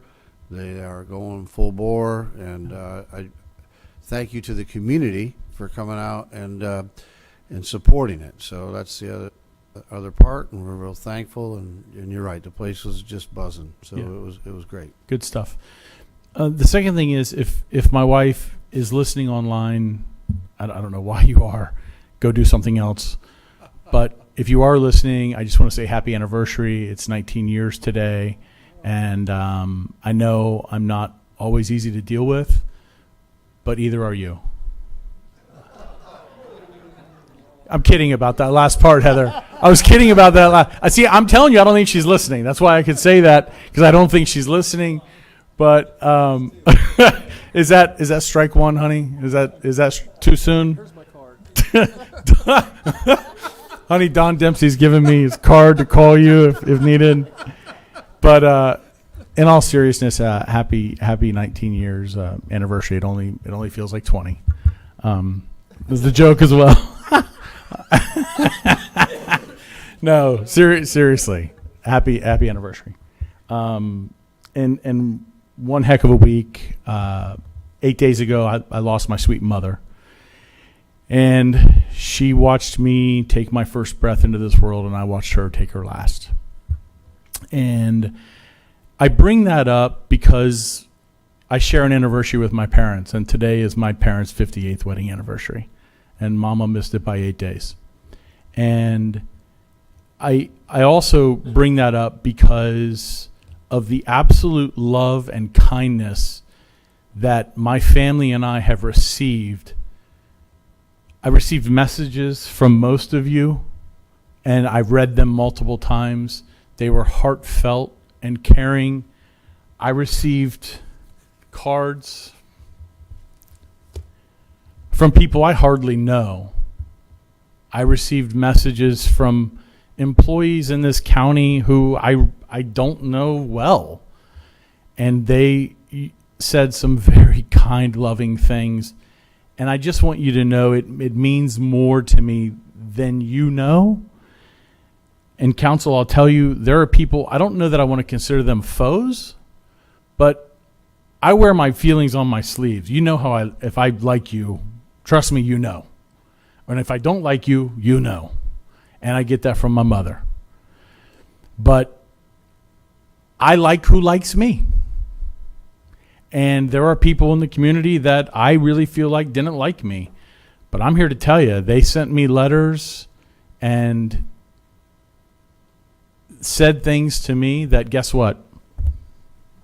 I'm sold. I like you now. You say nice things about my mother, and you praying for my family. We're on the same team, man. Thank you for that love and for sharing that with my family and me. It has meant more than you know. I even today got a letter in the mail from one of my former opponents during an election. Like, mind blown, you know. I pulled my son over. I said, look at this. This is a good dude. This is a good guy. Look at what he wrote. Good dude. So I told my son, be like that guy. Anyway, I won my first ever four-year election on Friday. And I just want to publicly say thank you to the residents of District 4 in Volusia County for entrusting me for 4 years in this rented seat. And I'm very acutely aware that it is a rented seat. And I am here to represent you and to help make Volusia County better. And thank you for the opportunity. Have a nice night. Councilman Matt Reinhardt. Thank you, Chair. Just a few things. First, happy anniversary, Troy. He didn't even hear me. I said happy anniversary. Oh, so, yes. With Transform 386, yes.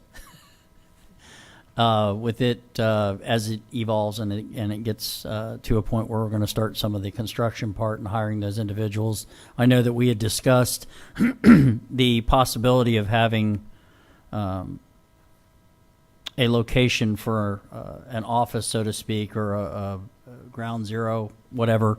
And my recommendation, because the majority of those applicants come from the Midtown area, was to be on Keach Street in Midtown, if that's the desire of this council, if they're okay with that, or with you, George, or Yeah, we're working on making sure we have offices in that area. And In that area Keat- as well. And Keat Street is probably our prime. Okay, I place to appreciate do it. that. So Thank you for bringing that up. Thank you.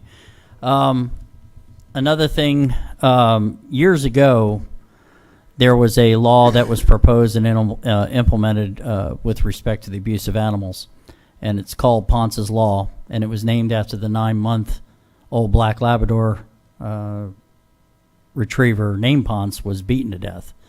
That new law provided measures for arresting agencies to charge individuals responsible under the aggravated animal cruelty statute, and then allowed the court system to impose more stringent jail time.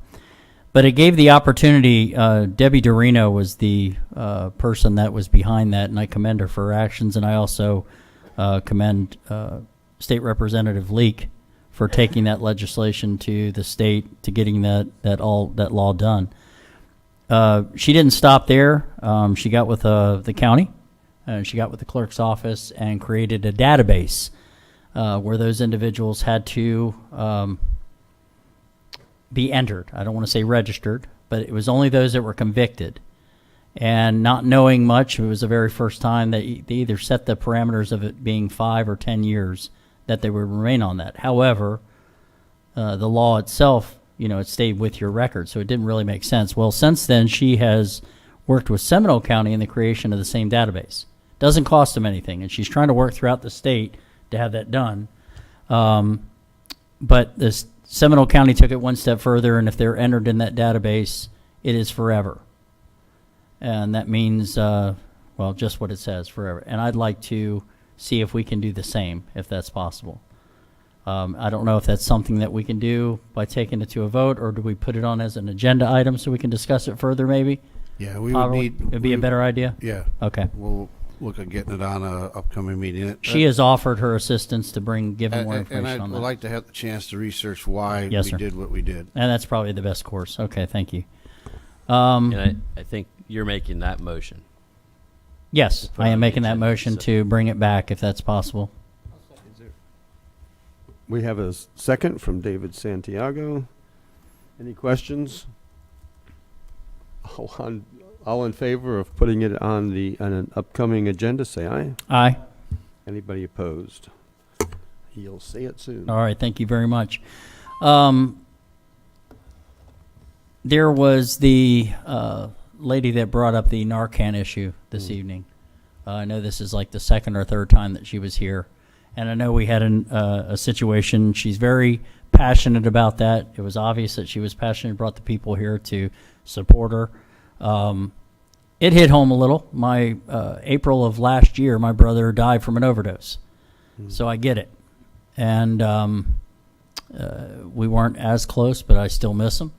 But not to say that Narcan would have assisted him because he was alone. But I think of how many people died as a result of it. The appearance thereof, probably not the most welcoming sight. I get that. Can we get somebody in contact with her to maybe offer some locations to assist her? I don't know if county property is the answer, but maybe put her in contact with some individuals. Talked a lot. Her son's name was Bradley. They called him Boom Boom. My name's Bradley. My mom called me Bam Bam. So we've talked.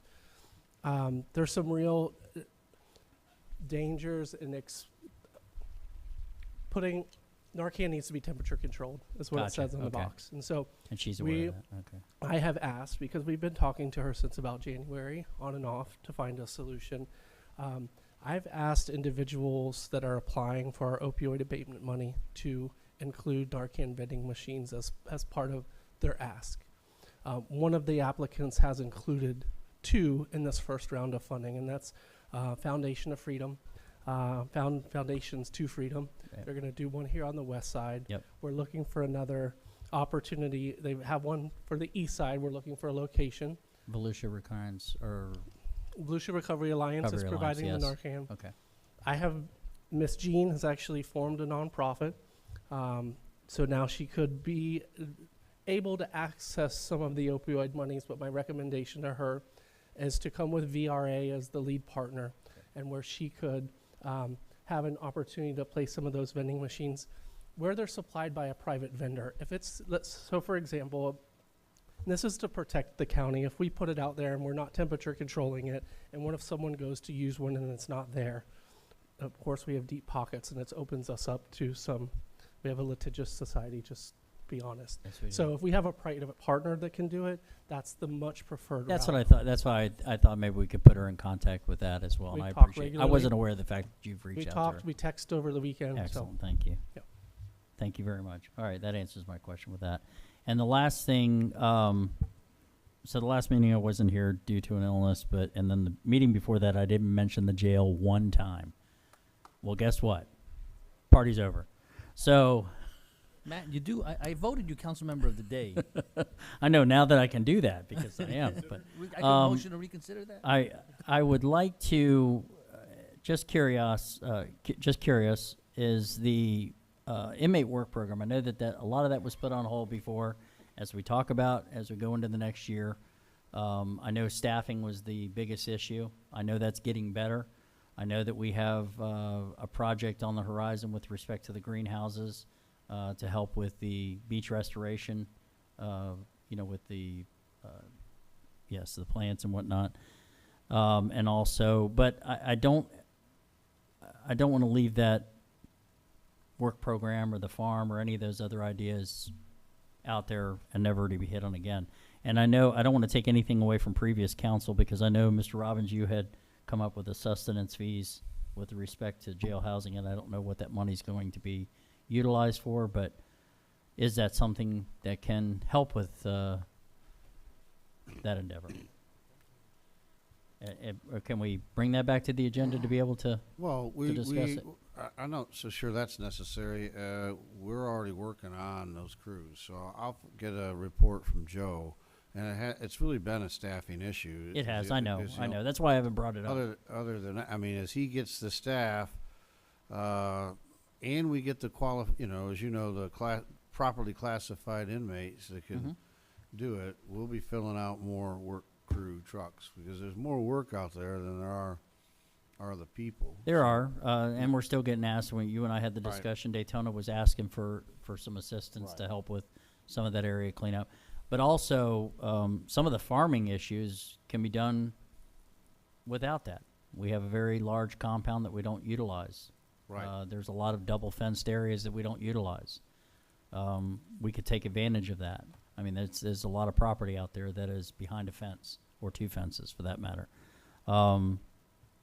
Yes, it would have to probably start out with minimum custody, and that's an issue because we have a really good diversion programs and whatnot that are in place that reduce that's exactly and that's you can't have them both. So right. I get that. And that's some of what happened. I do know at one time I know we were running somewhere in the neighborhood of 12 crews coming out of there, and we did. That's what West Wing is utilized for. Yep. Yeah. So, and then it was the supply of inmates that, because of classification issues, that started dwindling, and then also good use of the inmates in the facility. They can't be two places at once.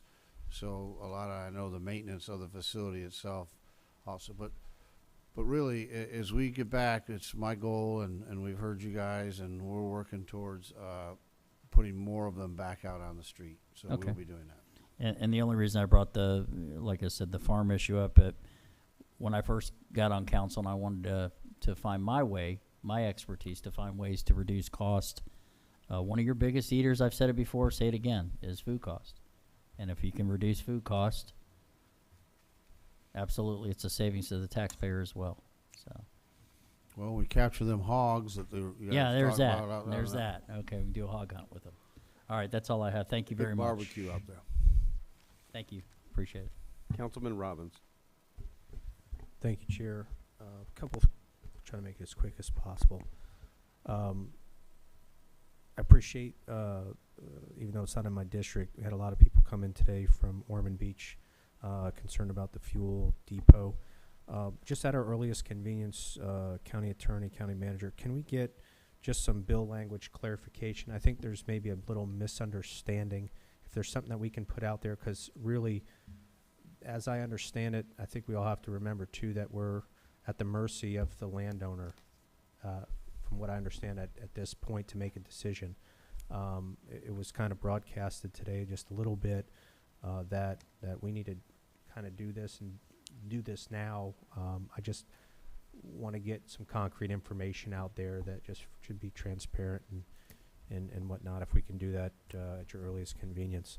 So we're all on the same page. Wrote down some notes here. So July 12th, 2024, the NOAA Fisheries announced the 1 day of red snapper season this year in federal waters.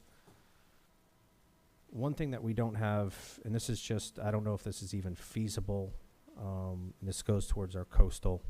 We have a lot of derelict vessels and stuff. I was wondering if we can start repurposing those and creating any new offshore reefs, within that 3 miles, any new tire reefs like the county used to do years ago, or repurposing some concrete Jersey barriers of our own and kind of creating our own habitat. Yes, sir. for Jessica recreational. Fentress, Volusia County. The funding that the state provides for the removal of derelict vessels, one of the conditions of the state's funding is that we cannot repurpose or salvage the vessel. We have to dispose of it. If it's creative, if it is a full steel hull ship, yes. We don't have a lot of steel hull ships in our Halifax or Indian River Lagoon or the St. John's even. Majority of what you're finding are fiberglass, junk sailboats is what they've turned into, and you'd have to scuttle them. You have to pull the plastics, pull the floatables, pull the fluids out. Should be strictly metal to go down. Now we are working through our offshore fish attraction device permit, which we're very excited about. And once we finish using the reef yard for the staging area for the Army Corps project, then we're going to lean heavy into replenishing the additional 2.9-mile reefs that allow you to have snapper 365 days a year in the state of Florida. That's awesome news. A lot of folks don't realize, just especially in Southeast Volusia, the recreational boating and fishing industry is, that's what they live for. It employs thousands upon thousands of people down there, and I know they'd appreciate anything that we can do to support that recreational end. So thank you, Jessica, for that. Years ago, we used to do the big tire reefs. No, not anymore? Okay, I won't go there then. They frown upon the tire thing. We You mentioned the Jersey barrier. We do collect concrete structures, and that is, it's been our staple really, and things like boxes and pipes that create spaces are very highly desirable. Good. So, I like it. A couple weeks ago, shout out to Ben. Where's Ben Bartlett? Ben, I'm going to probably need you up here for 2 seconds, if that's okay.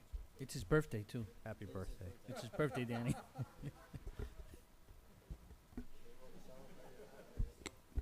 Council, I want to say about a month or two ago, met with a bunch of people out in Daytona Park Estates. Also received a lot of emails just in preparation for hurricane season. I think we did this a couple years ago where we actually went out there, gave an update. We had about 75 people. It's no secret that they have some issues out there, and we're limited by, I guess it's by law or policy, that we also have limitations on what we can do and what we can provide with public funds due to their circumstance. What I'm looking to do is bring something in front of council because it's getting, I shouldn't say hostile or more toxic. There's just a lot of misinformation out there. Several weeks ago, I requested some information on historical. Ben, you did a great job. I put it out there. The only thing that didn't happen to me was get drugged through the street and get crucified for providing that information. But you were 110% right. There's just a lot of misinformation. It's political season. Information's all over the place. Can we bring something back here on the record as an informational. I think there's going to be some people also coming in to talk about it, but also to let council know where we stand in this situation and the issues that they're facing, and if there's anything that we can do. I know we received some Transform 386 money, to also give those folks an idea if any of that money can be applied, or if we can take a vote to allocate money to them. I don't know how that would work, but you know, I would like for something to go on record here, give the people an opportunity to come in and speak, but also to lobby their council for some help if we're legally able to. Yes, sir. Real quick on that informational, Clay was provided a lot of that information as well, so I don't want to take all the credit for what he did as well. But yeah, we can absolutely do that. I know there's a lot, you know, Daytona Park Estates is kind of unique in what's going on out there.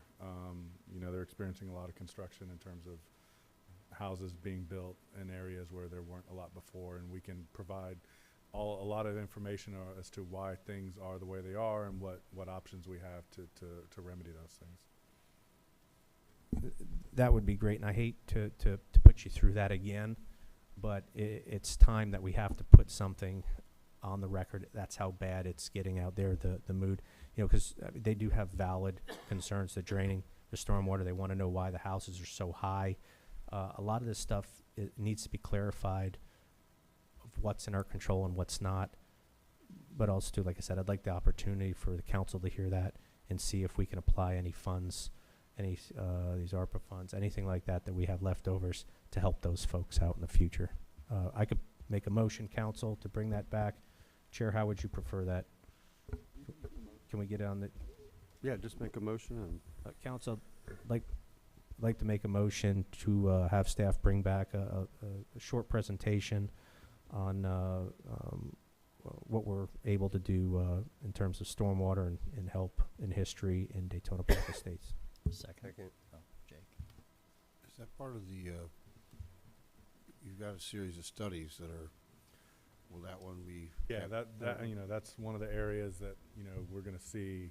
We'll have a priority list in the next meeting when we come back with the increase on the non-ad valorem assessment for stormwater utility. So that's in one of the areas that we're going to study. We did actually do a previous study in Daytona Park Estates that probably needs to be updated considering all the building that's going out there. But yeah, that'll be one thing that we'll definitely be looking at as well. I think it's time. So, thank you. Yeah, I think if possible, I would like to get that study before we come back. So I don't want you to think we're not following up, but we won't have a lot to say.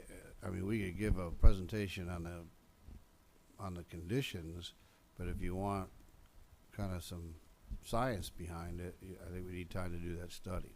That's fine. How long do you think that study will? How involved is it? Well, I mean, they're not short. They take a while. That's a smaller area. If we wanted to just drill down on DPE, we could probably do one quicker than we would in the larger basin studies. So going from getting the engineer on board and collecting the data, 6 months, maybe a little longer, like we can do something And like that, and that's all fine and dandy, George, and I want to simplify this the best we can. But I still think we know enough about this area. This is not something new. It's been around for 20, 30, 40 years. We know what we're facing out there. I think we have enough to bring it back. If we can just get something back on a next one or two agendas, I think it would go a long. Well, that would only be. How about August? Well, I'm just saying we can get some stuff back on the current conditions. I don't know if we have anything about solutions. No. Again, that takes time, but if you want something on the current conditions, yes, we could probably get something in August. Let's start there. Okay. Thank you. okay, we have a motion on the floor by Councilman Robbins, a second by Jake, to bring back information on current conditions in the Daytona Park Estates area. Jake Johansson for comment. I have a quick question for Ben before we vote. Whatever you bring back, can you give us the history of the place as well? Yeah. I think it's private property with private infrastructure and private roads, and Yeah, there's Yep, some of yep, that, there's just some of that, but yeah, we make- could, the history is important. and it Make sure tells it's all in there, either because I way, don't yep. want to, yep. And that, Thanks. and I'm sorry, that email that you sent out to us, you and Clay, make sure all council has that beforehand. That way we're aware of all that stuff. Sure. Thank you. Okay, if there are no other comments or questions, all in favor, say aye. Aye. Any opposed? 7-0.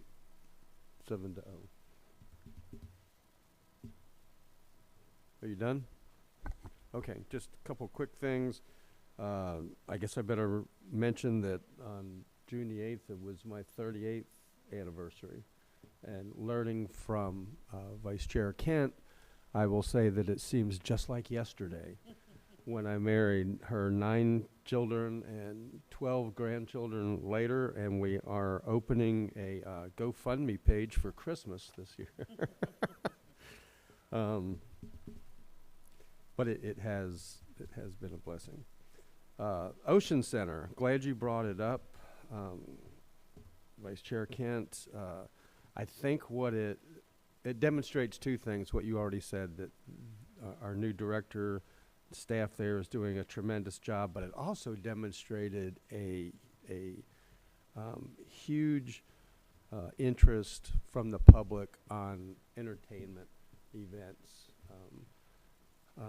Not to stop anything else, because Ocean Center actually does quite well, but there's a lot of public interest for these events, and I would say that we need to get Chris Stapleton there as quickly as possible. Okay, you want to vote on that? It was also brought up EMS, firefighters, budgets, the $10 million. And staff, you have worked really hard on those things. I think the getting workstations for our EMS employees even goes back to the previous council. We've made tremendous progress on that. Our employees seem to be happy. They like seeing the progress. Firefighters, it's not insignificant today that the president of the union came in and gave staff and council a glowing report. It was no small feat to get 3 people in a station. It keeps the public safer, but it also guarantees that all the go home safe at the end of the day when there is a bad fire. So, and I just wanted to say, besides staff, you worked really hard. That this entire council has pushed hard for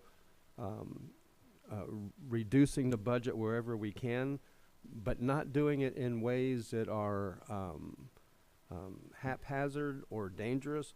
Public safety is a priority for this council, and so I think all of you deserve some credit as well for what we've been able to accomplish there. I had a meeting at the request of some neighbors, chiefly, excuse me, Jack Driscoll, who is synonymous with beach safety,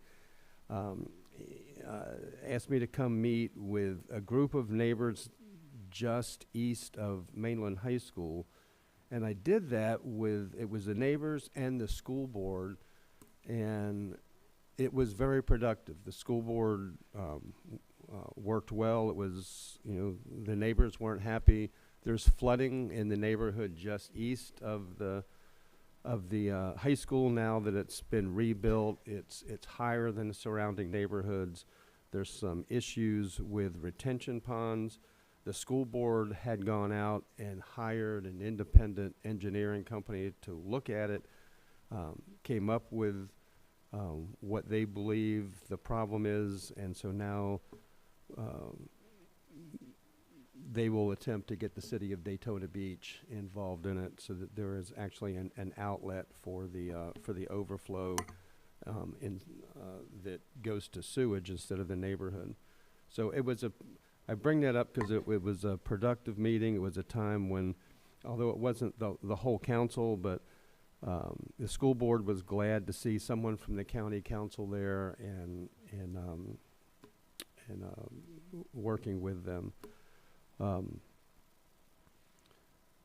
You have those pictures? I have some pictures, Liz. I'm glad you're here. These are pictures from the beach, and I just had, I had some questions. These are not complaints, there's questions of jurisdiction.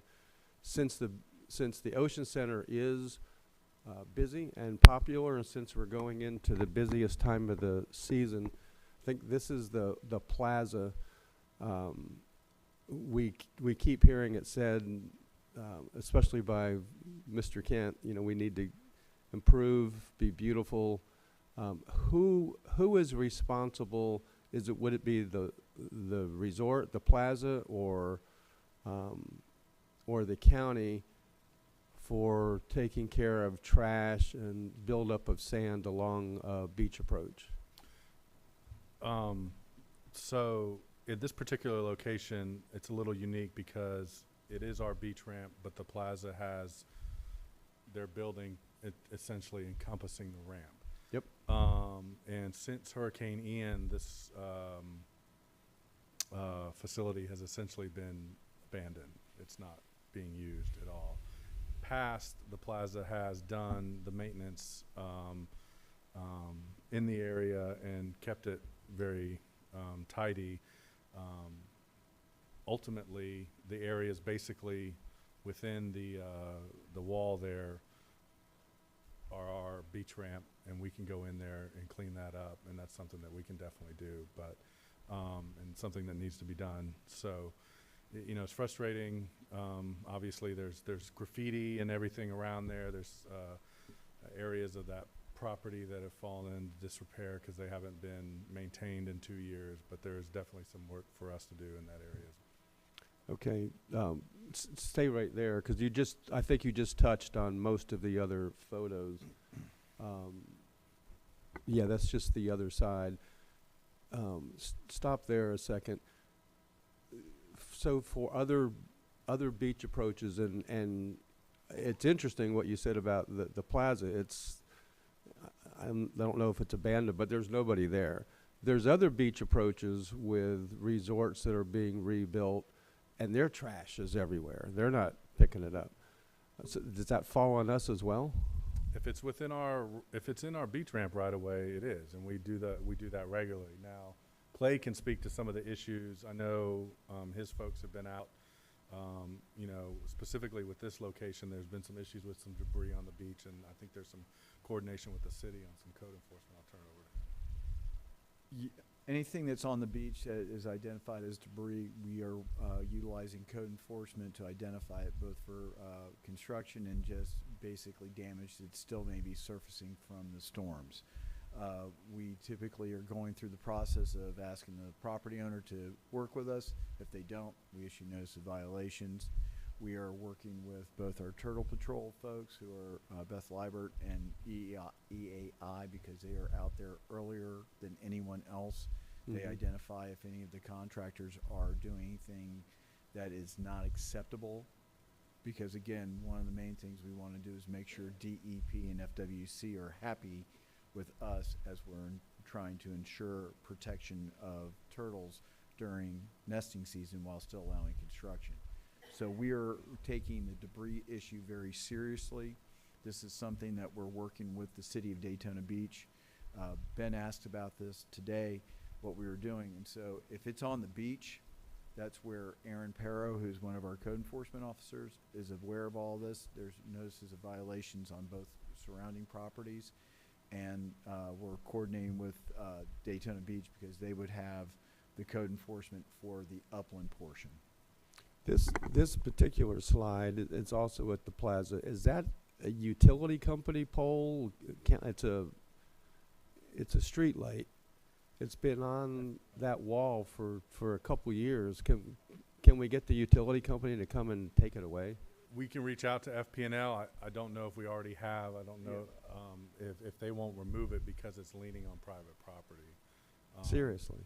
I don't know if y'all reached out to them or not. Chairman, I love that you did this. I love that you went and got these pictures because, like, that speaks 1,000 words. You know, when you look at that and you go, why? It's been sitting there so long. There's a metal rod that's popped through it and it's rusting down the side of it. Like, come on. So if Matt and I go and push that off the wall, will they remove it? Again, realize that when you're dealing with storm debris, and he'll be able to speak better to it than I will, but there's the fact is what can be removed and be compensated by FEMA. Then we basically look at what is private property debris, and that's where FEMA will not necessarily reimburse us. That's why over the last several years, one of the things your code enforcement officers have been dealing with is debris from the upland as it has shown up on the beach, and being able to get it removed without jeopardizing reimbursement from FEMA.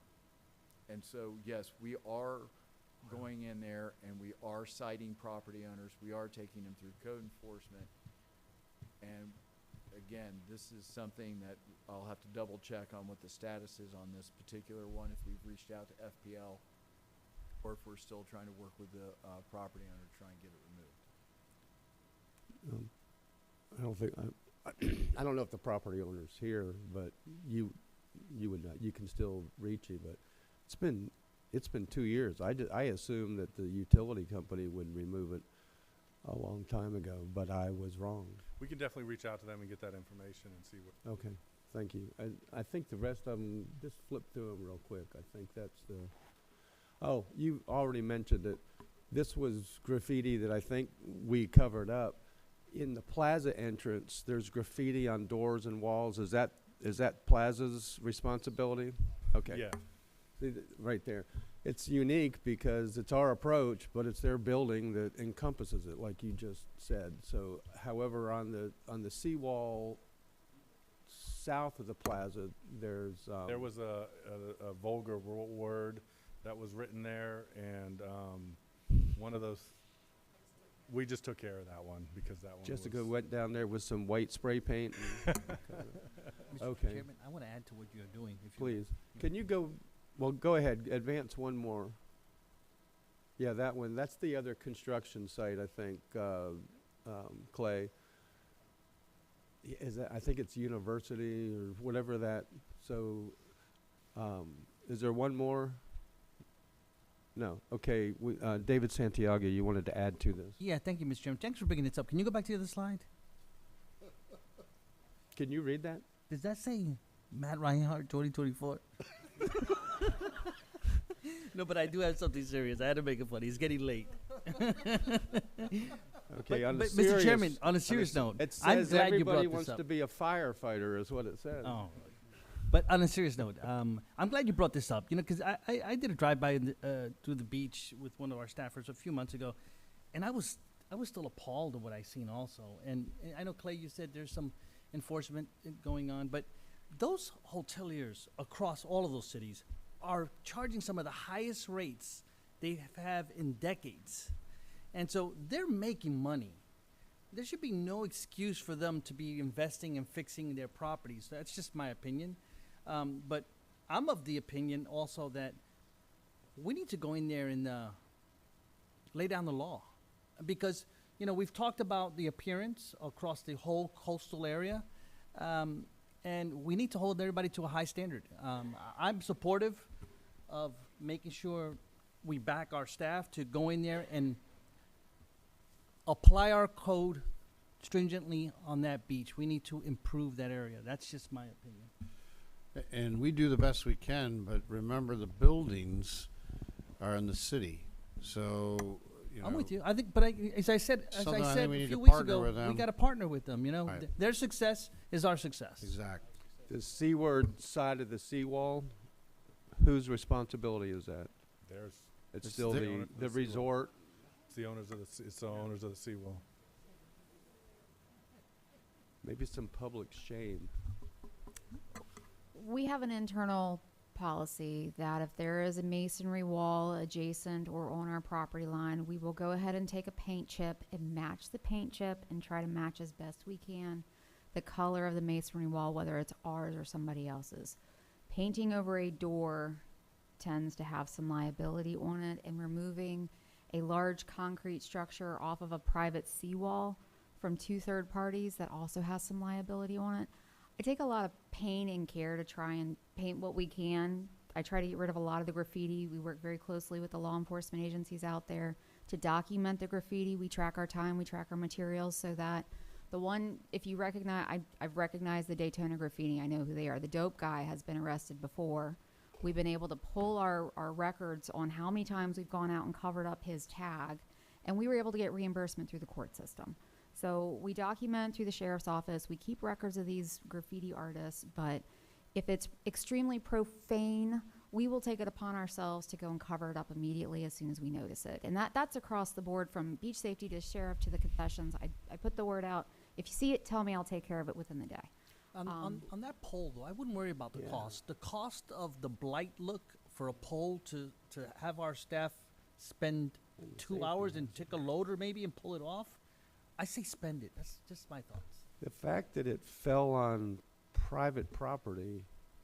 Yeah, that's the issue. The cost is not the issue. The issue is what she said is it's a private pole laying on private property.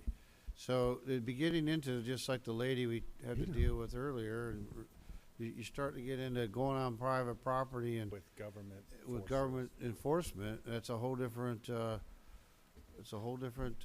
of worms. So, But it's still a code enforcement issue, though. If it's a private well, pole, then there's a long process we'll go through not and a lean their private pole. property and do it. But it's I think staff That, gets it. and it depends. It may be a city issue, because it's within the city of Daytona Beach, for example. That I think that pole that's outside our beach ramp. What happened in a hurricane, I doubt that the private property owner wants it there. He would probably be happy for us to remove it, but Chairman, that's more. may I? Yes.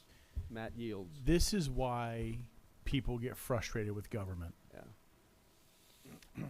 I'm not blaming staff because they're protecting the county, and I get it. It's Mike Dyer's job. Mike Dyer's job, protect the county of Volusia, protect his council members. That's his job, number one. But this is where common sense does not rule the day. That pole is hanging over a public beach ramp. And if it was a tree limb hanging over, you as the property owner could go and cut that limb off so that it doesn't negatively impact your house or your property. I'm with you, and I'm with you, and I'm with you. Those of you that had said,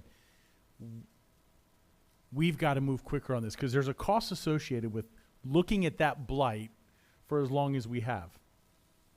You know, if you're not down there looking at it, you know, it's quick to get out of your mind, but you're a visitor to this area and you see that, it just burns in your brain. That's what it is. Your pictures were impactful, and they spoke 1,000 words to me today. Matt. Thank you, Chair. And we may not know the answer to this. I know it's a city. I know it's a code enforcement issue for the city. How long I know the plaza's been vacant. Do we know how to get in contact with the plaza at all? I mean, the owners? I mean, obviously somebody still owns the property. And I don't know what their intent, what is their intent? I mean, anytime I've ever asked a question, no one seems to know what the owners of the plaza plan to do with that building. well, I'm sure the city knows how, and with the city code enforcement. Yeah. That's really the phone call that needs to get made will be to the city to find out what are you doing with it. Yeah. Okay. Is that where that pole's at? Yes. Was the plaza and the door? Yeah, and real quick, if I had a couple pictures.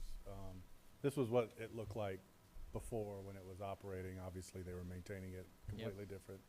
And then if you could go, this is that same university ramp today, and that's the hotel you were referencing that's being constructed.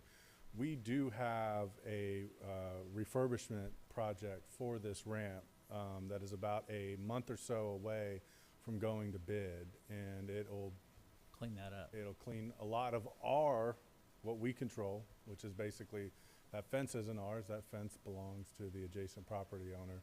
But our ramp will be essentially refurbished, rebuilt, and won't look like this here shortly. So this has been in the works as a capital project for some time, and it's fixing to go to bid and construction. It's programmed and funded for this current fiscal year. Do either you or Clay know if that's still under construction, or have they abandoned the project? It's still going on? Okay. Yeah, that's how it should look. Yeah, that was January of 2019. That's a street view. So obviously a large portion of, with the building being essentially abandoned, it's fallen in disrepair, which is, Okay. Well, are you done? Okay, Jake Johansson. And Ben, taking a look at this picture, and you said this ramp is getting redone. Yes, sir. We're talking about the blight, and we're sick of looking at it. I don't know about the light pole problem, but can we fence that fence? Temporarily, at least? We can. I don't know the cost. We can do it on our property. We can put up a fence with. I mean, something temporary but nicer that's a foot higher than that would. Is that an active site there? It's an active construction. So that fence will be gone when they open it up. Right. Correct. That's what I'm saying. I mean, ideally, what I would like to do is reach out to the city and have them get with the property owner. Or that. Let me know how that goes. And then Jessica, the creative one, can come up with a way to make that pole look like a unicorn or something. I don't know. Paint it white. All right. Thank you. Thank you. Ben, Clay, Jessica, everybody. They can put those wraps on fences. Just one more quick item, and although Troy Ken already brought this up, it didn't dawn on me until he said it. I was going to tell you congratulations on your reelection, but it is the first 4-year term qualified for, so it's a big deal. Congratulations. The last thing, tonight while we're here is the Juneteenth dinner at Embry-Riddle, and we were asked to do a proclamation which the council approved, but we're not there because we're here. So I wanted to let you know that it is, probably at this point, was read into the record at the Juneteenth celebration by Daytona Beach City Commissioner Ken Strickland, who understood that we would be here, and so he read it and told everybody that that's why we're not there, we're here. But it is as a significant holiday. It's the time when our Republican President Abraham Lincoln ended slavery, and it took a little while to do it. But it's an important celebration for America. So anyway, Pat Kuhn, thank you for getting the proclamation done, and it didn't go to waste. It was read there tonight. And with that, we are adjourned at 9:21. Chairman, real quick question on that. I'm sorry, I didn't see your name. Yes. When did we approve that? Was it last meeting? It was today under the consent agenda. It was today. Correct. And when did we present it? Today. And what was the agreement? That we wouldn't put ourselves in that place of doing it the same day? I believe it went I out understand, Chairman. Because Pat told me it needed to get pre-approved, and I thought she did that by email. I guess what I'm getting at, Council, is I know what as you're getting things at. come up and we want to proclaim every day for somebody, I'm asking that we take enough heads up to look ahead, like look into July and August, and if you want to do a proclamation for somebody, let's try to be a little bit more advanced on it so we can. Well, they research. called on Friday and asked that we would do it, and so we didn't get much advance notice. We've done it every year, and it was never an issue. So George, we do it every year. Can we put it on March's schedule to do the Juneteenth proclamation approval for June? A couple months early? It's not that hard. Thank you, sir. And we are adjourned at 9:23.